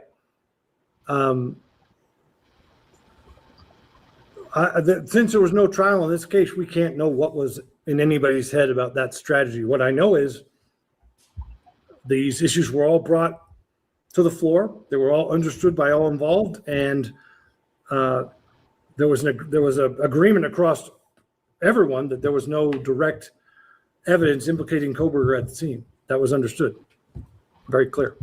Not something that was hidden or misunderstood. And again, that's not a secret. That's something that she was saying to the world at any chance she got. So. And by that, I mean the filings that she made, which were public and that sort of thing. The world was watching. Let's move into the beer pong table that is known around the world, which also the White Claws, the box of White Claws that Chris brought up in his book that I think shocked all of us as well. Are those a couple issues that you could? Well, the beer pong table is boring to me. I'm not interested in that. There's so many other bigger issues to talk about. The beer pong table has no relevance in my mind whatsoever. But I can say that the White Claw box had blood on it, and you can see it photographed in different places around the scene. So it's being moved. And there are a number of items of evidence that got moved around, whether by police or other people interacting with the scene, like the knife that got used by the first gentleman in the friend who entered the house to clear it with his knife while everybody else was hiding in the bedroom. That knife, just sort of moved around. That's interesting to me, but I want to say it this way, and I don't want to be condescending or mean, but I think people have focused on these things because that's what they had. And for me, it's interesting. I'm glad that Chris is talking about. The White Claw box does appear to move in a couple of photos. They photographed it where it was originally, then it did get moved. He said it appeared to have blood on it. And hold on, let me check something real quick. Turvey making Dr. Yon look saying, no, don't say that, Kiwi, don't. And him, hold on, I'm getting distracted by this dog. Hold on one second, sorry. Hang on, I'll be right back. Let me let this go for a second. Hang on. In his book, I think it's interesting. A lot of people have been talking about it. But to me, it's like 25th, 26th, 27th thing on the list. Just way down there. Okay, so the beer pong table part. Chris Whitcomb is making a huge deal about the ping pong table in the book. And a lot of the channels that support Brian Koberger are as well. And here Turvey's over here going to tell you that's boring. It means nothing. What they're saying is things like, well, if Xana ran from the kitchen back to her room, she would have had to knock over that table. Not necessarily, because of where it was positioned in comparison to the doorway, right, that you run through the living room. About blood on the table being Xana's, not being Xana's, things of that nature. There was things about this ping pong table that Chris Whitcomb really tried to make a big deal about. And here Turvey comes on and says, that's not even a big deal, it's boring. So how could it be relevant to Whitcomb, but Turvey's over here saying that's not even relevant, it's boring. So that's not even, so make it make sense, right?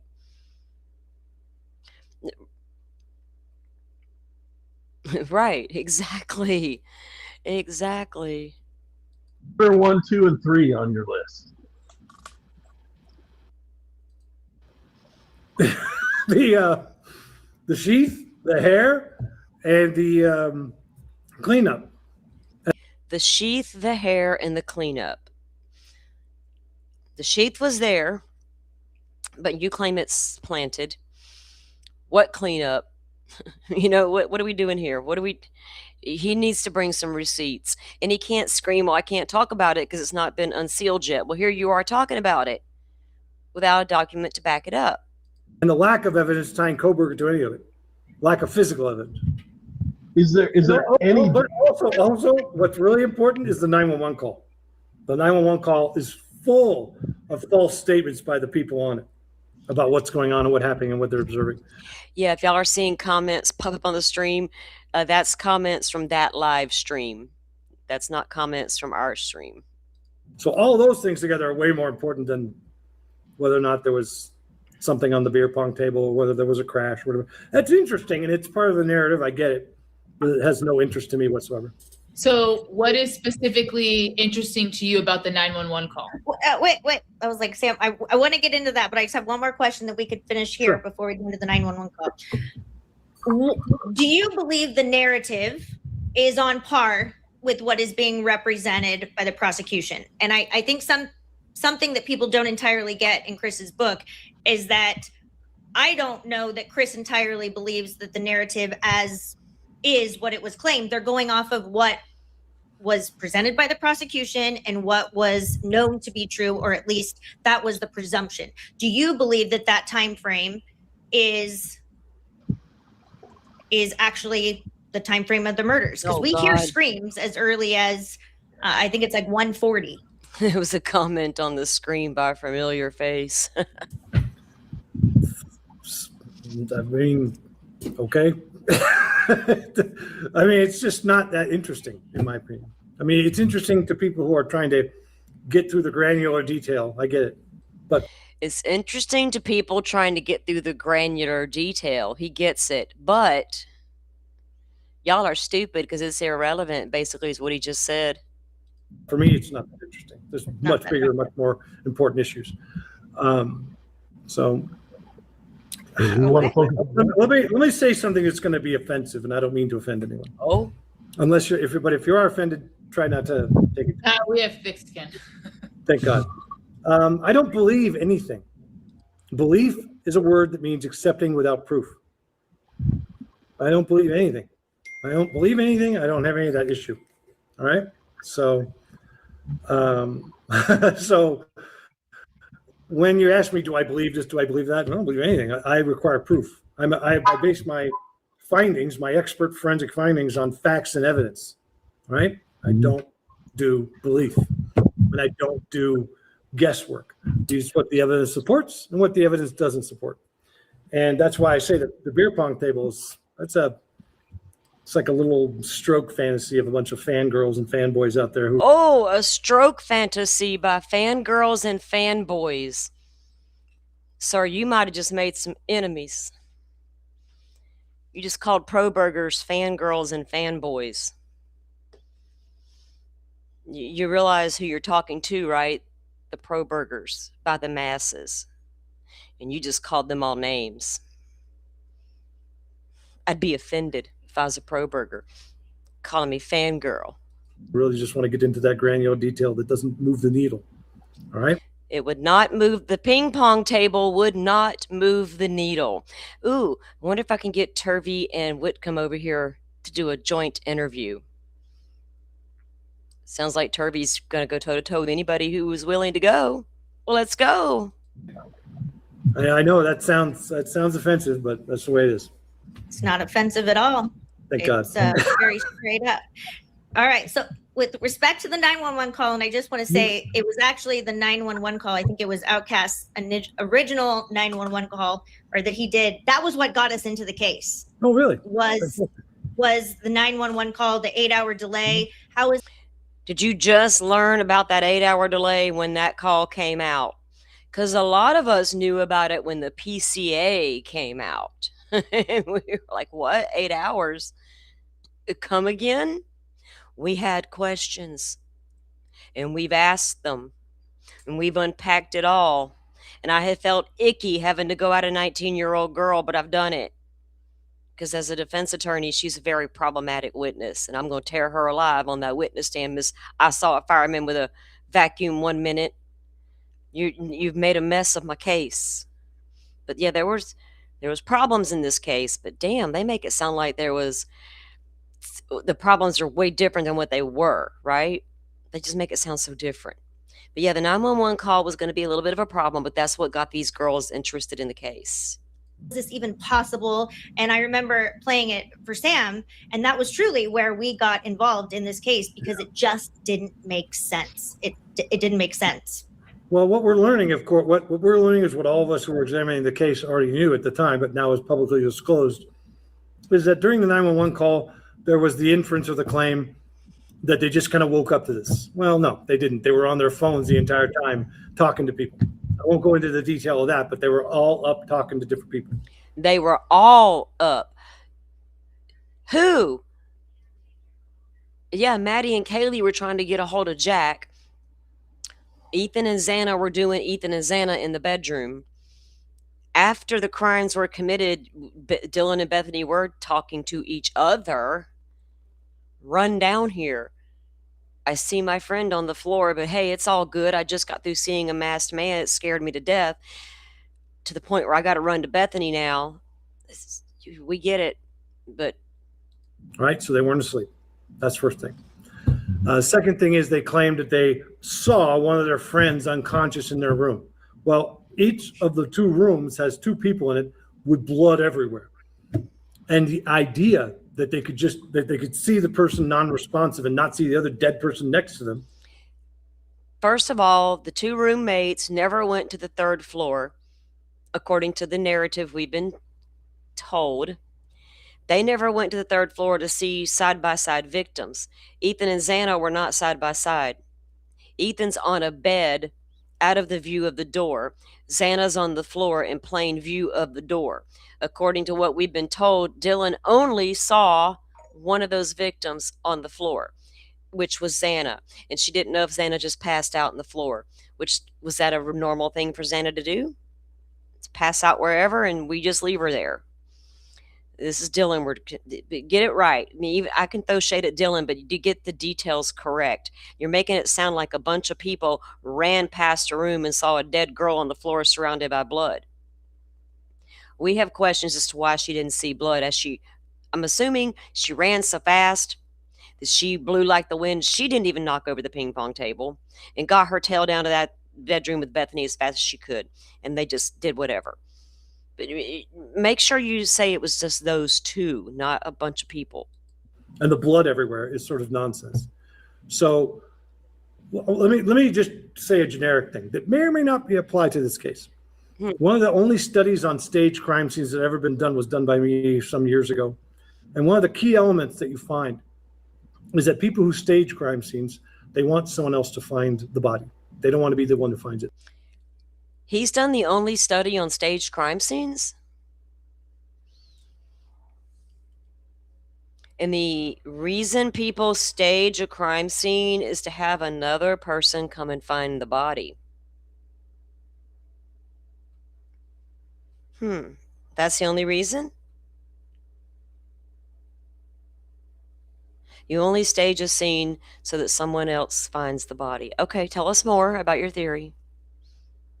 Kind of like that elimination murder. You made it all up on your own. So they orchestrate events so that other people find it. Maybe that's relevant here, maybe not. Investigatively, I'd want to look at that. But I do know it might be relevant here and it might not. Investigatively, let's look at it. Now he's an investigator as well. That the 911 call is full of things that don't make any sense. All right, like I just said. And that by itself should be a problem for anyone examining this case. Is there anything else significant about the cleanup, or is there any other direct evidence that you see outside of what you mentioned that evidence is a cleanup? Well, other than the cleanup. See? Not to make fun, but show me proof a cleanup occurred other than your weird theory that the bathroom was clean, so it was cleaned up. My bathroom's clean too. Does it make me a murderer?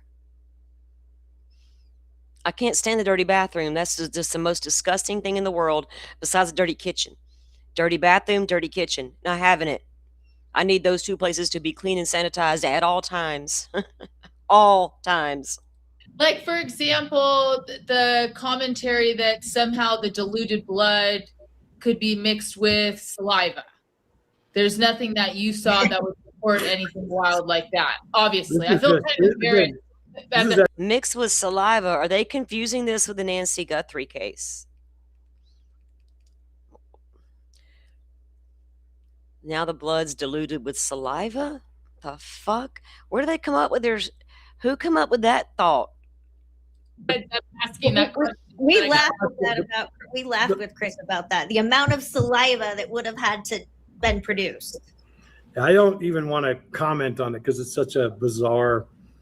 Everyone's focusing on this because that's what they've had for years, and they're focusing on this little bit, and they're ignoring the planted sheath. They're ignoring the untested hair. They're ignoring the timeline. They're ignoring the cleanup. I mean, come on, get back to reality. Get back to reality. Get back to reality. Okay, well, bring us some receipts because we are a receipt kind of community here.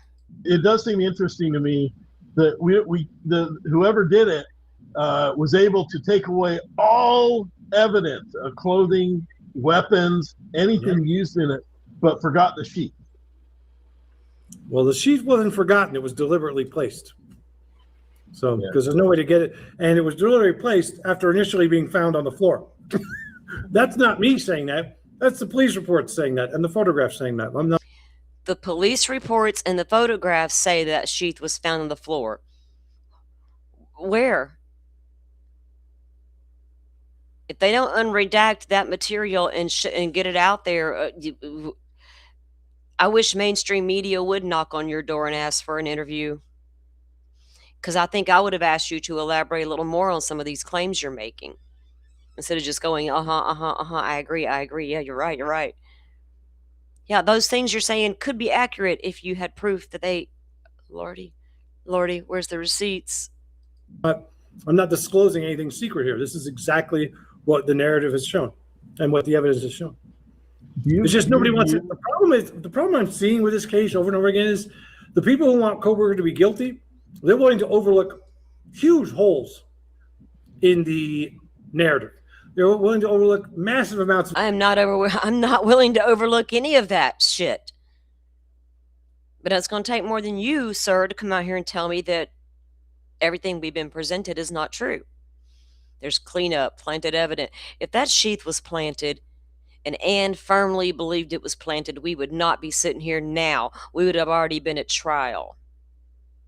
if half the things he's saying Ann Taylor actually believed. But they're going to say, oh, she knew about it and believed it, saw it all, therefore she's ineffective counsel. Evidence that point in other directions. And the people that want him to be innocent are My guess is vodka, Simi. I don't know. focusing on the granular detail that's not relevant because they don't have access to the actual evidence, or they maybe have access to it but don't have the ability to assess it, examine it, and interpret it in the way that a forensic scientist does. Do you view the cleanup as exculpatory evidence in favor of Kohberger? In other words, that the fact that the cleanup happened really leads to the inescapable conclusion that he couldn't have done this in the time he allegedly had. Well, let's just clean that up a little bit and just say it this way, very simply. What happened at this crime scene took way more time than the prosecution has allotted for Brian Kohberger to be responsible. What do they got? You somewhere, depending on the narrative they give, it's somewhere between 7 and 15 minutes. This would have taken much longer to do that. Well, the car dips behind Queen Road Apartments at 4:08. The lights go off. Car speeds away at 4:20. Do the math. More importantly, the proof that they had of this was they had an officer run up and down the stairs to try to, show that he could do all this really quickly without a cleanup. But even so, the problem with that is he knew the house. He knew the routes. He knew the rooms. This is not a home that existed based on the floor plan that was filed with the city or the county or wherever.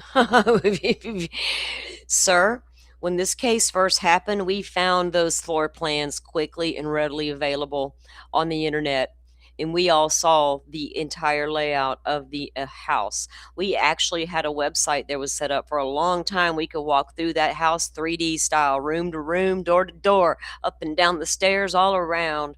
Been there, done it. I've been all up in that house. He has not reviewed a lot of stuff in this case, and he wants to act like everybody's out here idiots, and we haven't reviewed anything in this case. We're just ignoring the holes. I watched Ann try to fight a lot of what he's saying in court and fell short. You couldn't go to the city and the county and get a floor plan that matched what happened here because the owner had transformed the interior. You absolutely could go to the realtor websites and get an accurate floor plan of King Road house. While he's out there surveilling all these women around town between Moscow and Pullman, he ended up at a couple of houses where women reported, peeping Tom at the window, strange car outside. I don't want to walk to my car alone. I think someone's at my door again. One of the girls from WSU, I think it could have been Kohberger, that broke into my apartment. Once he found the house that might be the best home to enter, he probably did all of his homework and found the floor plan online and studied it. Because I don't think he actually went to any of the parties that were there. He very well could have and mingled about, but he would have had to have known the parties were happening. It doesn't mean he didn't ride up on one day and go, oh, let me take my chances and walk up in here. But yeah, dude. Into a living quarters for these students, right? Putting at least 2 bedrooms and a bathroom on each floor. Okay?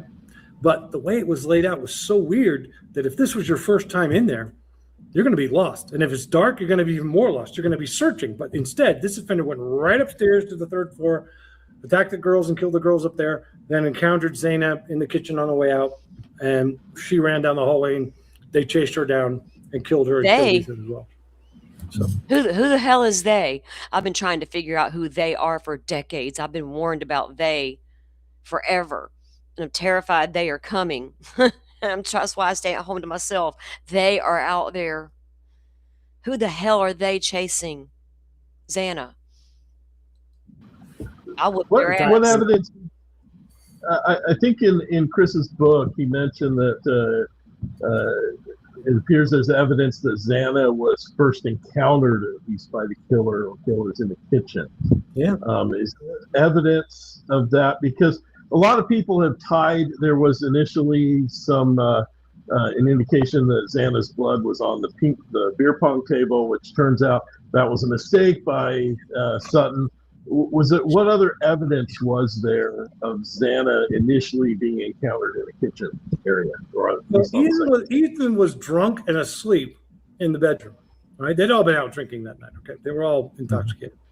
So he's asleep in the bedroom. She orders her food. She receives her food, and she's eating it in the kitchen. Part of it can be found in the kitchen where she's eating, and she's on TikTok, going through TikTok and doing stuff. Then you find some of that food in her bedroom. All right? Those two things show she was started out in the kitchen eating and then wound up in the bedroom because that's where we know that's where she died. Well, it took Molly a long time to get there with Xana's food. So it does appear that Xana got her order and went to the kitchen to reheat some of that, to reheat the food. There's evidence, well, there's food in there, Then the theory is as she's coming out of the kitchen, that's when Koberger came down the stairs from the third floor and encountered her, which would have had to happen right outside Dylan's bedroom door, mind you. Miss, I didn't hear anything, but yet I heard a lot. Don't get me started on that one. If Turvey really wanted to drive some shit home, you could have done it there. But no, who's he blaming for all this bizarre stuff if it's not the roommates? You know what I mean? 412 TikTok. Yes. Never forget the foundation in the bathtub. Yeah. And at 412, she was on TikTok, eating her food. And she had no idea Koberger was upstairs, done slipped in. He must have slipped in right as Molly, because when Molly is still there, actually outside of her car, you can still see her on the camera at 1112. Koberger drives by back there on Walenta. Soon as Molly clears the area, Koberger's in there. Did he not realize that DoorDash order went to that same house he's about to go enter? Because I don't think he knew she was at that house because she wasn't parked in front of the house, right? She's parked back behind the house and she's on foot walking now trying to find this house. So once Molly clears the area, he moves in. Not realizing Xana just got DoorDash. Because Molly thought she saw Koberger, but it turns out Molly didn't see Koberger at all. He's still creeping around knowing Molly's down there. We can literally watch the footage and see it. And by the way, I don't want to be glib about this. She put up a fight. She fought like I've never seen anybody fight. She fought like crazy. She fought like crazy. She fought like crazy. Are we to believe all of that was so silent Dylan couldn't hear any of it?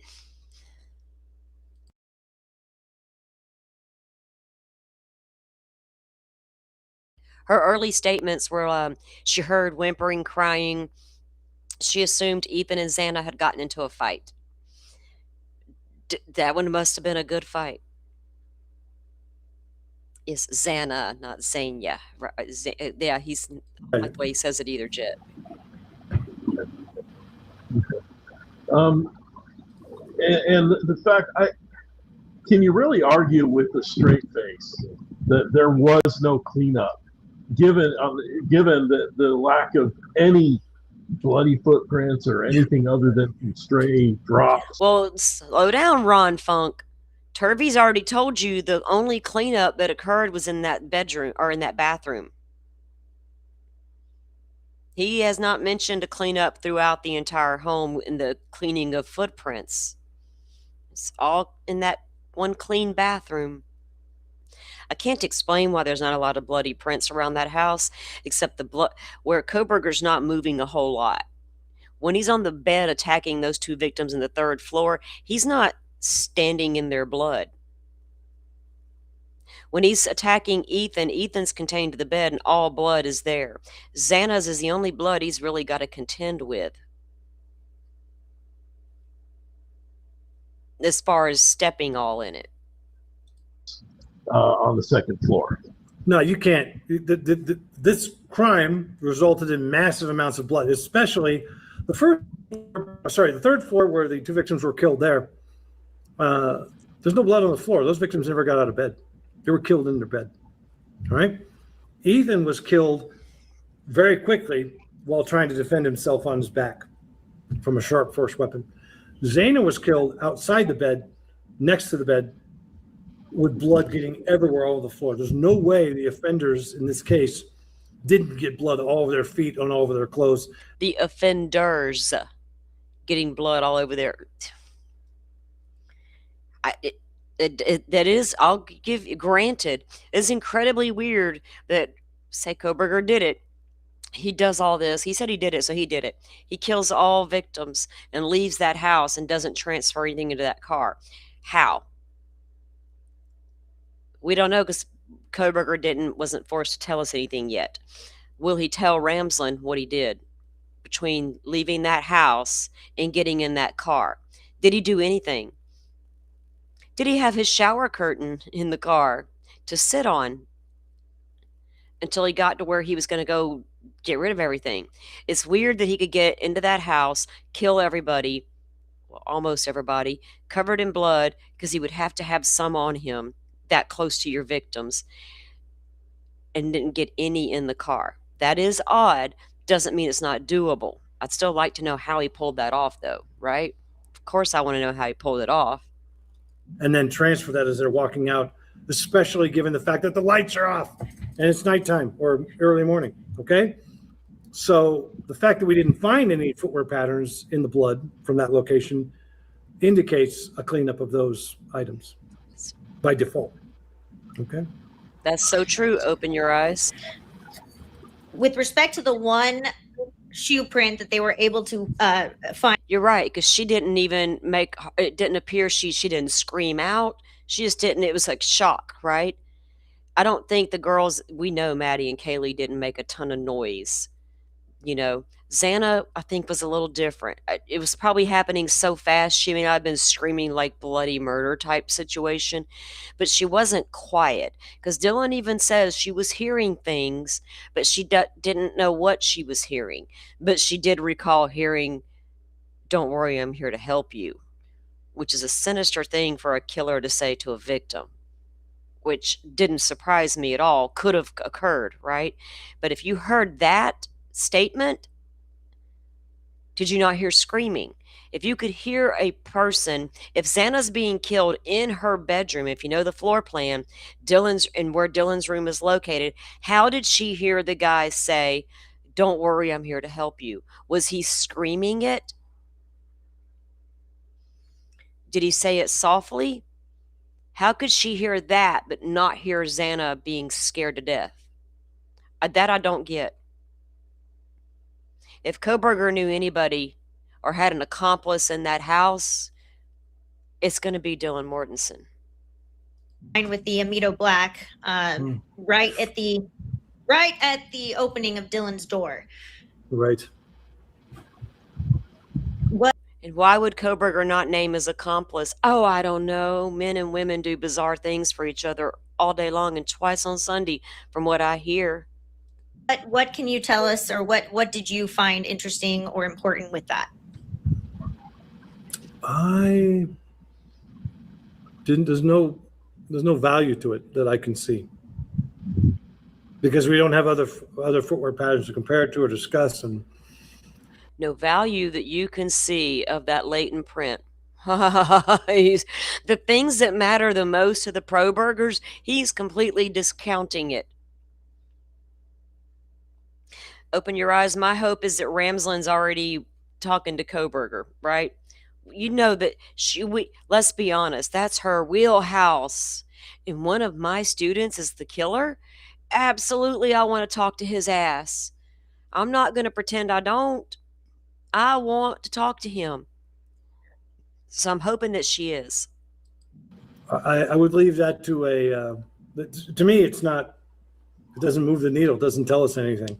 Other than if somebody had been that close to her and chose not to kill her, that didn't make any sense. But her whole narrative, the problem is I know more, but I'm not telling, because there's a whole narrative of things that she said that don't line up. And so that's the problem. The problem is her statement in general defies credibility if you go point by point through it. And I think that's something that we got deprived of when a trial didn't occur. Well, we got deprived of it too, but it is what it is. It sounds like he's just big mad the trial didn't occur. We were all disappointed in it, and especially the Gonzalez family. But hey. Because remember, It's all about you. you have the 911 call sort of sets the stage, right?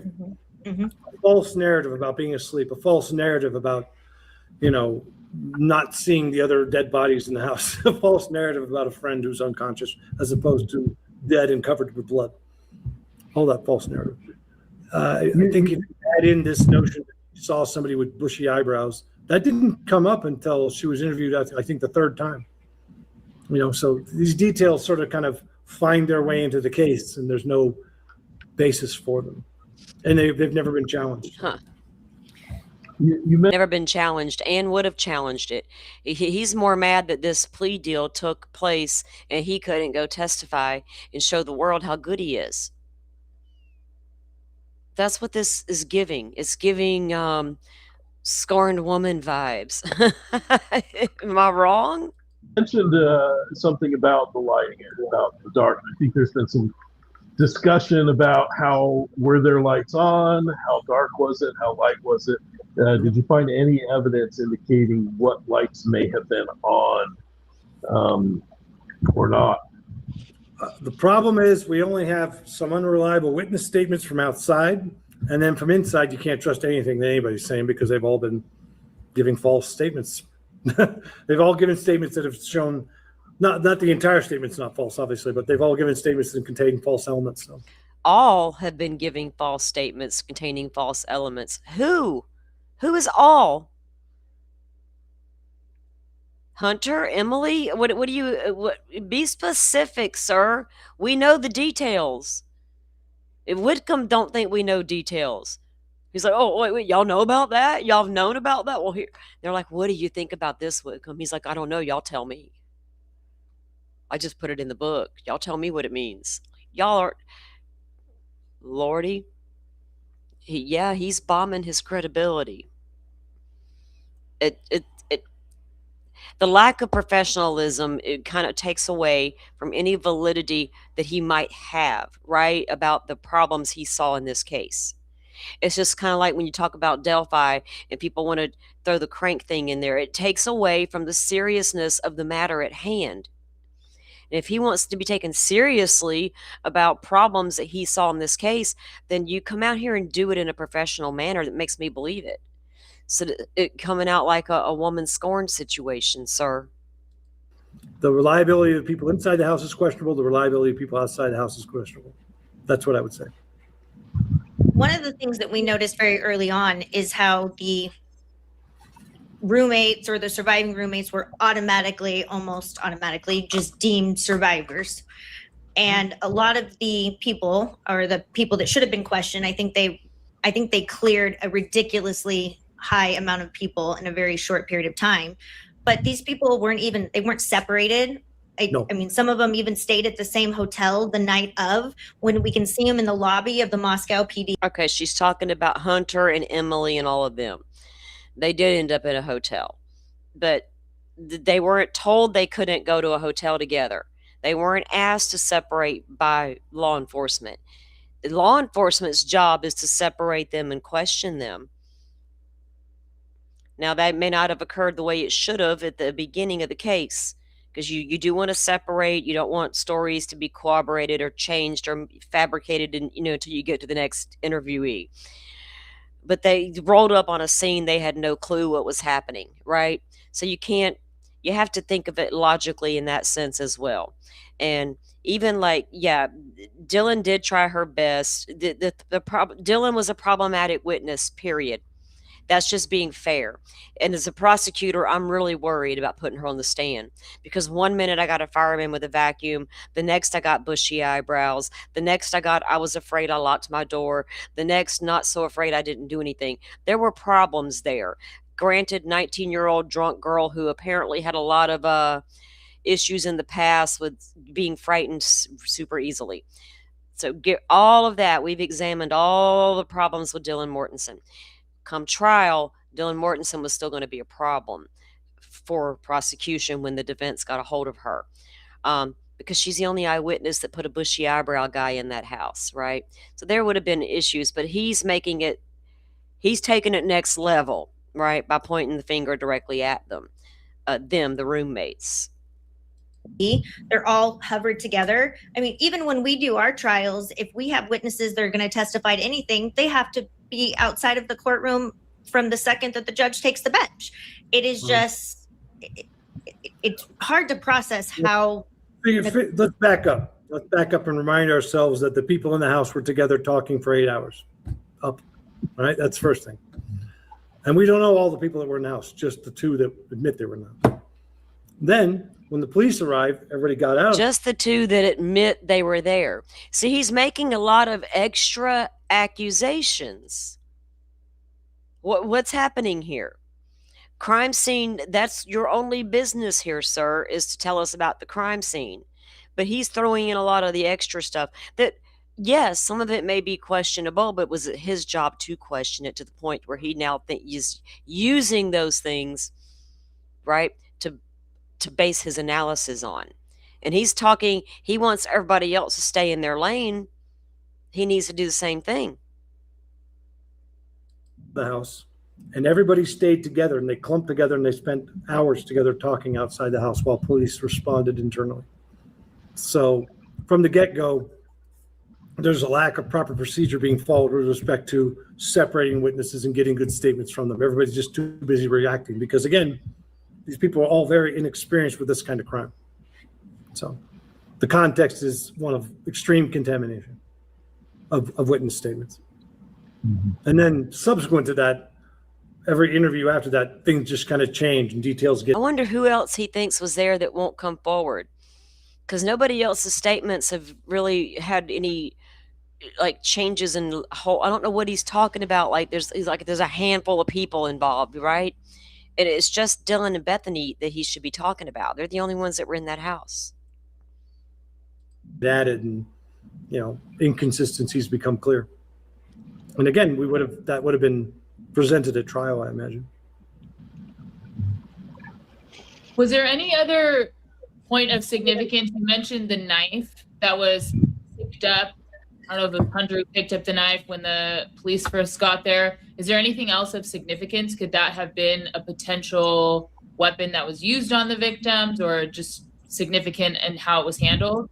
It was just how it was handled. I mean, they were too busy responding emotionally to the crime scene as opposed to professionally. So they were too busy responding emotionally to the crime scene. Well, we've seen a lot of those body cam footages. They weren't crying, and it was a traumatizing scene, yes. What he just said makes no sense when you actually look at the body cam of the police officers that are arriving. I don't get the impression they're just running all in their emotions only. They investigated their whole entire town, and none of them were the guy. Like, they were investigating everybody and their brother. I mean, it was there. We see it, and it moves. It sort of disappears and moves around. But the fact that you have somebody in there walking around the crime scene with a knife, who's not involved in the crime, obviously, that's a problem. Right. And that contaminates the scene.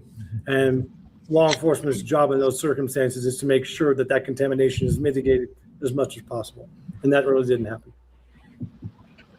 I got a question about Dylan, who supposedly came face to face with at least one of the killers. She apparently was treated quite differently than Xana, who apparently came upon the killers at some point. She was chased and killed herself, but Dylan was not. Based on your experience, I know you've got some experience with criminal profiling as well. Oh, God. What does that suggest? Don't say he's got experience with criminal profiling. There's a whole debate about profilers going on in the Nancy Guthrie case. Now Turvey's a profiler too? Oh, boy. Suggest to you? I don't accept that version of events is accurate. So I don't make anything of it, because I don't accept that she's a reliable witness because of so many things that have been said that are just not borne out by the evidence. And the thing about Dylan being reliable or unreliable, the only thing the girls got to say is, I saw a guy with bushy eyebrows. The defense could come at her with a whole different way of thinking of this, and there's many ways to approach that witness. But what she honestly only saw was a set of bushy eyebrows on a tall man coming toward her. We don't even know that Koberger actually saw Dylan Mortensen, because we all wondered, why would he spare her if he saw her? Well, if the adrenaline is in his mind, I just need to go now. This got sideways real fast, and I didn't intend to do all of this. Now I got 4 dead bodies. I'm out of here. Did he just bolt right past her and never see her peeking from the crack of her door? Xana came out of a kitchen, and then the man encountered her. We don't know that he even ever saw Dylan. We don't know that. She's not even sure if he even saw her. It says so in the documents. Do you believe Bethany is a reliable witness? None of them are. None of them are reliable. They've all said things that are not true and patently false. They all. Who, again, is all? Hunter and Emily, all of them, or just Dylan? And possibly Bethany. What does he mean, all of them? Especially on the 911 call, and especially in the other interviews they've given. So it's not just a matter of maybe they were drunk, or maybe they were not comprehending things. It's a little more than that. The reliability is not just in not giving coherent information. It's giving false information, right? Well, information that is demonstrably false. I can't, and I'm not saying they're lying or... What information did they give that was false? Since he's so, he's got that's their statements down pat. What did they say was false that he knows about, that we don't know about? Receipts matter, sir. Intentionally deceiving. I'm just saying, here's how you got to perceive me. Because what I think people want to do is, when they don't have physical evidence, they come up with theories, and then they try to find a witness that backs them up. All right? That's the problem. It's the problem with the way people think about crime. Everybody lies, and everybody lies for different reasons, right? Not all of them have to do with guilt. Some with embarrassment, some with lack of memory, some with, other reasons. My job is to look at the physical evidence and compare that to statements and determine which statements are supported by the physical evidence and which statements are refuted by the physical evidence. And when I find that you have statements that are refuted repeatedly by physical evidence from a particular witness, that's how we know that witness is not reliable for whatever reason. What statements do you recall from Dylan that were refuted by the physical evidence? I think you've mentioned a couple of them. But here's what I don't want to do. This is a rabbit hole that I know you guys want to dive down into, and Oh, he don't want to go there. I know that's a rabbit hole you guys want to dive into with Dylan Mortensen, but I'm not going to do that. Just take my word for it. She said things that didn't add up in the end. Be specific then. Jerk off over, but I'm not doing that. What? Jerk off to it? I don't do that. I mean, he thinks people want to jerk off to him talking about Dylan Mortensen. Get the fuck out of here, you the fuck. To me, it's a distraction from the main features of this case, designed to prolong and go into rabbit holes that don't bear fruit. All right. So the Dylan Mortensen rabbit hole 911 call of it all never bore fruit, except she was a 19-year-old drunk girl who didn't really know what was going on and got scared. That's all. The only thing to see here, right, Turvey? You don't want to go into detail and help us jerk off in a rabbit hole on Dylan Mortensen, but yet you're willing to come out here and say over and over and over she's lying. Get the fuck out of here. All you need to know is they're not reliable. They've said things, and we've already discussed That's them. all we need to know. One call. No, sir. You're talking to the fucking internet. That ain't all we need to know. That's all you need to know. We've discussed all that good stuff. And the other interviews, we don't need to get into that granular detail. That's the problem. You want to get into the granular. Why is getting into the granular detail such a problem for this guy? Because the granular details might show you are wrong. Once we pick it apart and get down to the granular details of it all, would it show you're out here blowing smoke up people's asses? What what are we doing? You make it hard to get behind you, sir. Detail and really go over it like statements have meaning. Let me say something to you very bluntly. Physical evidence is king. It is the most objective and reliable documentation of the crime scene. That's why we have to bother to document and collect and test it. And it makes people angry when you ask for testing, when it goes against the things that they don't like, or the things that they do like with the narrative they've chosen, whether it's a defense attorney, a prosecutor, or judge, or a podcaster. And I don't do that. I can say, Dr. Turvey, that I appreciate your candor because it's allowing us to really understand what is factually significant and what isn't. And that's an important distinction for us to make. Yeah. And you mentioned a little bit earlier, you were talking about the fact that there's evidence of multiple weapons in a blunt object. So can we talk about that a little bit? What factual evidence really, what direct evidence at He's all like, yeah, we can talk about that. Like, dude, if that's true, that's huge. And what do you mean? Yeah, we can talk about it if y'all want to. Yeah, it is. Open your eyes. I mean, I went at her statements, picked it apart, all the text. I gave that girl hell too, but not to the point where I called her a killer, right? She made some very bad decisions that night, but they eat her alive as well as they do the victims, and I'm in the flesh. I'm telling y'all, as if I was defense attorney, that girl's in trouble in court a little bit. You know what I mean? But the prosecution knew that. They already knew Dylan was going to be problematic at court. That wouldn't have stopped trial because Dylan Mortensen did not physically place Brian Koberger in that home. So how much of what relevancy did she have other than somebody was in the house and I failed to act at the time? See, how do you explain that to a jury? But she never once said that was Brian Koberger in the house. She can only talk about what she heard going on around her, right? But that don't prove that somebody else did it and that he didn't, and it doesn't prove she was involved in it in any kind of way. the scene supports that because we don't have any of those murder weapons? The autopsy reports. Okay. The state's own autopsy reports come to these conclusions. This isn't me. But the autopsy report didn't list that there was definitely different weapons used. I didn't do the examination. The autopsy reports make it very clear. Multiple methods of killing, multiple weapons. The state's own autopsy reports. The state's own medical examiner would have been a key witness for the defense. Really? The state's medical examiner would have been a key witness for the defense. Well, they were going to come and testify anyway. And they got to present. What do you mean for the defense? They just got to present their findings. It falls where it falls, dude. What the fuck did you just say? Their findings fall where they fall.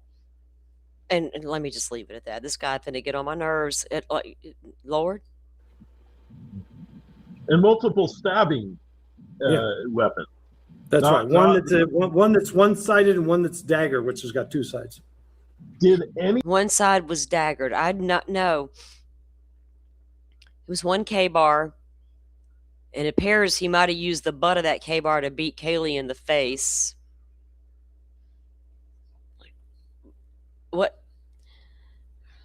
I wonder what other weapon he thinks was used besides just the K-bar. Oh, they can't prove a K-bar was even used. Only thing showing that was the sheath.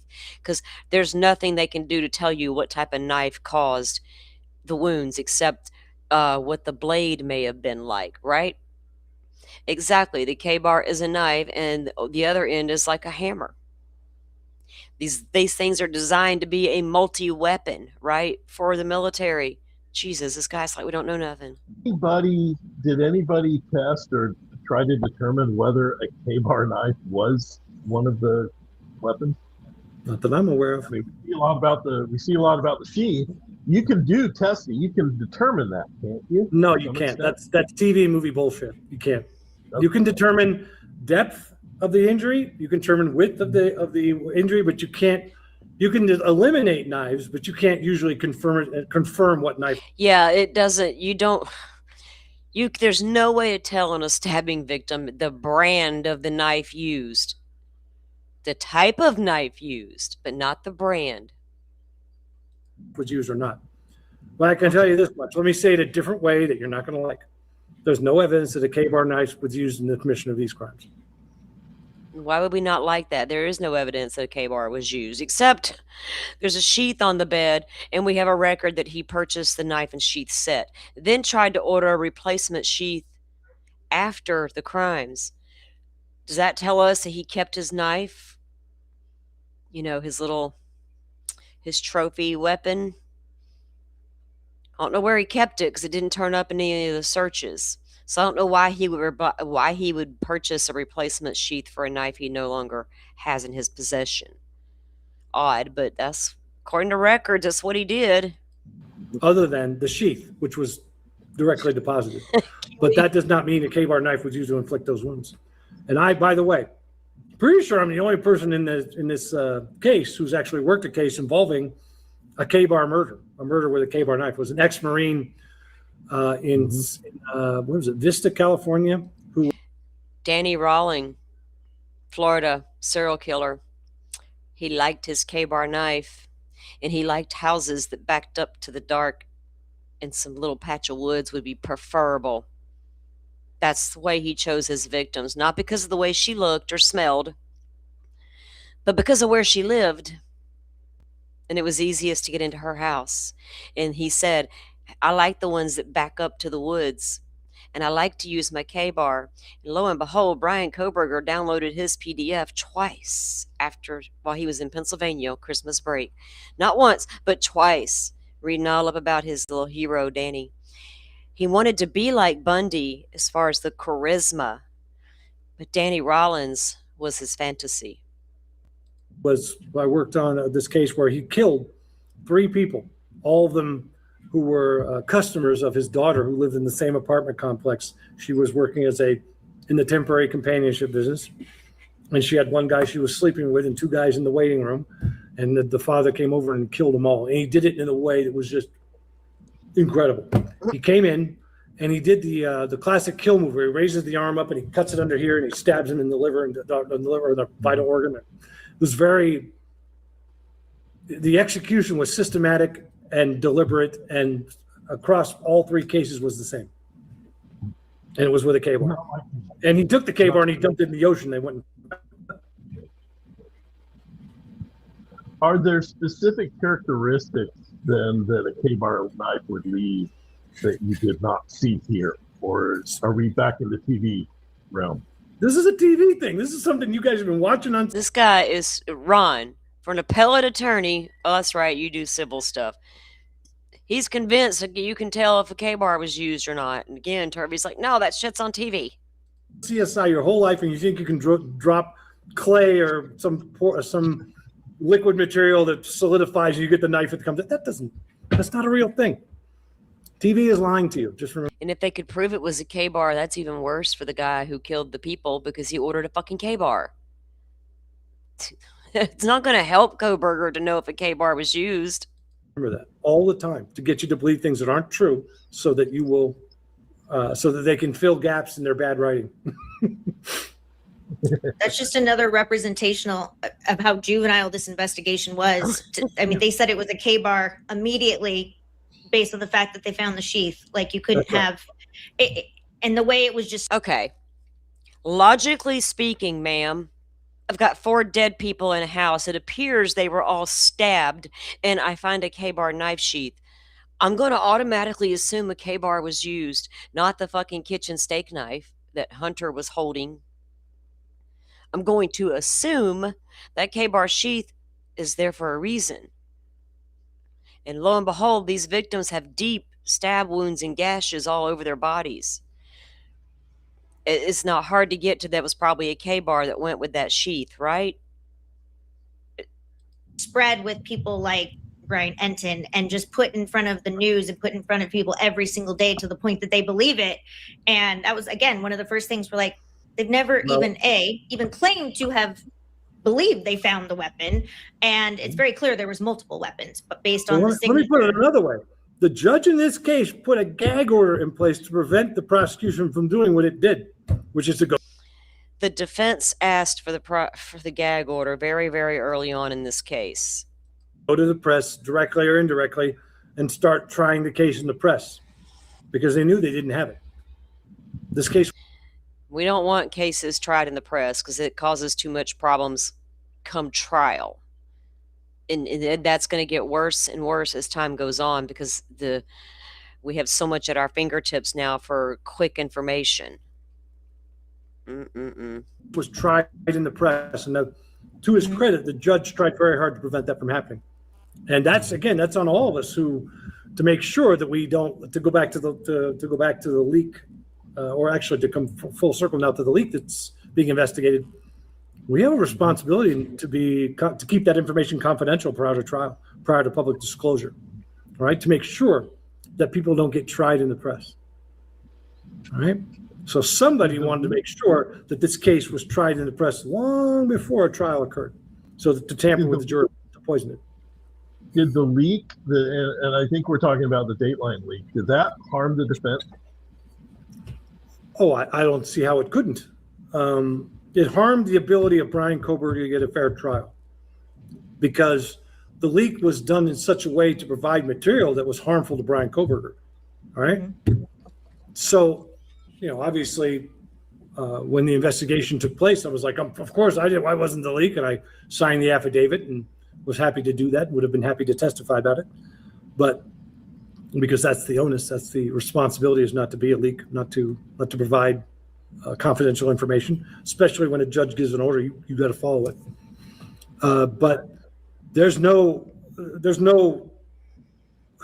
way that this did not impact a potential trial or his ability to get a fair trial, and that would be the intent.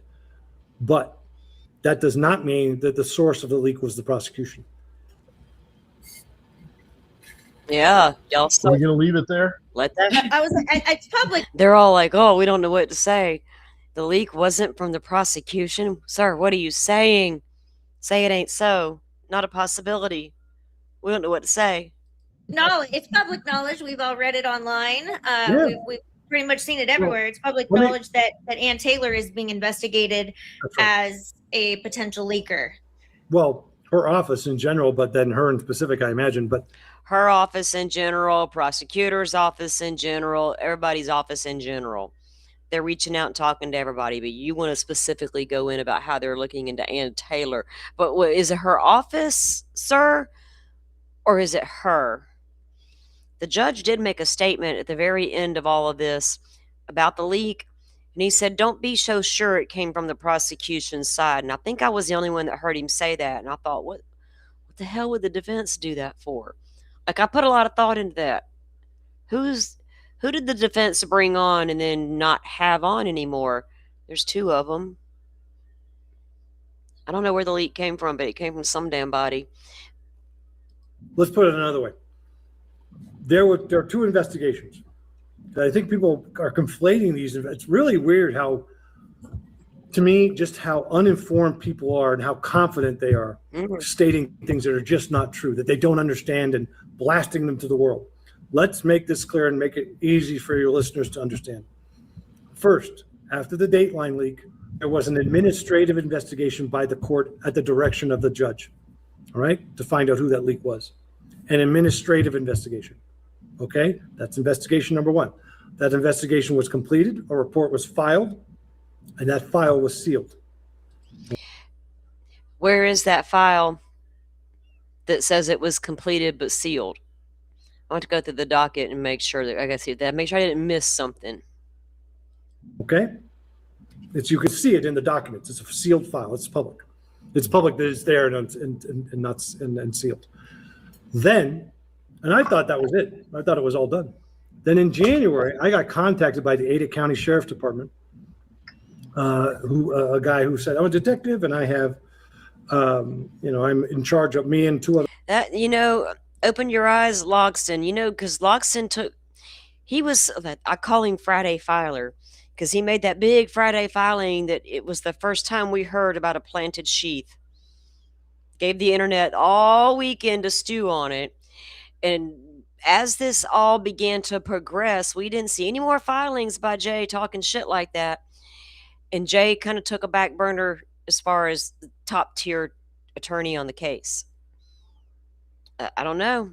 I like your thought process. Their officers are in charge of conducting a criminal investigation into the NBC data leak.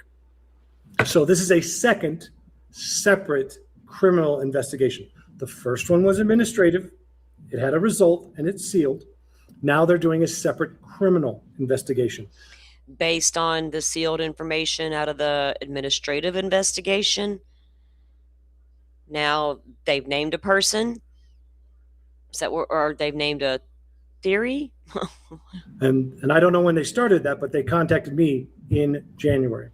Then, most interestingly, and I didn't respond, by the way, I didn't respond to that. And I have no intention of responding to it. I wouldn't talk to the police without us. Okay, so it appears now that they have officers out of Ada County investigating the leak. And Turvey does say that he was reached out to twice by investigators out of Ada County who are now investigating the criminal aspect of the leak. Of course, they're going to reach out to everybody who was involved in the case because they were all ordered to preserve everything. So they have all the information of who all that pertained to. So there's still some things he's saying that that aren't adding up all the way yet. Pina and a defense attorney with me, just because I don't trust the process in Idaho at this moment. I was just gonna say, So he doesn't trust the process in Idaho, so he doesn't want to cooperate or talk to them. But he says, why wouldn't you if you didn't leak anything, right? If you didn't do any leaking, why not just talk to them? So from this day going forward, you will only squarely work for defense attorneys because you hate law. Cops are bad. They will always do us wrong. They're not going to ever be truthful. That's what you're saying. especially not in Idaho. And if No, well, in this a leak investigation that you don't want to cooperate with is a red flag. context, I don't trust them because I don't know what their goal or their intentions are. What? All right. What is their goal and intention in Idaho? He gonna send me down a rabbit hole. Just a reminder again, he said, quote, Dylan is a rabbit hole I knew you guys want to jump in and jerk off to, but I'm not doing it. Brent Turvey. So Ann Taylor contacts me about 6 weeks later, giving me permission to talk to the police. This is a red flag for me, like a burning, bright, screaming red flag, because the first thing I did was contact my clients and say, hey, I've been asked by my attorney client in this case, my former attorney client in this case, to speak freely with the police about the leak. They're going to ask me questions about everything that will violate. All that'll do is just violate the privilege top to bottom. And she goes, every single attorney, I talked to 3 of them.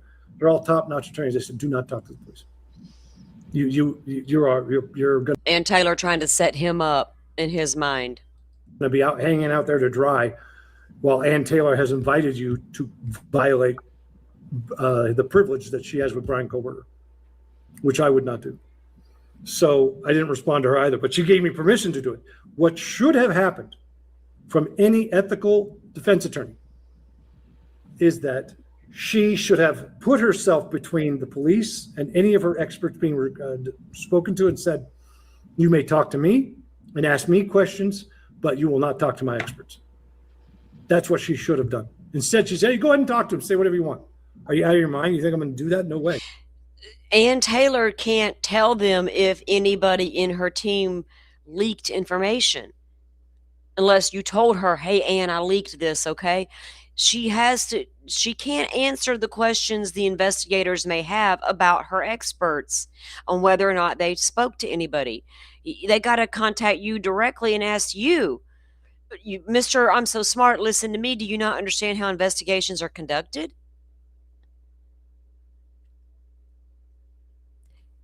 He's not making sense, y'all.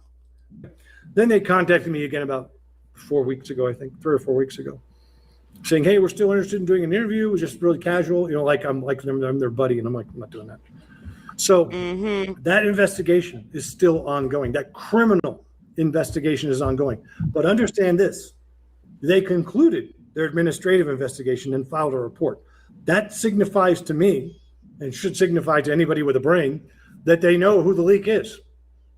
and they're not going after their own people. They're going after somebody in Ann Taylor's office. That would So interesting. If they conducted the investigation and figured out who the leak is, and now they're only looking at Ann Taylor's office on the criminal aspect, yeah. Leaker McLeakerson's out here. be my guess, because they got the administration, they got the person they believe, and now they're doing a subsequent follow-up independent investigation to make sure that they're going to get the same finding, is what I would presume. No, that's not it at all. It's exactly the opposite. Nope, you got to understand. Okay. Does everybody here know what the Garrity rule is? No. So We're about to. you either know what the Garrity rule is or you don't. It's not a little bit. You can't. We're about to know. You're going to let us know. You've heard of it. Okay. All right. Well, the Garrity rule says that you can't use the result of an administrative investigation in a criminal investigation. So Kind of like Sheriff Nanos over there. The board finds you did wrong, but our hands are tied. This is an administrative investigation. We find you lied. Now we got to send it out for a criminal investigation. We Turvey, a lot of us get it. These girls may not, but if you want to conduct a criminal investigation into an administrative finding, you have to conduct law enforcement agency has to conduct their own separate investigation, conduct their own interviews, collect their own evidence, and do their own stuff.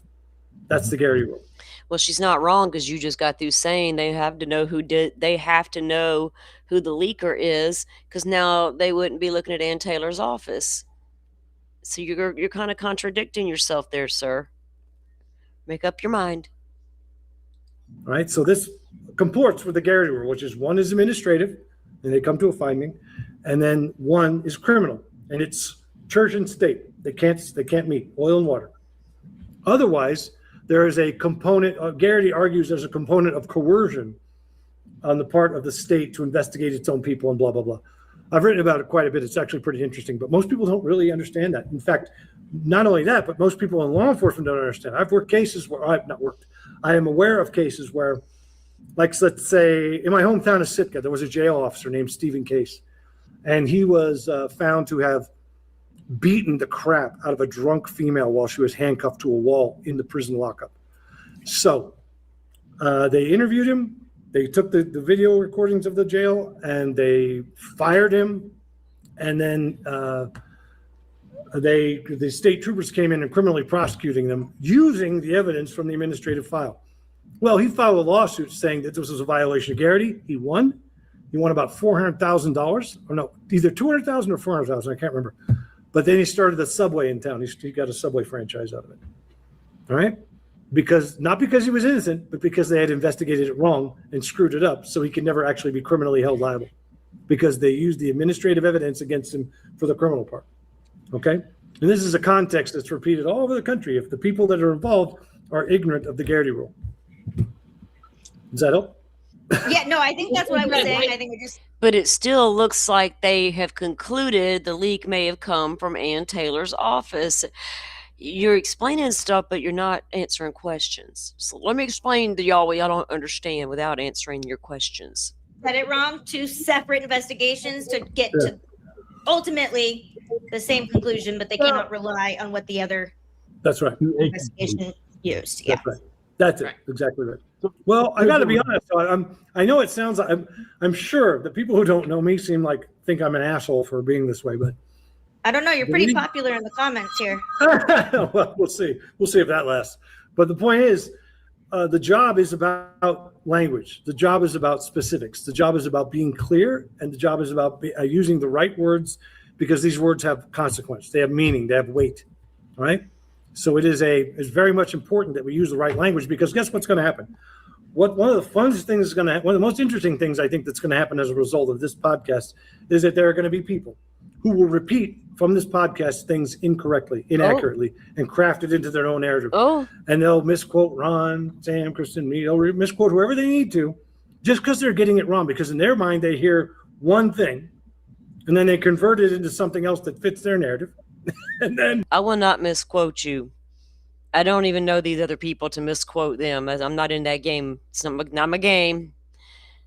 We're not going to misquote you. We're going to make sure we get it right and factual. it winds up being nothing close to the truth. It's the same people that think the chain of custody is not that big of a deal. So I just chalk it up as to keep. Maybe. But the job is to be careful with language, to be careful with how we represent the facts, the evidence, and the resulting narrative. We have to be careful. Okay, we can't just be blithe. That's why I see my kids always used to say, "Oh my God, it's time for another lecture. He's going to explain." That's because my youngest daughter, she thinks like a lawyer, and I'll tell her, "You can't do that." Okay, great. Then she'll go do something else that's completely against what I meant, and she goes, "Well, you didn't say I couldn't." She's like reverse engineering. There you go. Exactly. So you got to be careful with your language, or there are going to be consequences. So if I seem like, in the words of Dr. Deutsch from, he's a forensic psychiatrist from, UCLA, San Diego. David Deutsch said, he goes, if I seem like I'm being difficult, it's because I mean to. Right. Well, we appreciate it. Well, but I'll give it one. The girls in the same room, you talking about those? Oh, I don't know. I didn't notice that, but maybe they're at their law office. Huh. One of my favorite quotes before we wrap up.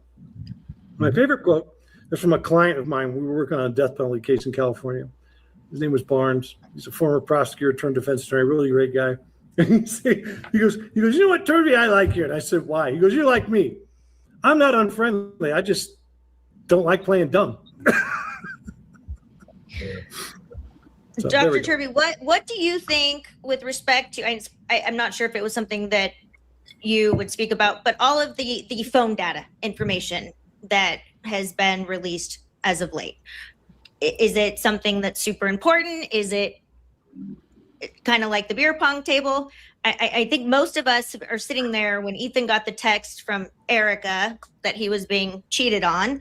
The lack of no response, at least from what we can tell, even inquiring about it, that is concerning. Well, let's put it this way.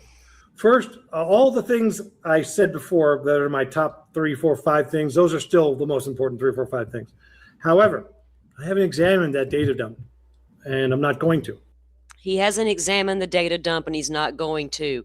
What they're talking about is what Whitcomb has put in his book, where he claims that, according to data, Ethan received a text saying, "You're being cheated on." But I have not seen that text anywhere. What does that got to do with anything? Now is that another avenue, y'all? There's been so many rabbit holes as to who the real killer is since this case first happened. We've been down tunnels. We've been down Dylan's throat. We've been down every damn road in that town. And now we're back to Xana is cheating on Ethan. Or they're on each other. Stop it. Give me one valid theory y'all can come up with for what happened other than Brian Kohberger versus 50. Give me one. It's kind of like that Delphi case. I got 50 alternate scenarios coming at me. No. You better come with one. That's not my role. I'm more interested to see what you guys think. I'm more interested to see what the public thinks about it, because the reality is it has not been examined by anyone. I'm more concerned about the lateness of the data dump. I'm more concerned about how we got gigabytes of data to examine on the eve of trial, a month before trial. Gigabytes of data to examine on the eve of trial. Oh, a month before trial. Are you sure? What is Ann Taylor still getting to give you at that point in data dumps and such? You're not even a phone data guy. You're out of stay in your lane. Remember, Turvey? Stay in your lane. That concerns me. Very concerning. Because there were years for that disclosure to occur. And either that would have required, in my opinion, not my opinion, my experience, normally that would require a case to be pushed back. And nobody seemed to want that. They wanted to get there and get into court and do it, or make a deal. So this case was pushed back so long, my guy. Where's he been? They were just in a hurry to get in there and do it. This was a long time coming, dude. It wasn't like the case just happened and they're rushing to trial weeks later. What's he talking about? And I'm not disclosing anything secret there. It's mainstream don't want this smoke. Lord, girl, are we dressing up like a dead lady today? Making videos? Are we? This is just my experience is the result of that sort of lateness is a sort of a punishment by the court or a acknowledgement that more time is needed to examine. You can't have people on the stand testifying about evidence that just got disclosed and hasn't been examined. That's the more important. It is very concerning. It's so late. Yep. Is it even possible that Brian could have had a reasonable knowledge of what was in that data dump by the time he pled? No. He wouldn't know. I mean, that assumes that he was in a state of mind that he could participate with his defense and be going over. I don't know how he was getting information. I don't know how he was receiving it. I don't know how he was reviewing it. I had no contact with him. I don't know. Yeah. But I can tell you this, in order for him for any defendant to participate in their defense, they need access to all the evidence and information, and they need time to review it. Just like. How does he know Brian Koberger didn't have all the evidence to review? He's never talked to the man. He's assuming. He's making it up. What does he see? You can't do this and expect to be believable when you act like this, sir. The rest of us. And that there just wasn't time for that. It had just been dumped on us, and then we made the plea. Or I didn't. What? Yeah, correct. I didn't make the plea. They did. He is upset over the plea. He's said it so many times it's not even funny. I didn't make the plea. To your knowledge, was Kaylee's phone ever actually gotten into? Were they actually able to recover the data from Kaylee's phone? Oh, I don't want to comment on that. Part 2 coming soon. No, why not? No part 2, honey. Shut up. He is not a cell phone data expert. He doesn't know what he's going to be looking at when he's handed the cast report. Are y'all going to hand him text from all the victims' phones to analyze? And we're going to bank it. Turvey would have won the case, hands down. Shit, no other experts were needed. Anne should not have postponed and pushed back this trial as long as she did. All she needed the whole entire time was Turvey on the job. Go tell Cyree that. He's the phone data dude, not Turvey. I want to comment. I like commenting on things that are public and that I have examined. So that's a hot topic on. Are there any other things that are public and that you've examined that we haven't brought up that are significant? Not that are significant. There's a lot of rabbit holes in this case. Mm. A lot of rabbit holes. Okay. What do you think? What about the spare bedroom? Can we talk about the spare bedroom? In what way? Well, that's where I think, isn't that where Dylan's green jacket was found? Yeah. And that there was actual evidence that blood was on that jacket? Yeah. Should have been examined more carefully. Should have been, just like every other piece of evidence in this case. So if it's really relevant, why are you acting like it's nothing? It's not. You're right, because it wasn't relevant. Turns out that jacket that Dylan wasn't even sure was hers it appeared to have, there were stains on it, but they were not. They were not positive for blood.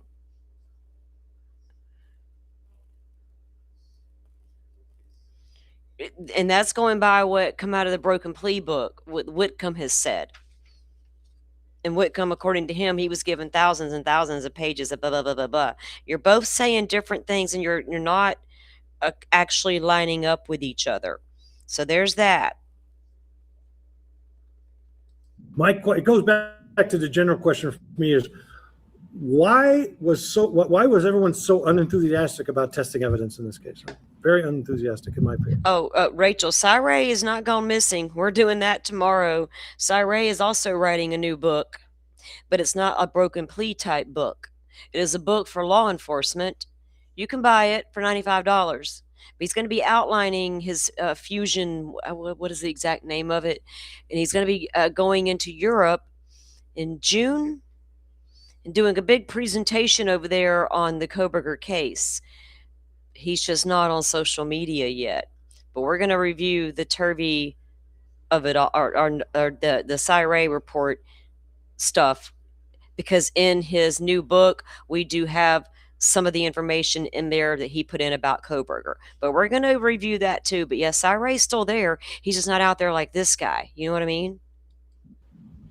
It seems like a decision was made early on, and then disclosures to the defense came as a result of those sort of the narrative decisions that were made.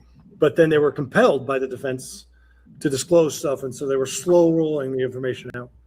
This is a very common tactic, to slow roll disclosures and prevent what we call timely disclosures, and then prevent examination prior to trial. So you wind up on the stand with evidence that's been given, maybe the couple weeks before. Prosecution has a certain amount of time to get all the evidence in, and a lot of times there's deadlines by both sides to get their evidence in. In Idaho, they got the death penalty removed from the Lori Vallow case because of prosecutorial misconduct, failure to turn over discovery evidence in time for the defense to review. They weren't going to let it happen again. That you haven't had time to look at. It's a concept we call forced negligence. All right? Forced negligence.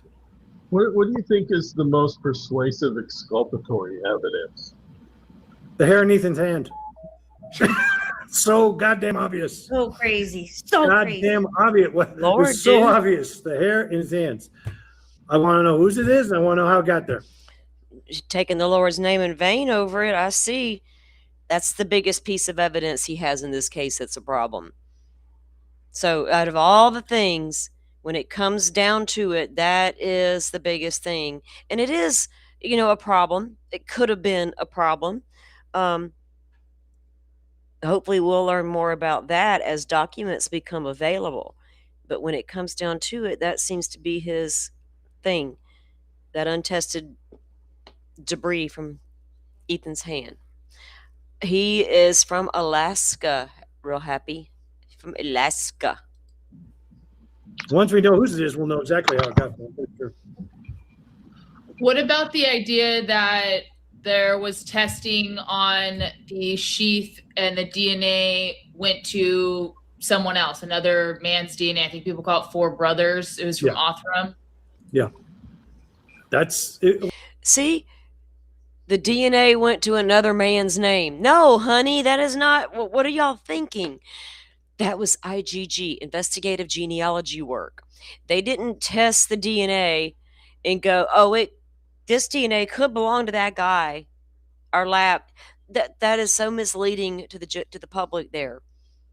And I think a lot of people in your chat already knew the answer, and y'all did not. That's really a red flag to me. They did not develop the fucking DNA at Othram.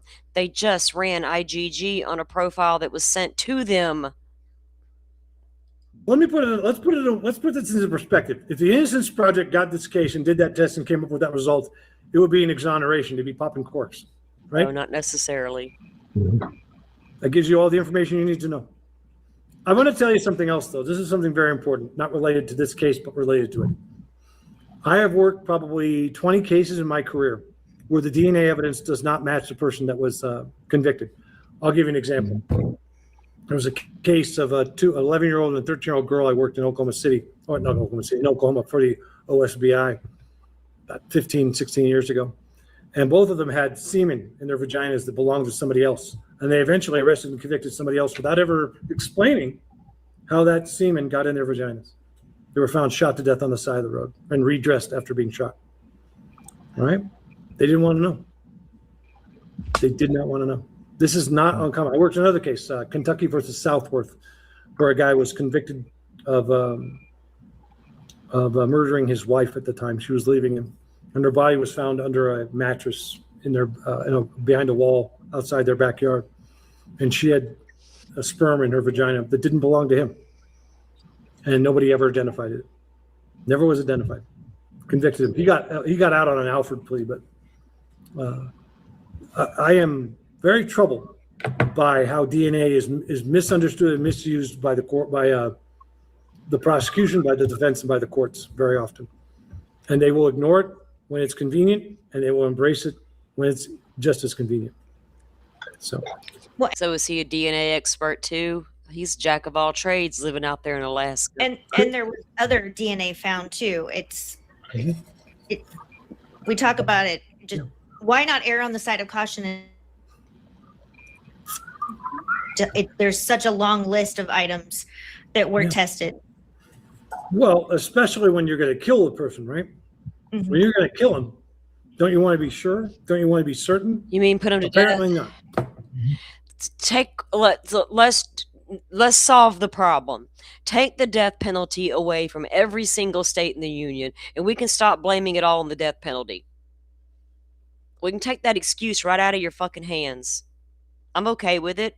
They're going to die in prison regardless of how they die. Take it off the table in all the states if it solves y'all's damn problem. Apparently not. Is there any explanation, assuming the DNA went back to another person that's not Brian or the four brothers that people talk about, is there any explanation to not identify those individuals or to follow that lead? You can't win if you do that. The four individuals were identified, sweetheart. They're relatives of Brian Kohberger's. They were even approached to help, and they're like, no, thank you. They didn't have a clue that Brian Kohberger was the person that they were looking into, the brothers. They just knew it was somebody in their family. And y'all knocking on our doors, and we're showed up on an IgG tree, and we don't know why. Please be informed. That's the only explanation that I can see. It looks because you got two people trying to win, or I don't know. I don't know what winning looks like to them, but they're not interested. They're not interested in knowing what happened. You'd have to ask them why they're not interested in knowing what happened. But my experience is because they want to win, and they don't want to do testing that will help the other side. And winning in this case was convicting Brian Kohberger and not anybody else. For the prosecution, certainly. I can't speak for the defense. I don't know what winning looked like to them, to the defense team, because we're through the rabbit hole with the defense team on this case. They're helping. Their only thing right now is helping the prosecution, going after their own experts for speaking the truth about exculpatory evidence. It's bizarre. Let's not focus on getting the exculpatory evidence in front post conviction. Right. Let's cut down our own team and discredit our own experts. Because by trying to discredit me, they're also discrediting all the other experts who came to similar or related or corroborating findings who have reports on file. All of them. And herself. It's not just myself, but. This is almost over. I'm going to go let the puppy back in real quick, but I'll be listening.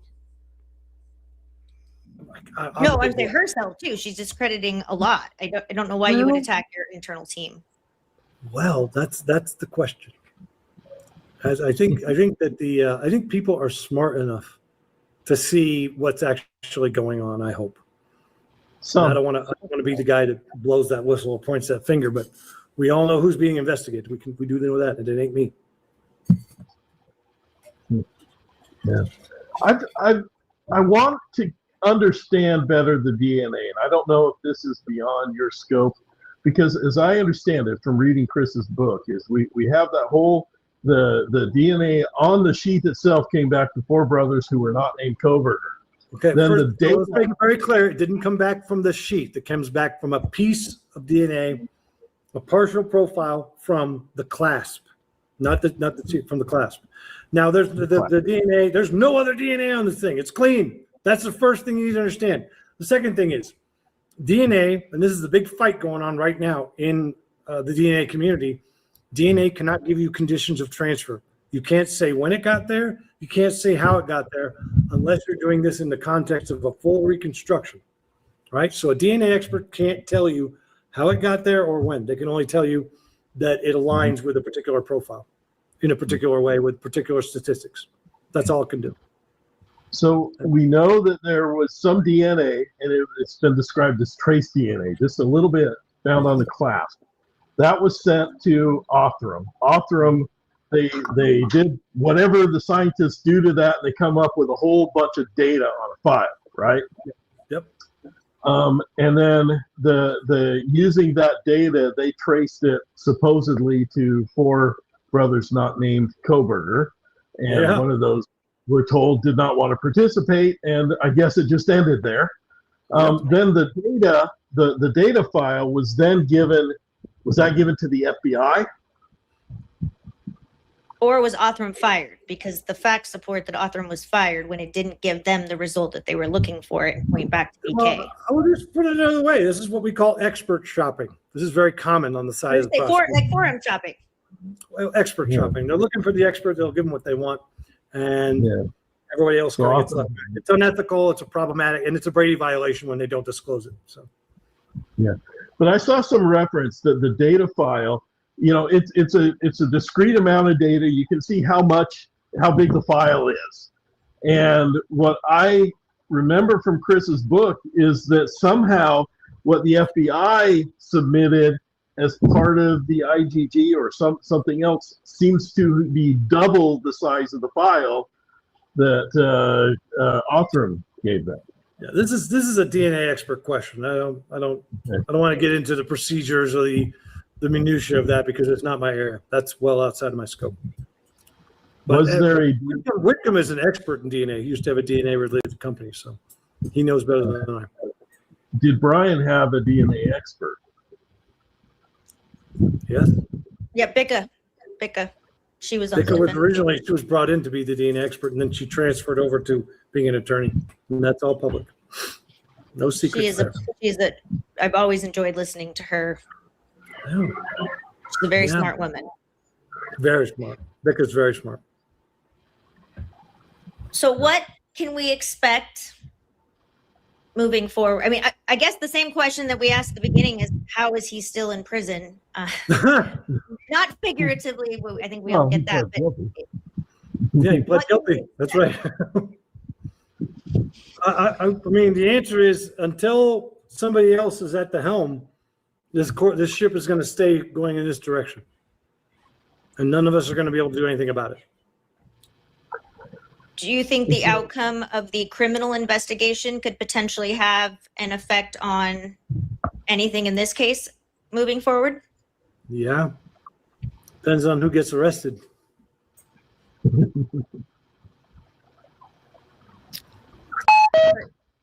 And again, if an appellate attorney came to you, said we want to explore what options Brian still has. We know some have expired, but there's still some. You'd probably have a lot of helpful information for them, correct? It's in my report.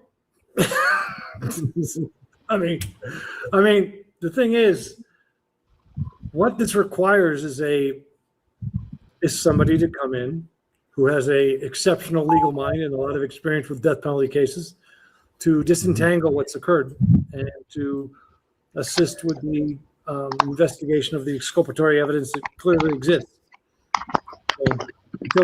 Right now, that's not really the focus of what's happening. Clearly, the focus of what's happening is to try to keep the deal in place, apparently, and not disclose anything that might suggest Koberger is innocent on all sides. And that they were all sleeping. What? And that they were all sleeping at the time of the attacks. Well, that's true too. Yeah, to keep that narrative going, because it's not true. That's already come out. We already know that's not true. That's I'm being incredibly sarcastic. Clearly. People are still saying that. And as Sam says, if you can't adjust with what your narrative to what the evidence actually shows, then you're just trying to stick to a narrative. That's what they're trying to keep this deal together until the clock runs out. And I get it. I get the goal. What I don't get is the motive. That should not be, that's... Exactly. No one can explain a motive as to why Brian Koberger would have gotten railroaded to the extent that he has, according to them. They can't give one good, solid explanation for why.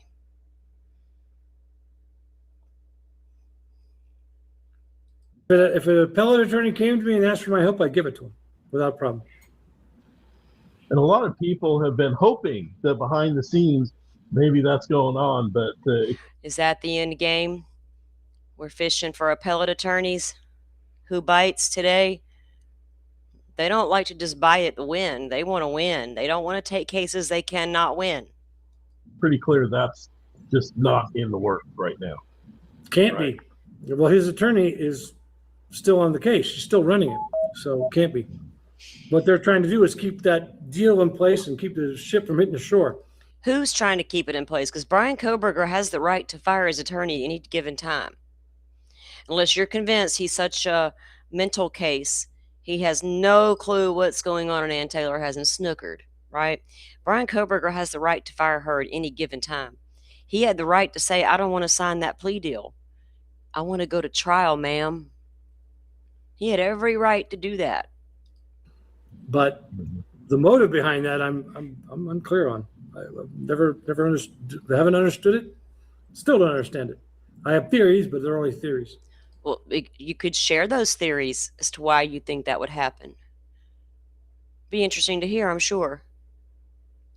Would there be consequences to Ann Taylor if the plea deal got thrown out? I don't know. Or, for instance, ineffective assistance of counsel? The ineffective assistance of counsel never has consequences for the defense attorneys. That's not a thing. It's just that they screwed up. A new attorney comes in, fixes it, and they go away. Usually, what happens is a defense attorney who recognizes their forced negligence by lack of funding or lack of experience or appointed, whatever it is, they will gladly come in and fall on their sword and say, hey, we didn't have funding for this. The judge wouldn't let us do that. Well, I didn't think to pursue this line of ink, whatever, they'll do it. Then there are other attorneys. Ann Taylor even stated in a hearing, if I did not try this, judge, I would be ineffective assistance of counsel. They're reaching. Will just be like, screw everybody. I did the best I could. And, I'm not incompetent at all. Doesn't matter the path they choose. They're still going to get clients. Defense attorneys can screw up every day, all day long, and they'll still have clients. Okay. There's no consequence for that. If they committed a crime or an ethical violation, they can be disbarred or criminally charged. But it appears to me that even just the data dump that clearly was not gone over in some way, there's a lot of grounds there that she could fall on her sword in essence, couldn't she? Well, that's a legal argument. I don't know. I mean, lots of things could happen, but that would require undoing the deal. Right now, the commitment for everyone, the prosecution and the defense, appears to be publicly that they want to keep this deal in place, both of them, to the detriment of hiding exculpatory evidence, to the point of hiding exculpatory evidence. That's the problem that I have. Do you believe the WSU civil case has anything to do? Yes, this is definitely part of it. But that case is going to crack open so much stuff. There's going to be a civil case is not a place where the WSU lawsuit's going to crack what wide open? What's it going to crack wide open? The WSU failed to take action against a dangerous individual working in their school? What is he talking about? you can hide stuff. Everything is going to out. The earth will give up its dead. That's what's going to happen. Oh, and the civil suit is part of that. It's part of what's going on. So, and I hate to cut it short, but it's 2.5 hours and my mouth is killing me. So. No worries. Dr. Turvey, on behalf of all of us and every 3,694 people watching. Oh, nearly 4,000 people had to hear all that. Boy, oh boy. Feeding the masses, right? What they desire and crave. It took my picture away again. What is it doing? That's crazy. Restream's got a mind of its own today. Look, it's wild. It's messing with me. Stop messing with me, Restream. Like, where am I? I don't know. We got an extra box there. So yeah, guys, that was interesting. I wanted to review it here with you guys to get your thoughts about it too, to make sure, I don't want to be biased. I wanted to give it an open, fair evaluation. Listen to his, because we had read in the big report, or the report that came out on the exhibits that would be admitted into court. That was one of the unsealed documents, and Pauline Sutton's report, and different things that would have been in Turvey's report, like a stage scene, all the things of that nature, right? But man, he's just coming back to his biggest problem is the debris in Ethan's hands, and then he's making a lot of assumptions and accusations without any proof, without any kind of receipts to bring forward with it. And it's just as bad in Whitcomb's book. And like I said, there are things that Chris is out there saying that does contradict what Turvey has to say on a couple of points that Turvey is privy to. As far as all that other information, even the cell phone data and all of those dumps, that's not in his wheelhouse. He wasn't going to look at any of that. And for him to come back and say, well, we weren't even consulted about the plea deal, that was weird as well. We don't need your approval to do anything. I don't know. I just, a lot of y'all thinking that he was drinking during all that. That is a very good possibility. He certainly was. Like Butterfly pointed out, there seemed to be an endless cup. Was he just sipping on gin and juice? Was he sipping on the gin and juice while he was talking on a live stream? That reminds me of this one guy we used to know when I busted him out doing that one time. I was like, dude, are you drinking? Actually, I am. Yeah, I could tell. Get the fuck out of here. Excuse my language. Maybe, maybe not. All right, guys. Make that a double. Butterfly says, shit, she needs a drink now. Forrest says, make it a double. I hear y'all. It's wild. I mean, if he had acted a little more professional and came out and presented it in a way that's like, look, these are real issues and real problems, right? But that not quite the way he did it. And there are experts on the prosecution side that have absolutely put out different statements than what his theory of the crime scene is. So, going by this one man's thought process, and like I said, we do have other documents that we can look at to that show contradict what he was saying, and we're not going to do that today. Though it is starting to get getting closer to the dinner hour for a lot of people here. Laid back lion, right? Real happy. I mean, it almost came, and the more he talked, the more he kept going back to not getting to go to trial, not being consulted about the plea deal, as if he was part of the attorney team, right? That he had a say-so in that. So it makes it, he's giving a very different vibe than I'm an expert with a real concern about this case, and you guys need to hear the exculpatory evidence. He didn't just come off as that, come off as a whole lot more than that, right? So take it all with a grain of salt. Now, I got to review this before we talk about it, but I'll let all of you guys go check it out. Brian Enton just dropped a video about an hour ago. Me and my mods, we are like on the same process at all times. I went to look for something a second ago and saw the show had dropped, and I went to link it to the mods, and they had already linked it. So they were already on it. But apparently,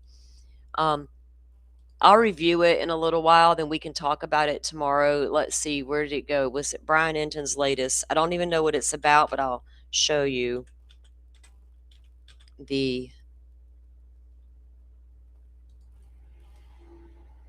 a lot of you already know Brian's channel. You're very familiar with it. It says,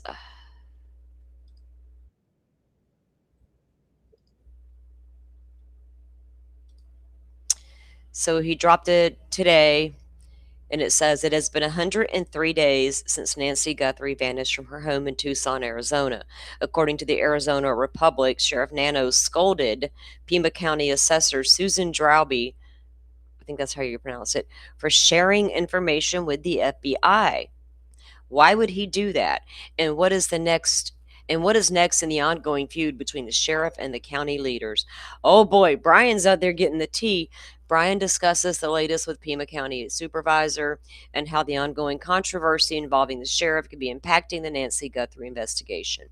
So Nanos is now calling up the Pima County Assessor, Susan, and reaming her for sharing information with the FBI.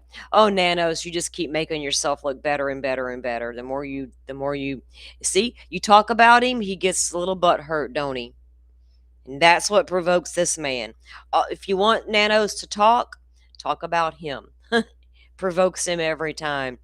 Wow. Okay, guys. So yeah, go over there and check that out. I'll be doing that here in a little bit. I'm gonna go sit outside with a little coffee.